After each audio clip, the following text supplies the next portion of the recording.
Uh, so let us start. Sure.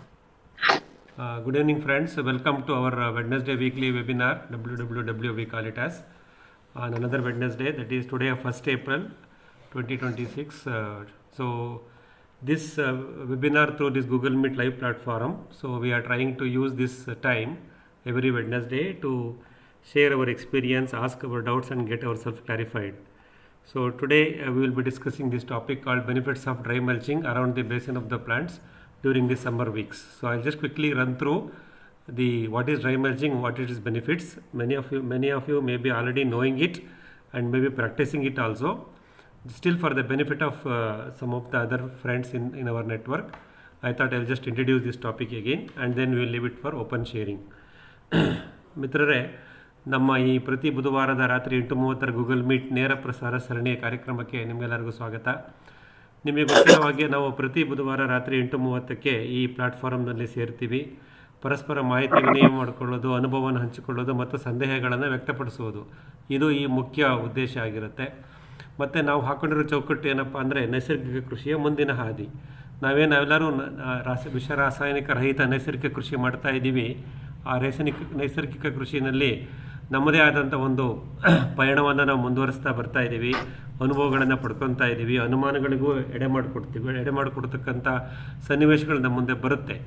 ಹಾಗಾಗಿ ನಮ್ಮ ಈ ಒಂದು ನೆಟ್ವರ್ಕಲ್ಲಿ ನಾವು ಅದ್ರ ಬಗ್ಗೆ ಎಲ್ಲ ಮಾತಾಡ್ತಾ ಬರ್ತಾ ಇರ್ತೀವಿ.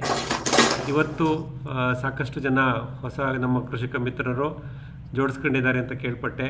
ಮೊದಲ ಒಂದು 2 ನಿಮಿಷ ಯಾರು ಹೊಸದಾಗಿ ಇನ್ನು ಕೆಲವೇ ವಾರಗಳ ಇತ್ತೀಚೆಗೆ ಕನೆಕ್ಟ್ ಆಗಿದ್ದೀರಾ, ಒಂದು ಸಣ್ಣ ಪರಿಚಯ ಮಾಡ್ಕೊಂಬಿಡಿ. ಆಮೇಲೆ ನಾನು ಈ ವಿಷಯ ಮಂಡನೆ ಮಾಡ್ತೀನಿ ಮತ್ತು ನಮ್ಮ ಶೇರಿಂಗಿಗೆ ಮುಂದೆ ಹೋಗೋಣ. So welcome all whoever has connected recently to our platform. Please have a very quick introduction about yourself, your farm and some of the crops you are growing or planning to grow. You can share very quickly, then we will get into today's topic. Yes, please. Sir, good evening, sir. ನಾನು ಶಿವಪ್ರಕಾಶ್ ಚಿತ್ರದುರ್ಗದಿಂದ. Last 2 weeks back ನಿಮ್ ಜೊತೆ ನಾನು ಬೆಂಗಳೂರು ಹತ್ರ ಒಂದು ಫಾರ್ಮಿಗೆ ಬಂದಿದ್ದೆ. So last 2 weeks ಇಂದ ನಿಮ್ಮ ಗೂಗಲ್ ಮೀಟ್ ಜಾಯಿನ್ ಆಗೋಣ ಅಂತಂದ್ರೆ ಪರ್ಸನಲ್ ಕಾರಣಗಳಿಂದ ಜಾಯಿನ್ ಮಾಡಕ್ ಆಗಿರ್ಲಿಲ್ಲ. ನಾನು ಈಗ ಈ ಮಾನ್ಸೂನ್ ಪೀರಿಯಡ್ ಅಲ್ಲಿ ಹೊಸದಾಗಿ ಫಾರ್ಮಿಂಗ್ ಮಾಡ್ಬೇಕಂತಂದು ನಾನು ಪ್ಲಾನ್ ಮಾಡ್ಕೊಂಡು ಬಂದಿದ್ದೀನಿ. ನಾನು ಚಿತ್ರದುರ್ಗದಿಂದ ಮಾತಾಡ್ತಾ ಇದ್ದೀನಿ. ಓಕೆ, ನಮಸ್ಕಾರ ಶಿವಪ್ರಕಾಶ್ ಅವರೇ, ಸುಸ್ವಾಗತ. ಪ್ರತಿ ಬುಧವಾರ ನಮ್ಮ ಜೊತೆ ಇದೇ ರೀತಿ ಜೋಡಿಸ್ಕೊಂಡಿರಿ. ನಿಮ್ಮ ಕೃಷಿ ಪ್ರಯಾಣ ಯಾವುದೇ ಆತಂಕವಿಲ್ಲದೆ ನಡೀಲಿ. ಓಕೆ ಸರ್, ಖಂಡಿತವಾಗಿ. ಹೇಳಿಯಪ್ಪ, ಪರಿಚಯ ಮಾಡ್ಕೊಳ್ಳಿ. ನೆಕ್ಸ್ಟ್ ಸರ್ ನಮಸ್ಕಾರ, ನಾನು ಸೈಯದ್ ಯೂಸುಫ್. ನಿಮ್ಮ ಫಾರ್ಮ್ಗೆ 1 ವರ್ಷ ಮುಂಚೆ ಬಂದಿದ್ದೆ, ನೋಡ್ದೆ. ಅವಾಗಿದ್ದ ನಿಮ್ಮ ಯೂಟ್ಯೂಬ್ ಚಾನೆಲ್ ನಾನು ಫಾಲೋ ಮಾಡ್ತಾ ಇದ್ದೀನಿ. ಪ್ರತಿ ವಾರ ಕಾರಣಾಂತರದಿಂದ ನಾನು ಜಾಯಿನ್ ಆಗಕ್ಕೆ ಆಗ್ತಿರ್ಲಿಲ್ಲ, ಆದ್ರೆ ಕಳೆದ 2 ವಾರದಿಂದ ಜಾಯಿನ್ ಆಗ್ತಾ ಇದ್ದೀನಿ. ಮತ್ತೆ ನಾನು ಬೆಂಗಳೂರು ಹುಟ್ಟು ಬೆಳೆದಿದ್ದು, ಆದ್ರೆ ನಮ್ಮ ತೋಟ ಬಂದ್ಬಿಟ್ಟು ಚಿಂತಾಮಣಿ ತಾಲೂಕು, ಚಿಕ್ಕಬಳ್ಳಾಪುರ ಡಿಸ್ಟಿಕ್, ಆನೂರು ಗ್ರಾಮ. 3 ಎಕರೆ ಜಮೀನಲ್ಲಿ 125 ಮಾವಿನ ಮರ ಇದೆ. ಒಳ್ಳೆಯದು ಸೈಯದ್ ಅವರೇ. ಸೊ ನಿಮ್ಮ ಮಾವಿನ ತೋಟದ ಕೃಷಿ ಅನುಭವವನ್ನು ಹೇಳಾರಂತೆ. ಇವತ್ತಿದೆ ನಿಮ್ಮ ಸ್ಲಾಟು ಇಂಟ್ರಡಕ್ಷನ್ ಆದಮೇಲೆ. Thank you sir. ಸರಿ, ಹಾಂ ಹೇಳಿಯಪ್ಪ, ಪರಿಚಯ ಮಾಡ್ಕೊಳ್ಳಿ. ಇನ್ಯಾರಿದ್ದೀರಾ? ನಮಸ್ಕಾರ ಸರ್. ಹಾಂ ಸರ್ ಹೋಗಿ ಸರ್. ಹೇಳಿ ಪ್ಲೀಸ್. ಸರ್ ನಮಸ್ತೆ ಸರ್. ಹೇಳಿ ಹಲೋ ಪರಿಚಯ ಮಾಡ್ಕೊಳ್ಳಿ. ಸರ್, ನನ್ನ ಹೆಸರು ಐಡಿಯಾ ವೆಂಕಟೇಶ್ ಅಂತ, HD ಕೋಟೆ ತಾಲೂಕಿನ ಮಾತಾಡ್ತಿದ್ದೀನಿ ಸರ್. ಹಾಂ, ನಾನು ಇತ್ತೀಚೆಗಷ್ಟೇ ನಮ್ಮ ಷಡಾಕ್ಷರಿ ಅವರು ನೈಸರ್ಗಿಕ ಕೃಷಿ ಮಾಡಬೇಕಂತ ಭಾಳ ಇಂಟ್ರೆಸ್ಟ್ ಇದ್ದ ಕಾರಣ ಅವ್ರ ಹತ್ರ ಕಲ್ಚರ್ ಇಸ್ಕೊಂಡ್ಬಂದಿದ್ದೆ ಸರ್. ಹಾಗಾಗಿ ನನ್ನ ನಂಬರ್ನ ಆ್ಯಡ್ ಮಾಡಿದ್ರು. ನಾನು ಈಗ ಬಾಳೆಯನ್ನು ಬೆಳೀತಾ ಇದ್ದೀನಿ ಸರ್. ಪ್ರಪ್ರಥಮವಾಗಿ ನೈಸರ್ಗಿಕ ಕೃಷಿ ಮಾಡೋಣ ಅಂತೇಳಿ ನಾನು ಆಕ್ಚುಲಿ ಕೌನ್ಸಿಲರ್ ಆಗಿ ಕೆಲಸ ಮಾಡ್ತಿದ್ದೀನಿ ಸರ್, HD ಕೋಟೆ ಪುರಸಭೆಯಲ್ಲಿ. ಒಳ್ಳೆಯದು ವೆಂಕಟೇಶ್ ಅವರೇ, ನಿಮಗೂ ಸ್ವಾಗತ. ನೈಸರ್ಗಿಕ ಕೃಷಿ ಹಾದಿನಲ್ಲೇ ಮುಂದುವರಿರಿ. ಖಂಡಿತ ಸರ್, ಥ್ಯಾಂಕ್ ಯು ಸರ್. ನಮ್ಮಗಳ ಅನುಭವ ಹಂಚಿಕೆ ನಿಮ್ಮ ಜೊತೆ ಯಾವಾಗಲೂ ಇರುತ್ತೆ. Thank you sir, thank you. ಹೇಳಿಯಪ್ಪ, ಇನ್ಯಾರಿದ್ದೀರಾ? ನಮಸ್ಕಾರ ಸರ್. ನಮಸ್ತೆ ಸರ್, ನಾನು ತಿರುಮಲ ಪ್ರಸಾದ್, ಬಳ್ಳಾರಿ ಜಿಲ್ಲೆ. ನಿರ್ಮಲ ಪ್ರಸಾದ್ ಅವರೇ, ನೀವು ಆಲ್ರೆಡಿ ನಮ್ಮ ನೆಟ್ವರ್ಕ್ ಅಲ್ಲಿ ಇದ್ದೀರಾ. ಈ ಅವಕಾಶಗಳು ಬಟ್ ಹೊಸದಾಗಿ ಯಾರು ಕನೆಕ್ಟ್ ಆಗಿದಾರೋ ಅವ್ರಗಳಿಗೆ ಅಂತ.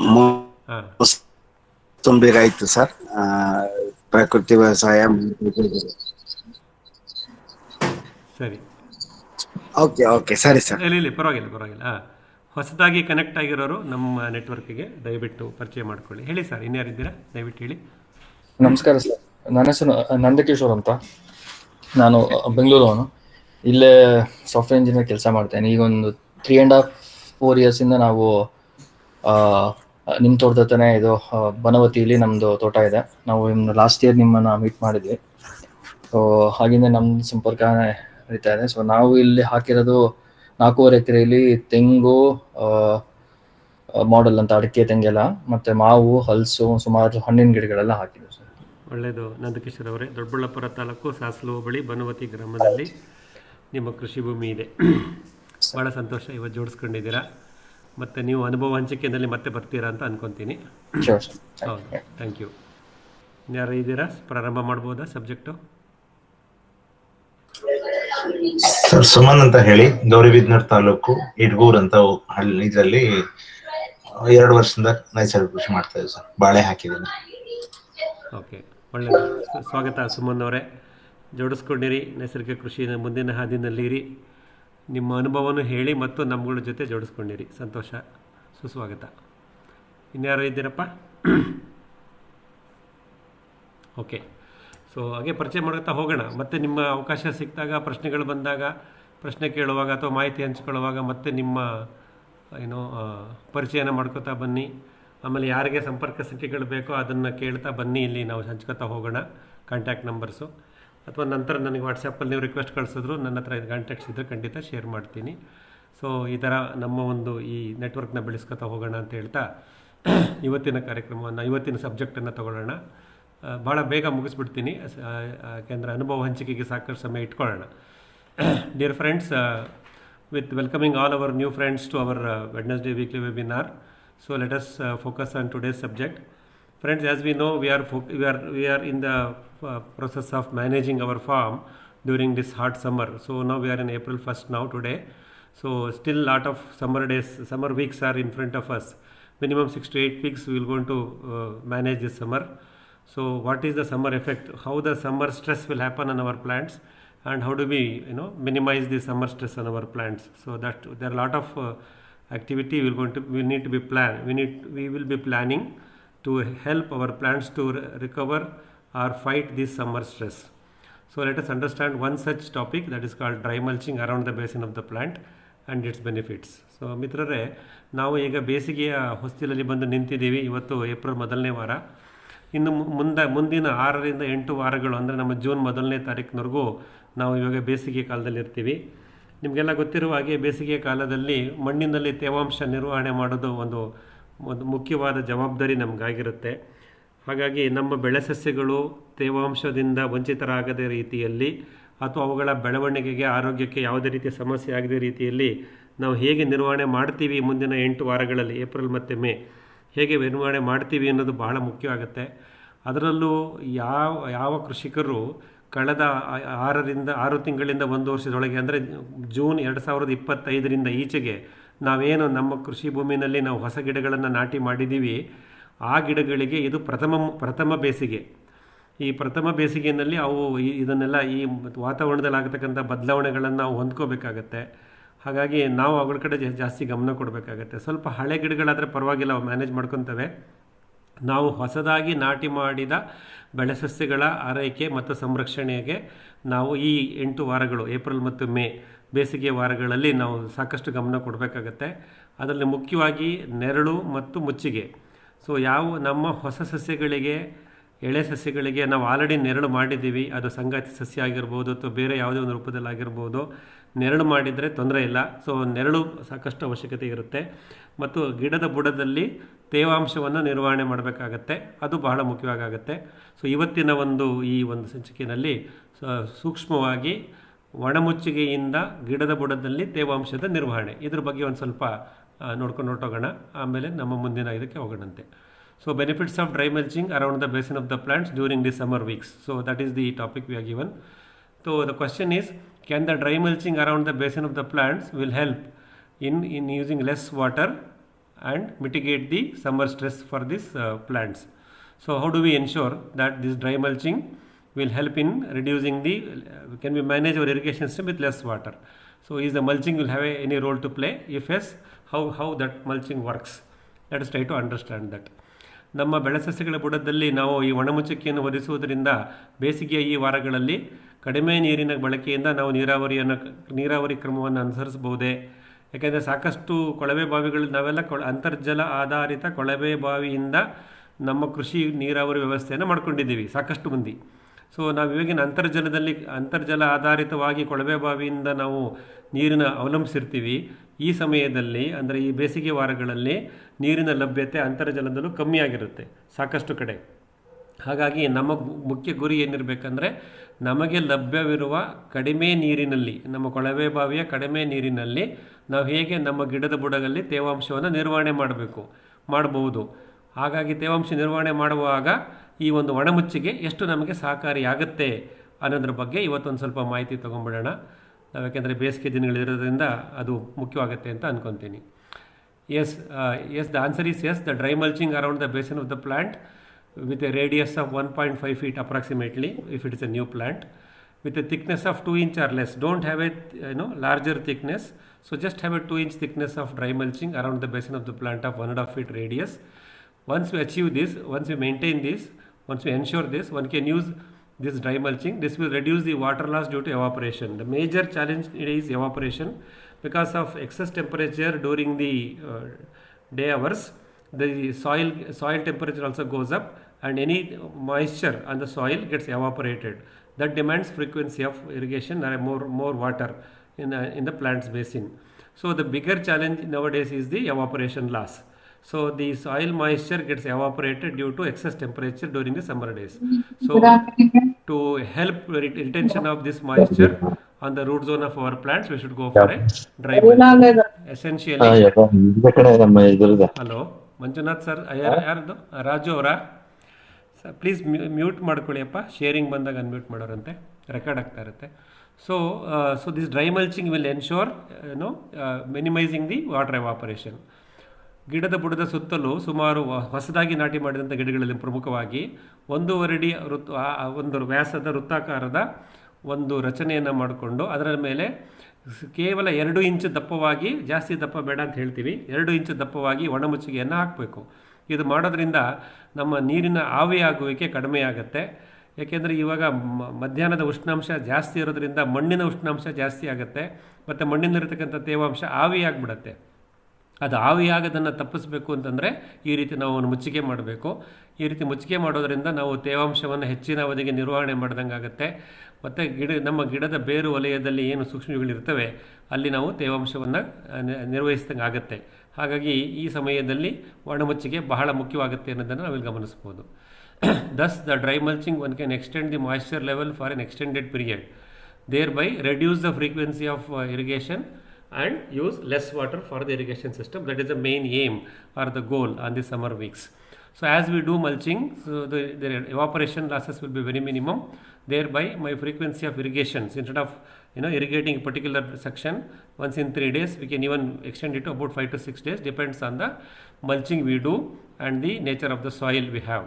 So like that we can reduce the frequency of irrigation and also the amount of water we have used. So the mulching will help in achieving this goal.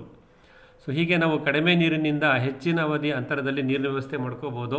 So ಪದೇ ಪದೇ ನೀರು ಬಿಡೋ ಅವಶ್ಯಕತೆ ಇರಲ್ಲ, ಯಾಕೆಂದರೆ ತೇವಾಂಶ ನಿರ್ವಹಣೆ ಮುಚ್ಚಿಗೆಯಿಂದ ಆಗ್ತಾ ಇರುತ್ತೆ. ಹಾಗಾಗಿ ನಮ್ಮ ಬೆಳೆ ಸಸ್ಯಗಳ ತೇವಾಂಶ ನಿರ್ವಹಣೆಗೆ ಮುಚ್ಚಿಗೆ ಒಂದು ಬಹಳ ಉಪಕಾರಿಯಾದಂಥ ಒಂದು ಉಪಕ್ರಮ ನಾವು ನೈಸರ್ಗಿಕ ಕೃಷಿನಲ್ಲಿ ಮಾಡಬೇಕಾಗತ್ತೆ. Also, this layer of thin mulching, the mulching has got other benefits also, apart from soil evaporation control. Around the basin will provide both food and shelter for the food, shelter, darkness and aeration. See, these are all the characteristics of mulching. When we do mulching on the basin of the plants, our beneficiary microbes in the soil and the root zone, they get food because this mulching material gets decomposed and become organic biomass or a humus for the microbes. It becomes food for microbes. It creates shelter. So it finds a darkness. Microbes always prefer darkness. A layer of mulching creates the darkness or build a shelter for our microbes with help of this darkness, and also creates aerations. So there is a aeration flow happens. So this aeration, darkness, shelter, food, etc. are the key supporting environment for our beneficiary soil microbes, which will be in our plant root zone, such that they perform better. This will increase their activity, this microbial activity, and thus ensure these microbes will be active even in the hot summer weeks and derive the nutrition from the soil or the manure what we have given to the plants. Thus plants gets required uninterrupted supply of the required nutritions from the activity of these microbes, and plants become healthy and they can manage the summer stress. So the plants can manage the summer stress only with the help of microbial activity on their root zone.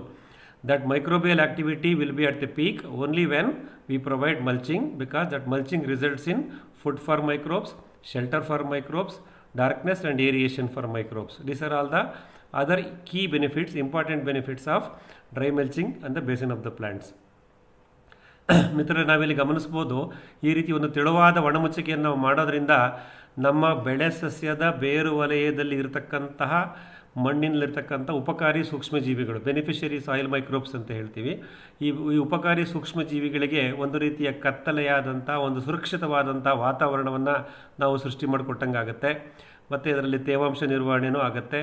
ಮತ್ತು ನಾವು ಮುಚ್ಚಿಗೆಯಾಗಿ ಬೆಳೆಸಿದಂಥ ಈ ಸಾವಯವ ದ್ರವ್ಯ ವಿಘಟಿಸಿ ಅದೇ ಒಂದು ರೀತಿಯ ಒಂದು humus ಆಗಿ ಅಥವಾ ಒಂದು ಈ ಸೂಕ್ಷ್ಮಜೀವಿಗಳಿಗೆ, ಮಣ್ಣು ಜೀವಿಗಳಿಗೆ ಆಹಾರವಾಗಿ ಪರಿವರ್ತನೆ ಆಗುತ್ತೆ. ಇವೆಲ್ಲ ಆಗೋದ್ರಿಂದ ಆ ಉಪಕಾರಿ ಸೂಕ್ಷ್ಮಜೀವಿಗಳ ಕಾರ್ಯಚಟುವಟಿಕೆ ನಮ್ಮ ಬೆಳೆ ಸಸ್ಯದ ಬೇರು ವಲಯದಲ್ಲಿ ಕ್ರಿಯಾಶೀಲವಾಗುತ್ತವೆ. ಹಾಗಾಗಿ ಆ ಮಣ್ಣಿನಲ್ಲಿರ್ತಕ್ಕಂಥ, ನಾವು ಕೊಟ್ಟಂಥ ಗೊಬ್ಬರದಲ್ಲಿರ್ತಕ್ಕಂಥ ಸಸ್ಯ ಪೋಷಕಾಂಶಗಳನ್ನು ಯಾವ ಪ್ರಮಾಣದಲ್ಲಿ ಬೇಕೋ ಅದೇ ಪ್ರಮಾಣದಲ್ಲಿ ನಮ್ಮ ಬೆಳೆ ಸಸ್ಯದ ಬೇರುಗಳಿಗೆ ಈ ಒಂದು ಕಾರ್ಯಪ್ರವೃತ್ತವಾದಂತಹ ಸೂಕ್ಷ್ಮಜೀವಿಗಳು ಕೊಡ್ತಾ ಬರ್ತವೆ. ಯಾವಾಗ ಸಸ್ಯ ಪೋಷಕಾಂಶಗಳು ಸಸ್ಯಗಳಿಗೆ ಸಿಗ್ತಾ ಹೋಗುತ್ತೋ ಆವಾಗ ಅವುಗಳು ತಾವು ಸಮೃದ್ಧವಾಗಿ ಬೆಳೀತವೆ, ಆರೋಗ್ಯವಾಗಿರುತ್ತವೆ. ನಮ್ಮ ಬೆಳೆ ಸಸ್ಯಗಳು ಆರೋಗ್ಯವಾಗಿದ್ದಾಗ ಇದೇನು ನಮ್ಮ ಒಂದು ಈ ಬೇಸಿಗೆಯ ಒತ್ತಡ, ಸಮ್ಮರ್ ಸ್ಟ್ರೆಸ್ ಅಂತ ಹೇಳ್ತೀವಲ್ಲ, ಈ ಒತ್ತಡವನ್ನು ಅವು ನಿರ್ವಹಣೆ ಮಾಡಿಕೊಳ್ಳಲಿಕ್ಕೆ ಸ್ವಯಂ ನಿರ್ವಹಣೆ ಮಾಡ್ಕೊಳ್ಳೋಕ್ಕೆ ಸಹಾಯ ಆಗುತ್ತೆ. ಹಾಗಾಗಿ ನಾವು ಕೊಡತಕ್ಕಂಥ ಕೇವಲ 2 ಇಂಚು ದಪ್ಪದ 1.5 ಅಡಿ ವ್ಯಾಸದ ಒಣಮುಚ್ಚಿಗೆ ಎಷ್ಟು ಪರಿಣಾಮ ಬೀರುತ್ತೆ ನೋಡಿ ಈ ಬೇಸಿಗೆ ದಿನಗಳಲ್ಲಿ. ಇದೆಲ್ಲ ಮಾಡೋದರಿಂದ ನಮ್ಮ ಬೆಳೆ ಸಸ್ಯಗಳು ಆರೋಗ್ಯವಾಗಿದ್ದು ಸೂಕ್ಷ್ಮಜೀವಿಗಳಿಗೆ ಆಹಾರ ಆಶ್ರಯ ಸಿಕ್ಕಿ ಮತ್ತು ಅವು ಈ ಒಂದು ಬೇಸಿಗೆಯ ಒತ್ತಡವನ್ನು ನಿರ್ವಹಣೆ ಮಾಡಿಕೊಳ್ತವೆ. ಹಾಗಾಗಿ ನಾಳೆ ಬೆಳಗ್ಗೆನೇ ನಮ್ಮ ತೋಟಕ್ಕೆ ಹೋದಾಗ ನಾವು ಗಮನಿಸೋಣ, ಯಾವ ಗಿಡಕ್ಕೆ ನಾವು ಮುಚ್ಚಿಗೆ ಕೊಟ್ಟಿಲ್ಲ, ಬುಡನ್ನು ತೆರೆದಿಟ್ಟಿದ್ದೀವಿ, ಬಿಸಿಲು ಭೂಮಿಗೆ ನೇರವಾಗಿ ಬೀಳ್ತಾ ಇದೆ, ಮಣ್ಣು ಬಿಸಿ ಆಗ್ತಿದೆ, ಆ ಗಿಡಗಳಿಗೆ ನಮ್ಮಲ್ಲಿ ಏನು ಸಾವಯವ ದ್ರವ್ಯ ಸಿಗುತ್ತೋ ಅದನ್ನು ತಗೊಂಡು ಮುಚ್ಚಿಗೆ ಮಾಡಿ ತೇವಾಂಶ ನಿರ್ವಹಣೆ ಮಾಡೋದನ್ನು ನಾವು ಈ ಮುಂದಿನ ಈ 8 ವಾರಗಳಲ್ಲಿ ಮುಖ್ಯ ಗುರಿಯಾಗಿ ಇಟ್ಕೊಳ್ಳೋಣ. So mulching is the key factor in the summer weeks. Moisture management in our farm. So in order to do moisture management, so we have to focus on mulching. So this is the key factor. So what you say? That's the question mark. So ಹಾಗಾಗಿ ನಾವು ಈ ಬೇಸಿಗೆಯ ವಾರಗಳಲ್ಲಿ ಮುಚ್ಚಿಗೆಯನ್ನು ನಾವು ಮಾಡ್ತಾ ಬರಬೇಕು. ಮುಚ್ಚಿಗೆಯಿಂದ ಸಾಕಷ್ಟು ಉಪಯೋಗಗಳನ್ನು ನಾವು ಪಡ್ಕೋಬಹುದು. ನಮಗೆ, ಬೆಳೆ ಸಸ್ಯಗಳಿಗೆ ಮತ್ತು ಸೂಕ್ಷ್ಮಜೀವಿಗಳಿಗೆ ಎಲ್ಲದಕ್ಕೂ ಉಪಯೋಗದಲ್ಲಿದೆ. ಹಾಗಾಗಿ ಮುಚ್ಚಿಗೆಯೇ ಮಹಾಮಂತ್ರ ಎನ್ನುವಂಥ ಒಂದು ಘೋಷವಾಕ್ಯವನ್ನು ನಾವಿಲ್ಲಿ ಗಮನಿಸ್ಕೊತಾ ಹೋಗೋಣ. ಇದ್ರ ಬಗ್ಗೆ ನೀವೇನಂತೀರಿ? ನಿಮ್ಮ ಅನುಭವವನ್ನು, ನೀವು ಮುಚ್ಚಿಗೆ ಮಾಡಿಲ್ಲ ಅಂದರೆ ಮಾಡೋಕ್ಕೆ ಪ್ರಯತ್ನ ಮಾಡ್ಕೊಳ್ಳಿ, ಮಾಡಿದರೆ ನಿಮಗಾಗಿರ್ತಕ್ಕ ಅನುಭವವನ್ನು ಇಲ್ಲಿ ನೀವು ಹೇಳ್ತಾ ಬರ್ಬೋದು. ಇದಿಷ್ಟು ಇವತ್ತಿನ ವಿಷಯ ಆಗಿತ್ತು. ಸೊ ಮುಖ್ಯವಾಗಿ ಈ ಬೇಸಿಗೆಯ ವಾರಗಳಲ್ಲಿ ಈ ಮುಚ್ಚಿಗೆಯ ಮಹತ್ವ ಮತ್ತು ತೇವಾಂಶ ನಿರ್ವಹಣೆ, ಇದರಿಂದ ಆಗ್ತಕ್ಕಂಥ ಒಂದು ಧನಾತ್ಮಕ ಪರಿಣಾಮಗಳು ನಮ್ಮ ಬೆಳೆ ಸಸ್ಯಗಳ ಮೇಲೆ ಮತ್ತು ಅದರಿಂದ ನಮ್ಮ ಬೆಳೆ ಸಸ್ಯಗಳು ಬೇಸಿಗೆಯ ಒತ್ತಡವನ್ನು ನಿರ್ವಹಣೆ ಮಾಡಿಕೊಳ್ಳೋದು, ಇದೆಲ್ಲ ಒಂದಕ್ಕೊಂದಕ್ಕೆ ಚಕ್ರವಾಗಿ ತಿರುಗ್ತಾ ಇರುತ್ತೆ, ಡಾಟ್ಸು. ಇದೆಲ್ಲವನ್ನು ನಾವು ಕನೆಕ್ಟ್ ಮಾಡ್ದಂಗೆ ಆಗುತ್ತೆ. ನಮ್ಮ ದೃಷ್ಟಿ, ಗಮನ ಕೇವಲ 2 ಅಂಗುಲ ದಪ್ಪದ ಒಣಮುಚ್ಚಿಗೆಯನ್ನು ಕೊಡೋದು, ಅಷ್ಟನ್ನು ಮಾಡ್ತಾ ಬರೋಣ ಅಂತ ಹೇಳ್ತಾ ಈ ವಿಷಯವನ್ನು ಇಲ್ಲಿಗೆ ಪ್ರಸ್ತಾಪ ಮಾಡಿದ್ದೀನಿ. ಇದ್ರ ಬಗ್ಗೆ ನಿಮ್ಮ ಅನುಭವ ಇದ್ದರೆ ಅಥವಾ ಸಂದೇಹಗಳಿದ್ದರೆ ಕೇಳಿ. ಓಪನ್ ಸೆಷನ್ ಇದೆ, ಅನ್ಮ್ಯೂಟ್ ಮಾಡ್ಕೊಳ್ಳಿ, ಪರಿಚಯ ಮಾಡ್ಕೊಳ್ಳಿ, ಪ್ರಶ್ನೆ ಕೇಳಿ, ಫೀಡ್ಬ್ಯಾಕ್ ಕೊಡಿ. ಸರ್, ಗೋಪಾಲ್ ಕೃಷ್ಣ ಮಾತಾಡ್ತಾ ಇದ್ದೀನಿ ಬೆಂಗಳೂರಿಂದ. ಹೇಳಿ ಸರ್. ಅದೇ, ಅದು ಒಳ್ಳೆ ಟೈಮ್ಗೆ ಒಳ್ಳೆ ಇದು ಯೋಚನೆ ಸರ್, ಅದು ಮಲ್ಚಿಂಗ್ ಮಾಡೋದು. ಆ, ಆ, ಒಳ್ಳೆ ಆ, ಒಳ್ಳೆ ಟಾಪಿಕ್ ಈ ವೀಕ್ಗೆ ನೀವು ತಗೊಂಡ್ ಬಂದಿದ್ದೀರಾ ಸರ್. Thank you for that. Thank you. And ಇವಾಗ ಮಲ್ಚಿಂಗ್ಗೆ ಸರ್, ಇವಾಗ ನಮ್ಗೆ ಆ, ಇವಾಗ ಒಂದು 3 ಹೊಂಗೆ ಮರಗಳಿದೆ ಸರ್. ಅದ್ರದ್ದು ಲೀವ್ಸ್ ಎಲ್ಲ ಗ್ರೀನ್ ಆಗಿದೆ. ಅದನ್ನ ಕಟ್ ಮಾಡ್ಬಿಟ್ಟು ಹಾಕದ ಅಂತ ಒಂದು ಯೋಚನೆ ಬರ್ತಾ ಇತ್ತು. ಬಟ್ ಅದಕ್ಕೇನಾದ್ರೂ ಓಕೆನಾ, ಅಥವಾ ಕೆಳಗೆ ಬಿದ್ದಿರೋ ಲೀವ್ಸ್ ಹಾಕಣ್ವಾ ಅಂತ ಒಂದು ಯೋಚನೆ ಬರ್ತಾ ಇತ್ತು. ಅದೊಂದಾಯ್ತು. ಆಮೇಲೆ ಕಾರ್ಡ್ಬೋರ್ಡ್ ಶೀಟ್ ಗಳು ಬರತ್ತಲ್ವ ಸರ್, ಇವಾಗ ಅಮೆಝಾನ್ ಪಾರ್ಸಲ್ ಎಲ್ಲ ತಗೊಂಡಾಗ ತುಂಬಾ ನಾವು ಬಾಕ್ಸ್ ತಗೊಂಡು ಹಂಗೆ ಹಾಕ್ತಾ ಇರ್ತೀವಿ. ಪ್ಲಸ್ ನಮ್ ಕಣ್ಮುಂದೆ ತುಂಬಾ ಕಾಣಿಸ್ತಾ ಇರತ್ತೆ. ಅದನ್ನು ಏನಾದ್ರೂ ಮುಚ್ಬೋದಾ ಅಂತ ಒಂದು ಯೋಚನೆ ಬರ್ತಾ ಇತ್ತು ಸರ್ ತಲೆಗೆ. ಯಾಕಂದ್ರೆ ನಮ್ದು ರೀಸೆಂಟ್ ಆಗಿ ಒಂದು ತುಂಬಾ ಗಿಡಗಳನ್ನ ಪ್ಲಾಂಟೇಶನ್ ಮಾಡಿಸಿದ್ವಿ. ಸೊ ಅದಕ್ಕೆ ಇಮಿಡಿಯೇಟ್ ಆಗಿ ಅದಕ್ಕೆ ಮುಚ್ಚಬೇಕು ಅನ್ನೋದು ತಲೆನಲ್ಲಿ ತುಂಬಾ ಓಡ್ತಾ ಇದೆ. ನೀವ್ ಹೇಳ್ದಂಗೆ ಅದು ಗ್ರೀನ್ ರಿಂಗ್ಗೂ ಮಾಡ್ತಾ ಇದೀವಿ, ವ್ಯವಸ್ಥೆ ಮಾಡ್ತಾ ಇದೀವಿ. ಸೊ ಇದೆರಡು ಇವಾಗ ಕೆಳಗ್ ಬಿದ್ದಿರೋ ಲೀವ್ಸ್ ಎಲ್ಲ ಹಾಕ್ಬೋದಾ, ಅದನ್ನು ಒಂದು ಕ್ವಶನ್ ಇತ್ತು ಸರ್ ತಲೆ. ಖಂಡಿತ. ಕಣ್ಮುಂದೆ ತುಂಬಾ ಕಾಣುತ್ತೆ ಸರ್. ಇವಾಗ ರೋಡಲ್ಲಿ ವಾಕಿಂಗ್ ಮಾಡ್ಬೇಕಾದ್ರೆ ಅಲ್ಲಿ ಪಾರ್ಕ್ ಅಲ್ಲಿ ಎಷ್ಟೊಂದು ಲೀವ್ಸ್ ಬಿದ್ದಿರುತ್ತೆ. ಇದೆಲ್ಲ ಅಯ್ಯೋ ಅಲ್ಲಿದ್ದಿದ್ರೆ ಚೆನ್ನಾಗಿರ್ತಿತ್ತು ಅಂತ ಅನ್ನಿಸ್ತಾ ಇದೆ, ತಗೊಂಡೋಗಕ್ಕಾಗತ್ತಾ ಅಂತ. But will become different sir. ಅಂದ್ರೆ ಇವಾಗ ನಾವೆಲ್ಲ ಸುಮ್ಮನೆ ನಡ್ಕೊಂಡು ಹೋಗ್ತಾ ಇರ್ತೀವಿ, ಇದೆಲ್ಲ ಏನೇನೋ ಯೋಚನೆಗಳು ಬರುತ್ತೆ, ಆಮೇಲೆ ಸುಮ್ಮನೆ ನಡ್ಕೊಂಡು ಹೋಗ್ಬಿಡ್ತೀವಿ ಹಂಗೆ. ಖಂಡಿತ ನನ್ನ ಖಂಡಿತ ಅನಿಸಿಕೆ ಸರ್ ಅದು. ಖಂಡಿತ ಗೋಪಾಲಕೃಷ್ಣ ಅವರೇ, ಕೆಲವು ಕ್ಲಾರಿಟಿ ಸಿಕ್ಬಿಟ್ಟು ತೊಗೊಂಬಿಡೋಣ. ಒಂದು, ಹೊಂಗೆ ಮರದ ಎಲೆಗಳು ಆಲ್ರೆಡಿ ಉದುರಿದೆ. ಯಾಕೆಂದರೆ ನಮಗೆ ಅದು ಶರದೃತು ಮುಗಿದು ಇವಾಗ ವಸಂತ ಕಾಲ ಬಂದಾಯಿತು. ಸೊ ಹೀಗಾಗಿ ಹೊಂಗೆ ಎಲೆ, ಯಾವುದೇ ಗಿಡದ ಮರದ ಎಲೆಗಳು ಕೆಳಗಡೆ ಬಿದ್ದಿದೆ. ಇವಾಗ ನೀವು ಹೊಂಗೆ ಮರದಲ್ಲಿ ಏನು ಗಮನಿಸ್ತಾರೆ, ಅದು ಹೊಸ ಚಿಗುರು, ಅಂದರೆ ಈ ವರ್ಷದ ಹೊಸ ಯುಗಾದಿಗೆ ಬಂದಿರತಕ್ಕಂಥ ಚಿಗುರು ಎಲೆಗಳು. ಅದನ್ನು ದಯವಿಟ್ಟು ಕತ್ತರಿಸಬೇಡಿ. ಅದು ಗ್ಲಿರಿಸಿಡಿಯ ಥರ ಕತ್ತರಿಸಿದಾಗೆಲ್ಲ ಮತ್ತೆ ಮತ್ತೆ ಚಿಗುರಲ್ಲ, ವರ್ಷಕ್ಕೆ ಒಂದೇ ಸತಿ ಅದು ಹೊಂಗೆ ಚಿಗುರುತ್ತೆ. ಹಾಗಾಗಿ ಹಸಿರು ಹೊಂಗೆ ಸೊಪ್ಪನ್ನು ಈ ತಿಂಗಳುಗಳಲ್ಲಿ ಕಡಿಯೋದು ಬೇಡ. ಹೊಂಗೆ ಮರದ ತಳಭಾಗದಲ್ಲಿ, ಆ ವಿಷಯಕ್ಕೆ ಯಾವುದೇ ಗಿಡದ ಮರದ ತಳಭಾಗದಲ್ಲಿ ಬಿದ್ದಿರತಕ್ಕಂಥ ಒಣ ಎಲೆಗಳನ್ನು, ಡ್ರೈ ಲಿಟ್ಟರ್ ಮೆಟೀರಿಯಲ್, ಅದನ್ನು ನಾವು ಸಂಗ್ರಹಿಸಿ ಒಣಮುಚ್ಚಿಗೆಗೆ ಉಪಯೋಗಿಸ್ಕೋಬಹುದು. ಖಂಡಿತ ಅದು ನೀವು ಆಲ್ರೆಡಿ ಹೇಳಿದಾಗೆ, ನೀವೆಲ್ಲರೂ ಹೋಗ್ತಿರ್ಬೇಕಾದ್ರೆ ಯಾವುದೋ ಮರದ ಕೆಳಗಡೆ ಸಾಕಷ್ಟು ಮುಚ್ಚಿಗೆ ದ್ರವ್ಯಗಳು, ಒಣ ಎಲೆಗಳು ಬಿದ್ದಿದ್ದಾಗ ನಮಗೆಲ್ಲ ಅಲ್ಲಿ 5 ರೂಪಾಯಿ 10 ರೂಪಾಯಿ ನೋಟ್ ಬಿದ್ದಿರುತ್ತೇನೋ ಅಂತ ಅನಿಸುತ್ತೆ. ಅಂದರೆ ಅದ್ರ ವ್ಯಾಲ್ಯೂ ನಮ್ಗೆ ಇವಾಗ ಅರ್ಥ ಆಗ್ತಾ ಇದೆ, ನೈಸರ್ಗಿಕ ಕೃಷಿಗೆ ಬಂದ ಮೇಲೆ ಅನ್ನೋ ಒಂದು ಉದಾಹರಣೆ. ಹಾಗಾಗಿ ಮುಚ್ಚಿಗೆಗೆ ನೀವು ಯಾವುದೇ ರೀತಿಯ ಒಣ ಎಲೆಗಳನ್ನು, ನೆಲದಲ್ಲಿ ಬಿದ್ದಿರ್ತಕ್ಕಂಥ ಒಣ ಎಲೆಗಳನ್ನು ಸಂಗ್ರಹಿಸಿ ಉಪಯೋಗಿಸ್ಕೋಬೋದು. ಆಮೇಲೆ ಎರಡನೇದು ನೀವು ಹೇಳಿದ್ರಿ, ಈ ಕಾರ್ಡ್ಬೋರ್ಡು, ರಟ್ಟು ಈ ಥರದ್ದೆಲ್ಲ ಬಳಸ್ಬೋದಾ ಅಂತ. ಅದು ಬೇಡ. ಯಾಕೆಂತಂದರೆ ಮುಚ್ಚಿಗೆಯ ಮುಖ್ಯವಾದ ಉಪಯೋಗ ಏನಪ್ಪ ಅಂದರೆ ಗಾಳಿ ಆಡುವಿಕೆ, ಏರಿಯೇಷನ್ ಅಂತ ಹೇಳ್ತೀವಿ. ಯಾವಾಗ ನಾವು ಈ ಈ ನೀವು ರಟ್ಟುಗಳನ್ನು ಮತ್ತೆ ನೀವು ಶ್ರೆಡರ್ ಅಂತ ಇರ್ತವೆ, ಪೇಪರ್ ಶ್ರೆಡರ್ ಅಂತ, ಕಾಗದವನ್ನು ಪುಡಿ ಮಾಡ್ತಕ್ಕಂಥ ಯಂತ್ರಗಳಿರ್ತವೆ. ಅವುಗಳಲ್ಲಿ ಪುಡಿ ಮಾಡಿ ಆಮೇಲೆ ಬಳಸಬೇಕು.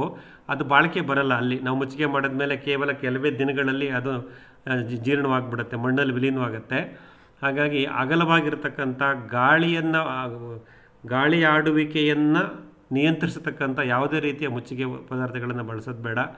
ನಾವು ಮುಖ್ಯವಾಗಿ ಬಳಸೋದು ತೆಂಗಿನ ನಾರಿನ ಪುಡಿ, ಕಾಯಿರ್ ವೇಸ್ಟು, ಒಣ ಅಡಿಕೆ ಸಿಪ್ಪೆ, ಆಮೇಲೆ ಮರದ ಹೊಟ್ಟು, ಸಾಡಸ್ಟು ಅಥವಾ ಸಾ ಪೌಡರ್ ಅಂತ ಹೇಳ್ತೀವಿ. ಆಮೇಲೆ ಒಣ ಎಲೆಗಳು ಮತ್ತು ಹೊಟ್ಟು, ಅಂದರೆ ರಾಗಿ ಹೊಟ್ಟು, ಭತ್ತದ ಹೊಟ್ಟು, ಭತ್ತದ ಹುಯಿ, ಇವೆಲ್ಲ ನಮ್ಮ ಬೆಳೆ ತ್ಯಾಜ್ಯಗಳು. ಆ ಥರ ಬೆಳೆ ತ್ಯಾಜ್ಯಗಳು ಸಿಕ್ಕಿದಾಗ ಮಾತ್ರ ಬಳಸೋಣ. ಹಾಗಾಗಿ ಈ ಮರದ ರಟ್ಟಿನ ಬಾಕ್ಸು, ಯಾಕಂದರೆ ಇಲ್ಲಿ ಏರಿಯೇಷನ್ ಬೇಕು, ಗಾಳಿ ಆಡುವಿಕೆ ಬೇಕು. ಹಾಗಾಗಿ ಅದನ್ನು ಮಾಡೋದು ಬೇಡ.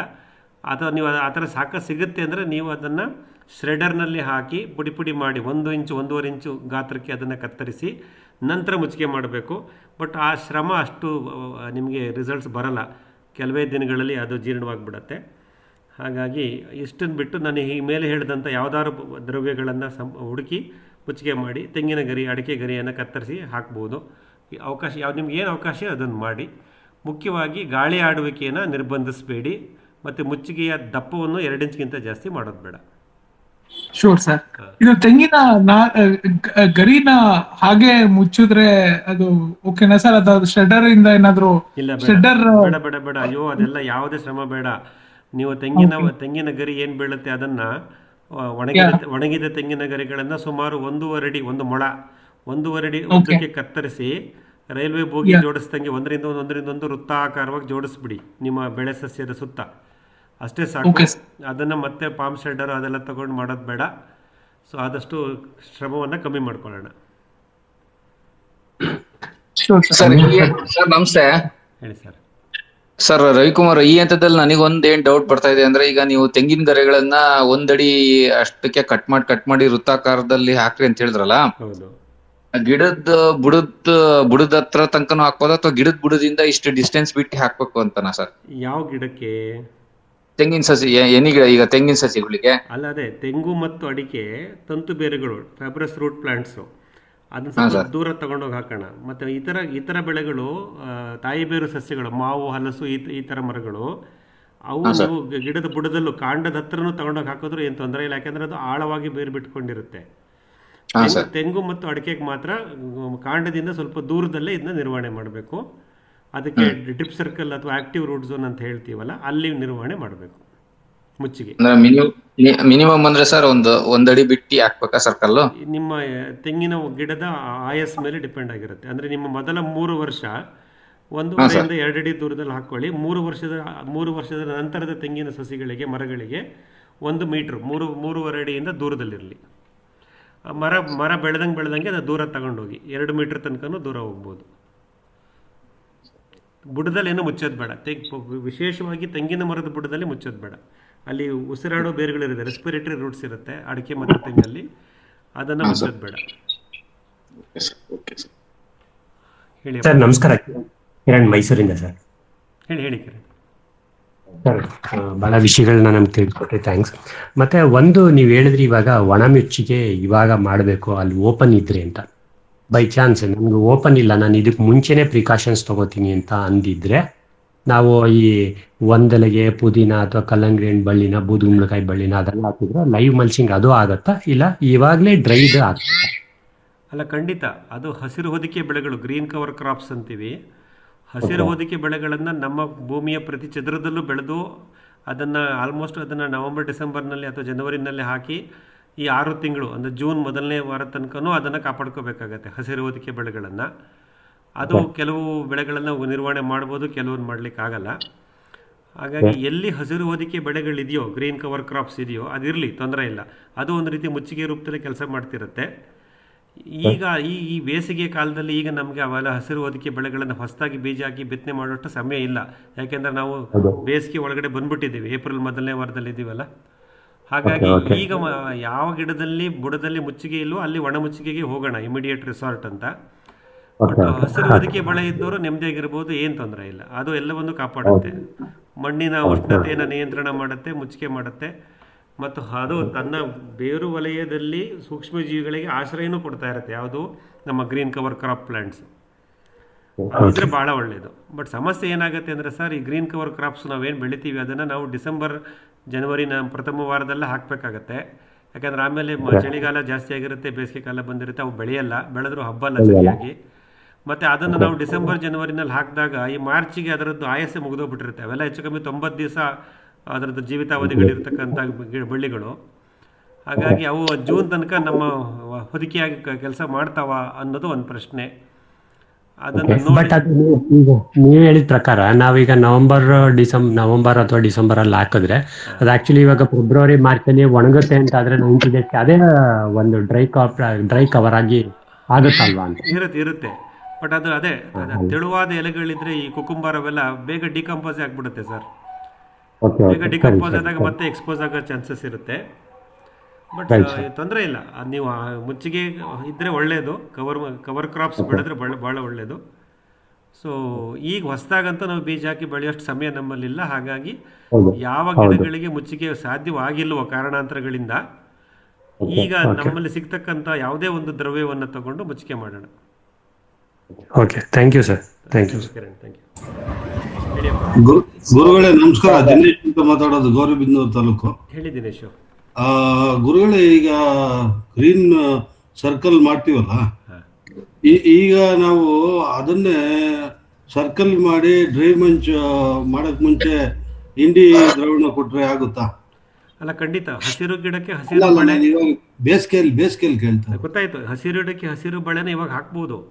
ಇವಾಗ ಹಾಕಿದ್ರೆ ಕೇವಲ 15-20 ದಿವಸದಲ್ಲಿ ನಮ್ಮ ಸೆಣಬು ಡಯಾಂಚ ಹುರುಳಿ ಬೆಳೆದು ಬಿಡುತ್ತೆ. ಮತ್ತೆ ಮಣ್ಣು, ಗಿಡದ ಬುಡದಲ್ಲಿ ಮಣ್ಣಿಗೆ ರಕ್ಷಣೆ ಸಿಗುತ್ತೆ. ಆದರೆ ಅದೇ ಈ ಹಸಿರು ಬಳೆನ ನಾವು ಯಾವಾಗ ಮಾಡಿದ್ದೀವಿ, ಈ ಹಿಂದೆ ಮಾಡಿ ಬೆಳೆದಿದ್ರೆ ಪರವಾಗಿಲ್ಲ. ನಾವು ಈ ವಾರದಲ್ಲಿ ಹಾಕಕ್ಕೆ ಯೋಚನೆ ಮಾಡಿಕೊಂಡ್ರೆ ಕನಿಷ್ಠ ಒಂದು ಈಗ ನಮ್ಮ ಬೆಳೆ ಸಸ್ಯ ಒಂದು 2 ಅಡಿ 2.5 ಅಡಿ ಎತ್ತರದಲ್ಲಿದ್ದರೆ ಅದರ ಬೇಸಿನ್ಗೆ ಕವರ್ ಮಾಡಬೇಕಂದ್ರೆ ಬಿಸಿಲು ನೆರಳು ಮತ್ತು ಮಣ್ಣನ್ನು ಮುಚ್ಚಿಗೆ ಮಾಡಲಿಕ್ಕೆ ಹಸಿರು ಬೆಳೆನಲ್ಲಿ ಒಂದು 30-40 ದಿವಸದ ಡಯಾಂಚಸ್ ಸೆಣಬು ಬೆಳೆದಿರಬೇಕಾಗತ್ತೆ. ಅಲ್ಲ ನಾನು ಹಳೆದಲ್ಲ, ಇವಾಗ ಹೊಸ್ದಾಗಿ ಹಾಕೋದಿಕ್ ನಾನು ಕೇಳ್ತಾ ಇರೋದು. ಆಲ್ರೆಡಿ ಗ್ರೀನ್ ರಿಂಗ್ ಅಲ್ಲಿ ಡಯಾಂಚ ಸೆಣಬು ಉರುಳಿ ಬರ್ತಾ ಇದೆ. ಸರಿ, ಇವಾಗ ಅದಕ್ಕೆ ಇನ್ನೊಂದ್ಸತಿ ದ್ರವಣ ಕೊಟ್ಟು ಅದ್ರ ಮೇಲೆ ಮೈಕ್ರೋಬಿಯಲ್ EM1 ಕೊಟ್ಟು ಅದ್ರ ಮೇಲೆ ಮುಚ್ಚಿಗೆ ಮಾಡಿದ್ರೆ ಇವಾಗ ಬೇಸಿಗೆಯಲ್ಲಿ ಅದು ಮೈಕ್ರೋಬ್ಸ್ ಕೆಲಸ ಮಾಡ್ತಾವ ಅಂತ ಕೇಳ್ತಾರೆ. ನೀವು ಮುಚ್ಚಿಗೆ ಮಾಡ್ಬೋದು, ಮುಚ್ಚಿಗೆ ಮಾಡಕ್ ದ್ರವ್ಯ ಇದೆಯಲ್ಲ ನಿಮ್ಮ ಹತ್ರ, ದ್ರವ್ಯ ಇದ್ರೆ ಮಾಡಿ ಖಂಡಿತ. ನೀವು ಹಿಂಡಿ ದ್ರಾವಣ ಕೊಡೋದು ಮತ್ತೆ ಸೂಕ್ಷ್ಮಜೀವಿಗಳ ದ್ರಾವಣ ಕೊಡೋದು ಒಳ್ಳೇದೇನೆ. ಈ ಬೇಸಿಗೆಯಲ್ಲಿ ಕೇಳ್ತಾರೆ ಕೊಡ್ಬೋದು, ಇನ್ನೂ ಒಳ್ಳೇದೇ. ಊಟ ಆಗೋಗ್ಬಿಡುತ್ತಾ ಅಂತ, ಸಾಯ್ತದ ಮೈಕ್ರೋಬ್ಸ್ ಎಲ್ಲ ಅಂತ ನಾನು ಕೇಳ್ತೇನೆ. ನೀವು ಕೊಡೋ EM ದ್ರಾವಣದಲ್ಲಿ ಮೈಕ್ರೋಬ್ಸ್ ಇರುತ್ತೆ, ಹಿಂಡಿ ದ್ರಾವಣದಲ್ಲಿ ಸೂಕ್ಷ್ಮಜೀವಿಗಳಿಗೆ ಯಥೇಚ್ಛವಾಗಿ ಆಹಾರ ಇರುತ್ತೆ, ಅವುಗಳ ಸಂಖ್ಯೆ ಜಾಸ್ತಿ ಆಗುತ್ತೆ. ಈಗ ಆಲ್ರೆಡಿ ಹಸಿರು ಬಳೆ ಗಿಡಗಳು ಇದ್ದರೆ ಗಿಡದ ಬುಡದಲ್ಲಿ, ಹಾಗಾಗಿ ಒಣಮುಚ್ಚಿಗೆ ಅವಶ್ಯಕತೆ ಅಷ್ಟು ಬರಲಾರದು, ಯಾಕಂದ್ರೆ ಆ ನೆರಳನ್ನು ಸೃಷ್ಟಿ ಮಾಡ್ತಾ ಇರುತ್ತೆ. ಈಗ ಮಾಡಿದ್ರೆ ಏನಾದ್ರು ತೊಂದರೆ ಆಗುತ್ತಾ ಅದ್ರ ಮೇಲೆ ಮುಚ್ಚಿಗೆ? ಇಲ್ಲಿ ಮಾಡ್ಬೋದು, ತೊಂದರೆ ಇಲ್ಲ. ನಿಮ್ಮಲ್ಲಿ ಒಣಮುಚ್ಚಿಗೆ ದ್ರವ್ಯಗಳಿದ್ರೆ ಕೊಡಿ, ಖಂಡಿತ ಕೊಡಿ. ಹಸಿರು ಬೆಳೆನೆ 45 ದಿವಸ 50 ದಿವಸ ಆದ್ರೆ ಅದನ್ನೇ ಕುಯ್ದು ಅಲ್ಲೇ ಮುಚ್ಚಿಬಿಡ್ರಿ. ಈಗ ಎರಡನೇ ಪ್ರಶ್ನೆ ಏನಂದ್ರೆ, ಇವಾಗ ವಂಗೆ ಹೂವುಗಳೆಲ್ಲ ಬಿದ್ದಿದೆ. ಸೊ ಇವನ್ನೆಲ್ಲ ನಾನು ಕಲೆಕ್ಟ್ ಮಾಡ್ತಾ ಇದ್ದೀನಿ. ಸರಿ. ಸೊ ಇದು ಕಾಂಪೋಸ್ಟ್ಗೆ ಒಳ್ಳೆ ಗೊಬ್ಬರ ಆಗುತ್ತೆ ಅಂತ ಹೇಳಿದ್ರು ನಮ್ಮ ಸ್ನೇಹಿತರು. ಸೊ ಇದಕ್ಕೆ ಅದನ್ನ ಕೊಳಿಸ್ಬಿಟ್ಟು ಹಾಕ್ಬೇಕಾ ಇಲ್ಲ ಹಂಗೆ ರೆಡಿಲಿ ಹಾಕ್ಬೋದಾ? ನೇರವಾಗಿ ನಿಮ್ಮ ಗಿಡದ ಸುತ್ತ ತೆಳುವಾಗಿ ಮುಚ್ಚಿಗೆ ಮಾಡ್ಬಿಡಿ, ಅದನ್ನೇ ಮಾಡ್ಬಿಡ್ಬೋದು. ಅದು ಅಲ್ಲೇ ಕರಗುತ್ತೆ. ಬಟ್ ನಾನು ಆಲ್ರೆಡಿ ಹೇಳಿದಾಗೆ ಅದು ಬೇಗ ಜೀರ್ಣವಾಗ್ಬಿಡುತ್ತೆ. ಅದು ಜೂನ್ 1 ತನಕ ಇರಲ್ಲ. ಮೋಸ್ಟ್ಲಿ ನೀವು ಇವತ್ತು ವಂಗೆ ಹೂ ತರದ್ದು ಹಾಕಿದ್ರೆ ಕೆಲವೇ ವಾರಗಳಲ್ಲಿ ಒಂದು 10 ರಿಂದ 15 ದಿನದಲ್ಲಿ ಅದು ಕರಗೋಗೋದನ್ನು ನೀವು ಗಮನಿಸ್ತೀರಾ.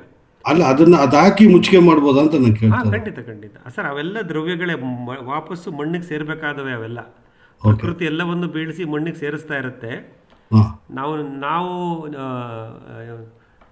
ಇಂಟರ್ವೆನ್ಷನ್ ಮಾಡೋದ್ರಿಂದ ಅದು ಹಂಗೆ ಮರದ ಬುಡದಲ್ಲಿ ಕರಗಿ ಗೊಬ್ಬರ ಆಗೋ ಬದಲು ನಮ್ಮ ಬೆಳೆ ಸಸ್ಯದ ಬುಡದಲ್ಲಿ ಕರಗಿ ಗೊಬ್ಬರ ಆಗುತ್ತೆ. ಅಲ್ಲ ಇದು ನಮ್ಮ ತೋಟದಲ್ಲ, ನಾನು ಹೇಳ್ತಾರೆ ನಮ್ಮ ಮನೆ ಆದಿ ಬೀದಿ ಲೈನ್ ನಲ್ಲಿ ಬಿದ್ದಿದ್ದೇವಲ್ಲ, ಅದು ನಮ್ಮ ಮನೆ ಪಕ್ಕದಲ್ಲಿ ಒಂದು 5-6 ಮರ ಇದೆ, ವಂಗೆ ಮರ. ಅದು ಎಲ್ಲ ರೋಡ್ ನಲ್ಲಿ ಬಿದ್ದಿರ್ತದೆ. ಈ ಗಾಡಿಗಳು ಓಡಾಡಿ ಎಲ್ಲ ಇದಕ್ಕೆ ಮೆತ್ಕೊಂಡ್ಬಿಟ್ಟಿರ್ತದೆ, ತಾರ್ಗೆ. ನಂದು ಬೆಳಗ್ಗೆಯಿಂದ ಜಾವದ ಕೆಲಸ ಅದೇ ಆಗಿದೆ. ಇವಾಗ ಕಲೆಕ್ಟ್ ಮಾಡೋದೇ ಆಗೋಗಿದೆ, ರೋಡ್ ಗುಡ್ಸೋ ಕೆಲಸಕ್ಕೆ ಹಿಡಿದ್ಬಿಟ್ಟಿದ್ದೀನಿ. ಇಲ್ಲ ಒಳ್ಳೇದು ಸರ್, ಅದು ಪ್ರಕೃತಿ ಸೇವೆ, ಒಳ್ಳೇದು. ಎಷ್ಟು ಸಾಧ್ಯ ಆಗುತ್ತೋ ಅಷ್ಟು ಮಾಡೋಣ. ಆದರೆ ನಮ್ಮ ಕೃಷಿ ಭೂಮಿನಲ್ಲೇ ಈ ರೀತಿಯ ಒಂದು ಒಣಮುಚ್ಚಿಗೆ ದ್ರವ್ಯಗಳನ್ನು ಸೃಷ್ಟಿ ಮಾಡಿಕೊಂಡು ಅಲ್ಲೇ ಕತ್ತರಿಸಿ ಅಲ್ಲೇ ಮುಚ್ಚಿಗೆ ಮಾಡುವಂಥ ಒಂದು ವಿಧಾನಕ್ಕೆ ನಾವು ಹೋದಾಗ ಕಾರ್ಮಿಕರ ಅವಲಂಬನೆ ಅಥವಾ ನಮ್ಮ ಶ್ರಮ ಸ್ವಲ್ಪ ಕಮ್ಮಿ ಆಗುತ್ತೆ. ಅಲ್ಲ ಅದೇ ನೀವು ಹೇಳ್ದಂಗೆ 10 ರೂಪಾಯಿ 20 ರೂಪಾಯಿ ರೋಡ್ ನಲ್ಲಿ ನೋಡ್ತಿದ್ದೀವಲ್ಲ, ಅದಕ್ಕೆ ಬೇಜಾರಾಗಿ ಅದನ್ನೇ ಕಲೆಕ್ಟ್ ಮಾಡ್ತಾ ಇದೀವಿ. ಇನ್ನು ಎಲೆಗಳು ಕಲೆಕ್ಟ್ ಮಾಡ್ಕೊಂಡು ಹೋಗ್ಬೋದು, ಬಟ್ ಅದನ್ನ ಟ್ರಾನ್ಸ್ಪೋರ್ಟ್ ಮಾಡೋದೇ ನಮ್ಗೆ ಒಂದು ಬೇಡ ಸರ್. ಹೊರಗಡೆಯಿಂದ ತಂದಾಕೋದು ಏನು ಬೇಡ, ಬೇಡ ಹೊರಗಡೆಯಿಂದ ತಂದಾಕೋದು ಬೇಡ. ನಮ್ಮ ಆಯ್ತು, ಈ ಬೇಸಿಗೆಯಲ್ಲಿ ನಾವು ಮುಂದಾಲೋಚನೆ ಮಾಡ್ಕೊಳಕ್ ಆಗಿಲ್ಲ ಅಕ್ಟೋಬರ್ ನವೆಂಬರ್ನಲ್ಲಿ. ಅದೇ ನಾವು ಅಕ್ಟೋಬರ್ ನವೆಂಬರ್ನಲ್ಲೇ ಈ ಏಪ್ರಿಲ್ ಮೇನ ಊಹಿಸ್ಕೊಂಡಿದ್ದಿದ್ರೆ ಅದಕ್ಕೆ ಮುಂದಾಲೋಚನೆಯಾಗಿ ನಾವು ಬೇಕಾದಷ್ಟು ದ್ರವ್ಯಗಳನ್ನ ನಮ್ಮ ತೋಟದಲ್ಲೇ ನಾವು ಬೆಳ್ಕೋಬಹುದಾಗಿತ್ತು. ಹೌದು, ಈಗ ಒಂದು ಅನುಭವ. ನಾವೆಲ್ಲ ಮಾಡ್ತಿದೀವಿ, ನಮ್ಮಲ್ಲಿ ಸಾಕಷ್ಟು ಕ್ಲಿರಿಸಿಡಿಯಾ ಹಲ್ವಾಣ ಇದೆ, ಕತ್ತರಿಸ್ತೀವಿ, ಆಗ್ತಾ ಇರ್ತೀವಿ. ಬಟ್ ಹೊಸದಾಗಿ ತೋಟ ಮಾಡುವಾಗ ಮೊದಲನೇ ಬೇಸಿಗೆಯಲ್ಲಿ ಈ ತರ ಒಂದು ಸನ್ನಿವೇಶ ನಿರ್ಮಾಣ ಆಗುತ್ತೆ. ಬಟ್ ತೊಂದರೆ ಇಲ್ಲ, ನಮಗೆ ಏನು ದ್ರವ್ಯ ಸಿಗುತ್ತೋ ಅದನ್ನ ಮುಚ್ಚಿಗೆ ಮಾಡೋಣ. ಆದಷ್ಟು ಹೊರಗಡೆಯಿಂದ ತರೋದು, ಶ್ರಮ ಹಾಕೋದನ್ನ ಕಮ್ಮಿ ಮಾಡ್ಕೊಳ್ಳೋಣ. ಗುರುಗಳೇ, ಈಗ ಈ ವಂಗೆ ಹೂದೇ ಒಂದು ಸಪರೇಟ್ ಬೆಡ್ಡಿಂಗ್ ಟೈಪ್ ಮಾಡಿ ಅದಕ್ಕೆ ಡಿಕಂಪೋಸ್ ಮಾಡ್ಬೋದಾ? ಏನು ಬೇಡ ಸರ್, ಮಣ್ಣಿಗೆ ಹಾಕಿ ಮಣ್ಣು ಜೀವಿಗಳು ಕಾಯ್ತಾ ಇರ್ತವೆ, ಅವಕ್ಕೆ ಸಿಕ್ಕಿದ್ರೆ ಸಾಕು, ಅವು ಕೆಲಸ ಮಾಡ್ಕೊಂತವೆ. ಯಾವುದು ಪ್ರಕೃತಿ ಸಹಜ ಪ್ರಕ್ರಿಯೆಯಲ್ಲಿ ಕರಗುತ್ತೋ ಅದಕ್ಕೆ ಮತ್ತೆ ಕೃತಕವಾದ ವ್ಯವಸ್ಥೆ ಏನಕ್ಕೆ? ಮತ್ತೆ ಕೃತಕವಾದ ವ್ಯವಸ್ಥೆಗೆ ನಮ್ಮದೇ ಶ್ರಮ, ಸಮಯ, ಸಂಪನ್ಮೂಲ ಎಲ್ಲ ತೊಡಗಿಸ್ಬೇಕಲ್ಲ ದಿನೇಶ್ ಅವರೇ. ಅಲ್ಲ, ಇವಾಗ ನಮ್ಮ ಹತ್ರ ಕಾಂಪೋಸ್ಟ್ ಇರೋದಕ್ಕೆ ಅದಕ್ಕೆ ಮಿಕ್ಸ್ ಮಾಡಿ ಹಾಕ್ಬಿಡ್ಬೋದಲ್ಲ? ಖಂಡಿತ ಮಾಡಿ, ಕಾಂಪೋಸ್ಟ್ ಮಿಕ್ಸ್ ಮಾಡಿ ನೇರವಾಗಿ ಗಿಡದ ಬುಡಕ್ಕೆ ಹಾಕಿ ಸರ್, ಎಲ್ಲ ಅಲ್ಲೇ ಕರಗ್ತಾ ಬರುತ್ತೆ. ಆಯ್ತು ಗುರು, ಥ್ಯಾಂಕ್ ಯು. ಹೇಳಿಯಪ್ಪ. ಸರ್, ಇವಾಗ ಇನ್ನೊಂದು ಕ್ವಶನ್ ಇತ್ತು ಸರ್. ಇವಾಗ ಬಿಸಿಲು ತುಂಬಾ ಇದೆ, ಅದು ನಾವು ಸ್ಪ್ರಿಂಕ್ಲರ್ ಅಲ್ಲಿ ನೀರ್ ಕೊಟ್ಟಾಗ ಅದು ಗಿಡದ ಬುಡಕ್ಕೆ ಅಷ್ಟು ನೀರು ಬೀಳ್ತಾ ಇಲ್ಲ ಅಂತ ಒಂದು ನನಗೆ ಎಲ್ಲಾರ್ದು ಕಂಪ್ಲೇಂಟ್ ಬರ್ತಾ ಇದೆ ಸರ್. ಇದರಲ್ಲಿ ನಮ್ಮ ಫಾರ್ಮರ್ಸ್ ಎಲ್ಲ ಇವಾಗ ನಾವು ಡ್ರಿಪ್ ಲೈನ್ ಹಾಕಿ ನಲ್ಲಿ ತರ ಮಾಡಿ ಅದ್ರ ಬುಡಕ್ಕೆ ಒಂದ್ ಸ್ವಲ್ಪ ಹೊತ್ತು ನೀರ್ ಕೊಡೋದು, ಅದೊಂದು 4-5 ದಿನ ಇಟ್ರು ಪರವಾಗಿಲ್ಲ ಅಂತಾರೆ. ಆತರ ಅದ್ರ ತುಂಬಾ ಬೇಸಿನಲ್ಲಿ ಸ್ವಲ್ಪ ಡ್ರೆಂಚ್ ಮಾಡೋದು. ಇವಾಗ ವಿಂಕ್ಲರ್ ಹಾಕಿ ಆ ದಿನಕ್ಕೆ ಆ ಒಂದು 2 hours ಒದ್ದೆ, 1 hour ಅರ್ಧ ಗಂಟೆ ಒದ್ದೆ ಮಾಡಿ ಅದನ್ನ ಮಾಡೋದು ಬೆಟರೋ ಅಥವಾ ಇವಾಗ ಅದಕ್ಕೆ ನೀರ್ ಕೊಡೋದು ಅಂತ ಇಟ್ಸ್ ಬಿಕಮಿಂಗ್ ಒಂಥರ ತುಂಬಾ ಕನ್ಫ್ಯೂಷನ್ ಆಗಿ ಹೋಗ್ತಾ ಇದೆ. ನನಗೆ ಗೊತ್ತು ಸರ್, ನೀವು ತುಂಬಾ ಹೇಳ್ತಾ ಇದ್ರಿ ಎಲ್ಲಾನು ಇದು ವಿಂಕ್ಲರ್ ಅಂತ. ನಾವು ವಿಂಕ್ಲರ್ ಎಲ್ಲ ಮಾಡಿಸಿದೀವಿ, ಪ್ಲಸ್ ಇದು ಹಳೇದು ಡ್ರಿಪ್ ಲೈನು ಹಂಗೆ ಇದೆ. ಸೊ ಅದರಿಂದ ನೀರು ಬುಡಕ್ಕೇನು ಸ್ವಲ್ಪ ಕೊಡ್ತಾ ಇದೀವಿ, ವಿಂಕ್ಲರ್ ಆನ್ ಮಾಡ್ತಾ ಇದೀವಿ. ಬಟ್ ಚಿಕ್ಕ ಗಿಡಗಳಿಗೆ ಆಗಿರೋದ್ರಿಂದ ಅದಕ್ಕೆ ಶೇಡ್ಸ್ ಎಲ್ಲ ಇಲ್ಲದೆ ಇರೋದು ವಾಟ್ ಯು ಸಜೆಸ್ಟ್ ಸರ್? ಅಲ್ಲ, ಖಂಡಿತ ನಿಮ್ಮ ಹೊಸದಾಗಿ ಗಿಡ ನಾಟಿ, ಫಸ್ಟ್ ಆಫ್ ಆಲ್ ನಾವು ಇವಾಗ ಬೇಸಿಗೆನಲ್ಲಿ ಗಿಡ ನಾಟಿ ಮಾಡೋಕ್ಕೆ ಹೋಗಬಾರ್ದು. ನೀವು ಮಾರ್ಚ್ ಕೊನೆ ವಾರದಲ್ಲಿ ನಾಟಿ ಮಾಡಿಸಿದ್ದೀರಾ, ಹಾಗಾಗಿ ಅದಕ್ಕೆ ನೆರಳು ಸಂಗಾತಿ ಗಿಡ ಏನೂ ಇಲ್ಲ, ಎಲ್ಲ ಬರಬೇಕು. ಅದು ಅನಾಥವಾಗಿ ಆಕಾಶ ನೋಡ್ತಾ ನಿಂತಿರುತ್ತೆ, ಮಣ್ಣು ಬಿಸಿಯಾಗುತ್ತೆ. ಹಾಗಾಗಿ ಹೊಸದಾಗಿ ನೆಟ್ಟ ಗಿಡದ ಬುಡದಲ್ಲಿ ಮಣ್ಣಿನ ಉಷ್ಣಾಂಶವನ್ನು ಕಡಿಮೆ ಮಾಡಲಿಕ್ಕೆ ನೀವು ತೇವಾಂಶ ಕಾಪಾಡ್ತಾನೆ ಬರಬೇಕಾಗತ್ತೆ. ಒಂದು ಸಾಕಷ್ಟು 2 ಇಂಚು ದಪ್ಪದ ಮುಚ್ಚಿಗೆ ಕೊಟ್ಟಿದ್ದು ನೀವು 20 ನಿಮಿಷ ಅರ್ಧ ಗಂಟೆ ವಿಂಕ್ಲರ್ ಆನ್ ಮಾಡಿದ್ರೆ ಆ ತೇವಾಂಶ ಅದು ಹಿಡಿದಿಟ್ಕೊಳ್ಳುತ್ತೆ. ಈಗ ಮತ್ತೆ ನಾವು ಹನಿ ನೀರಾವರಿ ಡ್ರಿಪ್ ಇರಿಗೇಷನ್ಗೆ ಹೋಗೋದು ಬೇಡ. ನೀವೇನು ಮಾಡಬೇಕಂದ್ರೆ ಫಸ್ಟು ಆದಷ್ಟು ಮಲ್ಚಿಂಗ್ ಕೊಟ್ಬಿಡಿ. ಆಮೇಲೆ ಇದಿದೆಯಲ್ಲ ನಮ್ಮ ತುಂತುರು ನೀರಾವರಿ ವಿಂಕ್ಲರ್ ಇರಿಗೇಷನ್ನು, ಇದನ್ನು ವಾರಕ್ಕೆ 3 ಸತಿ, ಅಂದರೆ 2 ದಿನಕ್ಕೆ 1 ಸತಿ ಅಥವಾ 3 ದಿನಕ್ಕೆ 1 ಸತಿ ಪುನರಾವರ್ತನೆ ಆಗೋ ಥರ ಮಾಡಿ. You reduce the duration, increase the frequency. 20 ನಿಮಿಷ ಮಾತ್ರ ನೀರು ಕೊಡಿ, 2 ದಿನಕ್ಕೆ ಅಥವಾ 3 ದಿನಕ್ಕೆ ಮತ್ತೆ ಅದೇ ಬ್ಲಾಕಿಗೆ ಬರೋ ಥರ ಪ್ಲ್ಯಾನ್ ಮಾಡ್ಕೊಳ್ಳಿ. ನಿಮ್ಮ ಕೃಷಿ ಭೂಮಿ ಜಾಸ್ತಿ ಇದ್ದರೆ ಅವಾಗೇನಾಗುತ್ತೆ, ಅದು ಮತ್ತೆ ಮಾಯ್ಚರ್ ಕ್ರಿಯೇಟ್ ಆಗುತ್ತೆ. ಅದೇನು ಪ್ರೊಸೆಸ್ ಸರ್, ಅದು ತೇವಾಂಶವು ಕಡಿಮೆ ಆಗ್ತಾ ಬರುತ್ತೆ, ಮತ್ತು ಜಾಸ್ತಿ ನಾವು ನೀರು ಕೊಟ್ಟಾಗ ಮತ್ತೆ ಅದು ಸ್ಯಾಚುರೇಷನ್ ಆಗುತ್ತೆ. ಸ್ಯಾಚುರೇಷನ್ ಅದು ಸೈಕಲ್, ಅದು ಆಗ್ತಾ ಇರುತ್ತೆ. ಅದೆಲ್ಲವನ್ನು ನಾವು ಕಂಟ್ರೋಲ್ಡ್ ಎನ್ವೈರ್ನ್ಮೆಂಟ್ ಮಾಡೋಕ್ಕೆ ಸಾಧ್ಯ ಇಲ್ಲ. ಪ್ರಕೃತಿನಲ್ಲಿ ಅದೆಲ್ಲವೂ ಆಗುತ್ತೆ. ಸೂಕ್ಷ್ಮಜೀವಿಗಳಿಗೂ ಒತ್ತಡ ಇರುತ್ತೆ. ಸಡನ್ನಾಗಿ ತೇವಾಂಶ ಸಿಗುತ್ತೆ, ಅವು ಕೆಲಸ ಮಾಡ್ತವೆ. ತೇವಾಂಶ ಕಮ್ಮಿ ಆಗುತ್ತೆ, ಅವು ಡರ್ಮೆಂಟ್ ಆಗ್ತವೆ. ಮತ್ತು ತೇವಾಂಶ ಬರುತ್ತೆ, ಕೆಲಸ ಮಾಡ್ತವೆ. ಅವೆಲ್ಲವೂ ಪ್ರಕೃತಿಯ ಬದಲಾವಣೆಗಳಿಗೆ ಹೊಂದ್ಕೊತವೆ. ಬೆಳೆ ಸಸ್ಯಗಳು, ಬೇರುಗಳ ಚಟುವಟಿಕೆಗಳು ಎಲ್ಲವೂ ಈ ಋತುಮಾನಕ್ಕೆ ತಕ್ಕ ಹಾಗೆ ನಿಯಂತ್ರಿಸಲ್ಪಡುತ್ತವೆ. ಸರ್, ಯಾವುದೇ ಸಸ್ಯಕ್ಕೆ ಆ ಋತುಮಾನದ ಸಹಜ ಒತ್ತಡ, ಸೀಸನಲ್ ಸ್ಟ್ರೆಸ್ ಆಗಬೇಕು ಸರ್. ಇಲ್ಲಾಂದರೆ ಅದು ಫೀಲ್ ಮಾಡೋದು ಹೆಂಗೆ, ಇದು ಚಳಿಗಾಲ, ಇದು ಬೇಸಿಗೆ ಕಾಲ, ಇದು ಮಳೆಗಾಲ ಅಂತ. ಋತುಮಾನದ ಸಹಜ ಒತ್ತಡ ಬೀಳಬೇಕು ಆ ಗಿಡಗಳಿಗೆ, ಆವಾಗಲೇ ಅವು ಮುಂದಿನ ಹಂತಗಳಿಗೆ ಹೋಗ್ತವೆ. ಹಾಗಾಗಿ ತುಂಬ ಯೋಚನೆ ಮಾಡೋದು ಬೇಡ. ಹಾಗಂತ ನಾವು ಹೊಸದಾಗಿ ಗಿಡ ನಾಟಿ ಮಾಡಿದಾಗ ಮುಚ್ಚಿಗೆ ಕೊಟ್ಟು ತೇವಾಂಶ ಕಾಪಾಡಲೇಬೇಕಾಗುತ್ತೆ. Increase the frequency, reduce the duration. Sure sir. Ravikumar sir, ಈಗ ಮುಚ್ಚಿಗೆಗೆ ಈಗ ನಮ್ಮಲ್ಲಿ ನೀಲಗಿರಿ ಪ್ಲಾಂಟೇಶನ್, ಅಕೇಶಿಯಾ ಪ್ಲಾಂಟೇಶನ್ ನಿಯರ್ ಇರುತ್ತೆ. ಸೊ ನೀಲಗಿರಿ ಎಲೆಗಳು ಮತ್ತೆ ಅಕೇಶಿಯಾ ಎಲೆಗಳನ್ನ ಮುಚ್ಚಿಗೆ ಪರ್ಪಸ್ ಯೂಸ್ ಮಾಡಬಹುದಾ?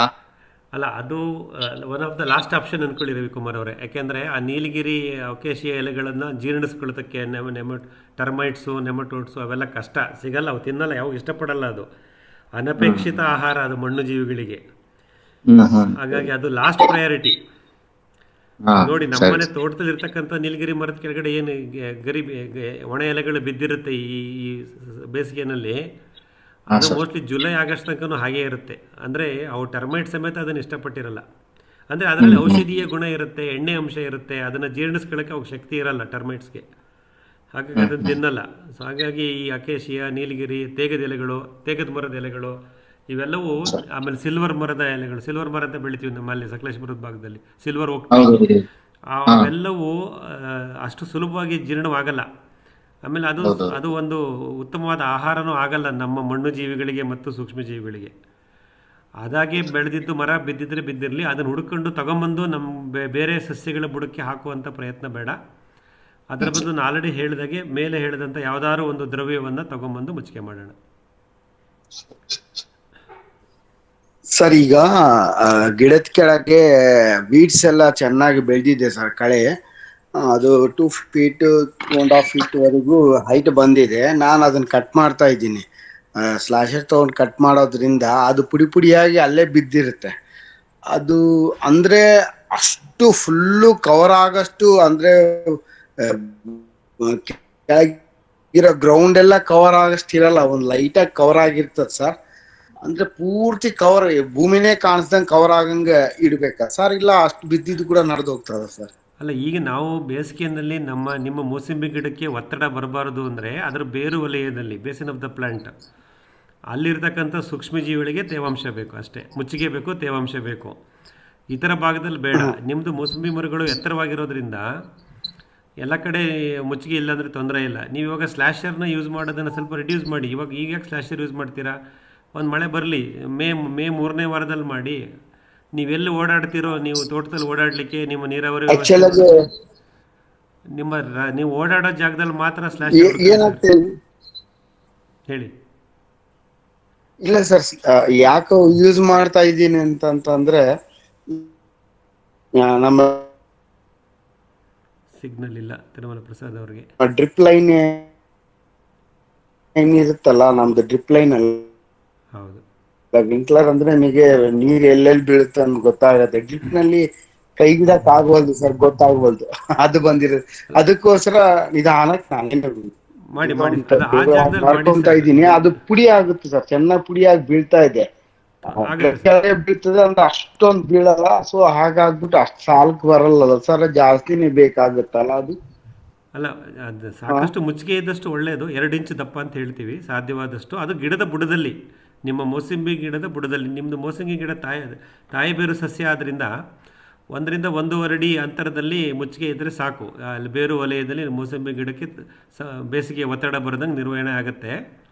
ನೀವು ಸ್ಲ್ಯಾಶರ್ ಹೊಡೆದು ಆ ಕಡೆ ಈ ಕಡೆ ಎಲ್ಲ ತೆಳ್ಳಗೆ ಬಿದ್ದಿದ್ರೆ ಬೇಕಾದ್ರೆ ಅದನ್ನು ತಗೊಂಬಂದು ಸ್ವಲ್ಪ ಹಂಗೆ ಗುಡಿಸ್ದಂಗೆ ಮಾಡಿ ನಿಮ್ಮ ಮೋಸಂಬಿ ಗಿಡದ ಬೇಸಿನಲ್ಲಿ ಹಾಕಿ ಅದನ್ನು.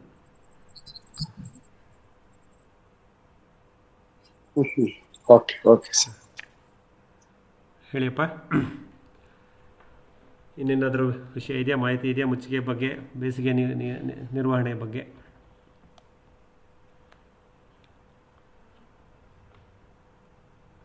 ಓಕೆ, ನಮಸ್ತೆ, ಅನಂತ. ಹಲೋ, ಹೇಳಿ ಅನಂತ್ ಅವರೇ. ಸರ್, ನಾವು ತೆಂಗಿನ ಮರದ್ದು ಇದಕ್ಕೆ ಗರಿ ಎಲ್ಲ 1.5 ಇಯರ್ ಆಯ್ತು ಆಕ್ಚುಲಿ ಹಾಕ್ಬಿಟ್ಟು. ಫುಲ್ ಸುತ್ತ ಗರಿ ಏನ್ ತೆಗುದಿಲ್ಲ ನಾನು.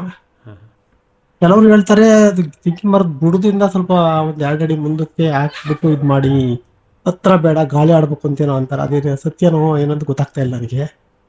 ನಾನು ಹೆಂಗಿದೆ ಆಸ್ ಇಟ್ ಇಸ್, ಹೆಂಗೆ ಬಿದ್ದಿರುತ್ತೆ ಹಂಗೆ ಬಿಟ್ಬಿಟ್ಟಿದ್ದೆ, ಏನಂತ ತೆಗುದಿಲ್ಲ. ಅಲ್ಲ, ಬುಡದಲ್ಲಿ ಇರಬಾರ್ದು. ಎಷ್ಟು ವರ್ಷದ ತೆಂಗಿನ ಮರ? 15 ಇಯರ್ಸ್ ಸರ್, ದೊಡ್ಡದು, 15 ವರ್ಷ. ಅಲ್ಲ, ಬುಡದಲ್ಲಿ ಬಿಡಬಾರ್ದು. ಗರಿ ಹೆಚ್ಚು ಕಮ್ಮಿ 9-10 ಅಡಿ ಉದ್ದದ ಗರಿ ಬೀಳುತ್ತೆ ಮೇಲಿಂದ. ಅದನ್ನು ಹೆಡಮಟ್ಟೆ ಬೇರೆ ಕತ್ತರಿಸಿ ಮತ್ತು ಉಳಿದಿದ ಭಾಗವನ್ನು ಸಣ್ಣ ಸಣ್ಣ ಕತ್ತರಿಸಿ 1.5 ಅಡಿಗೆ, ನಾನೀಗಾಗಲೇ ಹೇಳಿದಾಗೆ ಅದನ್ನು ಡ್ರಿಪ್ ಸರ್ಕಲ್ ಅಂತೀವಿ. ಆಕ್ಟಿವ್ ತೆಂಗಿನ ಮರದ ಡ್ರಿಪ್ ಸರ್ಕಲ್. ನಿಮ್ಮ 15 ವರ್ಷದ ತೆಂಗಿನ ಮರದಲ್ಲಿ ಹೆಚ್ಚು ಕಮ್ಮಿ 1.5 ಮೀಟರ್ ಅಂದರೆ 4.5ರಿಂದ 5 ಅಡಿ ದೂರದಲ್ಲಿ ಇರುತ್ತೆ. ಅಲ್ಲಿ ಅದು ಮುಚ್ಚಿಗೆ ಕೊಡಿ ಅದನ್ನ. ಸೊ ತೆಂಗಿನ ಮರದ ಬುಡದಲ್ಲಿ ಏನು ಯಾವುದೇ ತರದ ಕುರುಂಬಾಳೆ ಹೆಡಮಟ್ಟೆ ತೆಂಗಿನ ಗರಿನ ಹಾಕೋದು ಬೇಡ. ಯಾಕಂದ್ರೆ ಅಲ್ಲಿ ಉಸಿರಾಡೋ ಬೇರುಗಳಿರುತ್ತೆ, ಅಲ್ಲಿ ಬೇಡ. ಸ್ಪ್ರಿಂಕ್ಲರ್ ಹಾಕಿರೋದ್ರಿಂದ ಗರಿ ಎಲ್ಲ ಫುಲ್ ಎಲ್ಲ ನೆಂದು ಫುಲ್ ಕರಗಾಗ್ಬಿಟ್ಟಿದೆ, ಕಲರ್ ಇದಾಗ್ಬಿಟ್ಟಿದೆ ಅಲ್ಲ, ಬೇಗ ಡಿಕಂಪೋಸ್ ಆಗಿದೆ ಆಲ್ರೆಡಿ. ಹೌದು, ನಾನು ಆ ಕಡೆ ಸ್ವಲ್ಪ ಚೇಂಜ್ ಮಾಡೋದ ಏನು ಹೆಂಗೆ ಅಂತ ಸ್ವಲ್ಪ ಹಂಗೆ. ಬುಡದಲ್ಲಿ ಇದ್ರೆ ದೂರಕ್ಕೆ ತಳ್ಳಿ ಅನಂತ. ತುಂಬಾ ಬುಡದಲ್ಲಿ ಅಂದ್ರೆ ಉದಾಹರಣೆಗೆ ನಾನು ತೆಂಗಿನ ಮರದ ಬುಡದಲ್ಲಿ ಹೋಗಿ ನಿಂತ್ಕೋಬೇಕು ಅಂದ್ರೆ, ಅಲ್ಲಿಗೆ ನಾನು ಸ್ಪ್ರಿಂಗ್ ಹಾಕೊಂಡು ತೆಂಗಿನ ಮರಕ್ಕೆ ಹತ್ತಬೇಕು ಎಳ್ನೀರು ಕೀಳಕ್ಕೆ ಅಂದ್ರೆ ಅಲ್ಲೆಲ್ಲ ಕ್ಲೀನ್ ಆಗಿರ್ಬೇಕಲ್ವ ಸುತ್ತ. ತೆಂಗಿನ ಮರದ 1 ಮೀಟರ್ ಅಥವಾ 1.5 ಮೀಟರ್ ದೂರದಲ್ಲಿ ಇರ್ಲಿ, ಕಾಂಡದಲ್ಲಿ ಯಾವುದೂ ಬೇಡ. ನೋಡಿ, ನೀವು ಹೇಳಿದ ಕರೆಕ್ಟ್. ನೋಡಿ, ನೀವು ವಿಂಕ್ಲರ್ ಹಾಕಿದ್ಮೇಲೆ ತೇವಾಂಶ ಎಲ್ಲ ಕಡೆ ಇರೋದ್ರಿಂದ ನಿಮ್ಮ ತೆಂಗಿನ ಗರಿನ ನೀವೆಲ್ಲಿ ಮುಚ್ಚಿಗೆ ಮಾಡಿದಿರೋ ಅಥವಾ ಸ್ವಾಭಾವಿಕವಾಗಿ ಅದೇ ಬಿದ್ದು ಮುಚ್ಚಿಗೆ ಆಗಿದೆಯೋ ಆ ಜಾಗದಲ್ಲಿ ತೇವಾಂಶವನ್ನು ನಿರ್ವಹಣೆ ಮಾಡ್ತಾ ಇದ್ದೀವಿ. ನಮಗೆ ಗೊತ್ತಿಲ್ಲದೆ ನಾವು ವಿಂಕ್ಲರ್ ಹಾಕೋದ್ರಿಂದ ಡ್ರಿಪ್ಗಿಂತ ಬೆನಿಫಿಟ್ ಇದು. ಯಾವಾಗ ತೇವಾಂಶ ಅಲ್ಲಿ ಇರುತ್ತೋ, ತೆಂಗಿನ ಮರದ ಒಣ ಮುಚ್ಚಿಗೆಯ ತಳಭಾಗದಲ್ಲಿ ತೇವಾಂಶ ಇದ್ದಾಗ ಮಣ್ಣು ಜೀವಿಗಳ ಚಟುವಟಿಕೆ ಜಾಸ್ತಿ ಆಗಿದೆ. ಹಾಗಾಗಿ ಅದರ ಡಿಕಂಪೋಸಿಷನ್ ಆಲ್ರೆಡಿ ಸ್ಟಾರ್ಟ್ ಆಗಿಬಿಟ್ಟಿದೆ. ಹಾಗಾಗಿ ಇದು ಬಹಳ ಮುಖ್ಯ.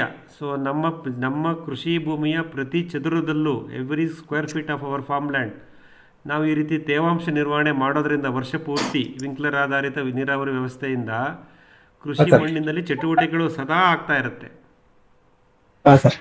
This is the benefit of sprinkler versus drip. ಹೇಳಿಯಪ್ಪ. ಬೋರ್ವೆಲ್ ರೀಚಾರ್ಜ್ ಬಗ್ಗೆ ಯಾರಿಗಾರು ಸ್ವಲ್ಪ ನಾನು ಕೇಳಿದೆ, ಸ್ವಲ್ಪ ಅದ್ರ ಬಗ್ಗೆ ಸ್ವಲ್ಪ ಇನ್ಫಾರ್ಮೇಶನ್ ಯಾರಾದ್ರೂ ಇದ್ರೆ ಮಾಡಿದ್ರೆ ಯಾವ್ದು ಬೆಟರ್ ವೇ ಅನ್ನೋದು ಸ್ವಲ್ಪ ಏನಾದ್ರು ಯಾರು ಮಾಡಿದ್ರೆ ಸ್ವಲ್ಪ ಇನ್ಫಾರ್ಮೇಶನ್ ಸಿಗುತ್ತಾ ಅಂತ ನಮ್ಮ ಗ್ರೂಪ್ ಅಲ್ಲಿ. ಹೌದು, ಹೇಳಿಯಪ್ಪ, ಯಾರಾದರೂ ಇತ್ತೀಚೆಗೆ ಕೊಳವೆ ಬಾವಿ ಜಲ ಮರುಪೂರಣ ಮಾಡೋ ವ್ಯವಸ್ಥೆಗಳಿದೆಯಾ ನಿಮ್ಮ ತೋಟಗಳಲ್ಲಿ? ಮುಂಚೆ ಮಾಡಿದ್ರ ಪರವಾಗಿಲ್ಲ, ಅಥವಾ ಈ ಕಳೆದ ವರ್ಷ ಅಥವಾ ಈ ವರ್ಷ ಮಾಡಿಸಿದ್ರೆ ಅನಂತವ್ರಿಗೆ ಮಾಹಿತಿ ಬೇಕಾಗಿದೆ, ದಯವಿಟ್ಟು ಹಂಚ್ಕೊಳ್ಳಿ.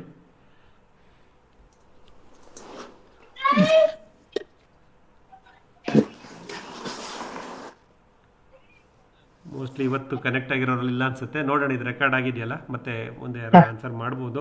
ಅನಂತವರೇ, ನೀವೇನು ಮಾಡಿ ಅಂದರೆ ನಿಮ್ಮ ಊರಿನ ಸುತ್ತಮುತ್ತ ಒಂದು 20 ಕಿಲೋಮೀಟರ್ ರೇಡಿಯಸ್ ಅಲ್ಲಿ ಯಾರಾದ್ರೂ ಈ ಥರ ಬೋರ್ವೆಲ್ ರೀಚಾರ್ಜಿಂಗ್ ಮಾಡಿರೋ ಕೇಸ್ ಖಂಡಿತ ಇರುತ್ತೆ. ಅದನ್ನ ಒಂದ್ಸಲ ಭೇಟಿ ಮಾಡಿ ರೈತರ ಹತ್ರ ಅವ್ರ ಅನುಭವ ಪಡ್ಕೊಳ್ಳಿ. ಆಮೇಲೆ ಇಲ್ಲಿ ಯಾವುದು ಬೆಸ್ಟ್ ಅಂತೇನಿಲ್ಲ, ಒಬ್ಬೊಬ್ರು ಒಂದೊಂಥರ ಮಾಡಿರ್ತಾರೆ, ನೋಡ್ಕೊಂಡು ರಿಂಗ್ ಟೈಪ್ ಅಂತ ಒಂದು ಇದೆ, ಪ್ಲಸ್ ಹಂಗೆ ಹಾಕ್ಬಿಡೋದು ಒಂಥರ ಇದೆ. Ring type better. ನಾರ್ಮಲ್ ಕಲ್ಲು ಹಾಕ್ಬಿಟ್ಟು ಅದ್ರ ಮೇಲೆ ಏನೋ ಮೆಸ್ ಹಾಕ್ಬಿಟ್ಟು ಅದ್ರ ಮೇಲೆ HDP ನೆಟ್ ಹಾಕ್ಬಿಟ್ಟು ಮಾಡೋದಂತ ಹೇಳಿದ್ರೆ, ಅದು ನಾನು ವಿಡಿಯೋಸ್ ತುಂಬಾ ನೋಡಿದೆ. ಅದು ಯಾವ್ದು ಕರೆಕ್ಟ್ ಅನ್ನೋದು ನನಗೆ ಸ್ವಲ್ಪ ಗೊತ್ತಾಗಿಲ್ಲ, ಅದಕ್ಕೆ ಕೇಳಿದೆ. ನಾವ್ ಇದನ್ನೆಲ್ಲ ವಿಡಿಯೋ ನೋಡ್ಕೊಂಡು ಮಾಡಕ್ಕಾಗಲ್ಲ, ಒಬ್ಬೊಬ್ರು ಒಂದೊಂಥರ ಹೇಳಿರ್ತಾರೆ. ಹಾಗಾಗಿ ನೀವು ನಿಮ್ ಪ್ರಶ್ನೆ ಕರೆಕ್ಟ್ ಆಗಿತ್ತು. ಅನುಭವ ಇರೋರ ಹತ್ರ, ರೈತರ ಹತ್ರ ಕೇಳೋದು ಒಳ್ಳೇದು. ಸರ್ ದಿಲೀಪ್ ಸರ್, ಹೇಳಿ ಸರ್. ಅದೇ ಕೊಳವೆ ಬಾವಿ ಮರುಪೂರ್ಣ ಸರ್, ನಾನು ಹೊರಗಡೆ ಇದ್ದೀನಿ, ನನ್ನ ನಂಬರ್ ತಗೊಳ್ಳಿ, ನೀವು ದಯವಿಟ್ಟು ಕಾಂಟ್ಯಾಕ್ಟ್ ಮಾಡಿ ಸರ್, ಹೇಗೆ ಅಂತ ನಾನು ಇನ್ಫಾರ್ಮೇಶನ್ ಕೊಡ್ತೀನಿ. ಅನಂತ್ ಸರ್. ಸರ್ ನಂಬರ್ ಒಂದು ಇದು ಮಾಡಿ ಸರ್, ಹೇಳಿ ಸರ್. 988 ಒಂದೇ ನಿಮಿಷ 9880842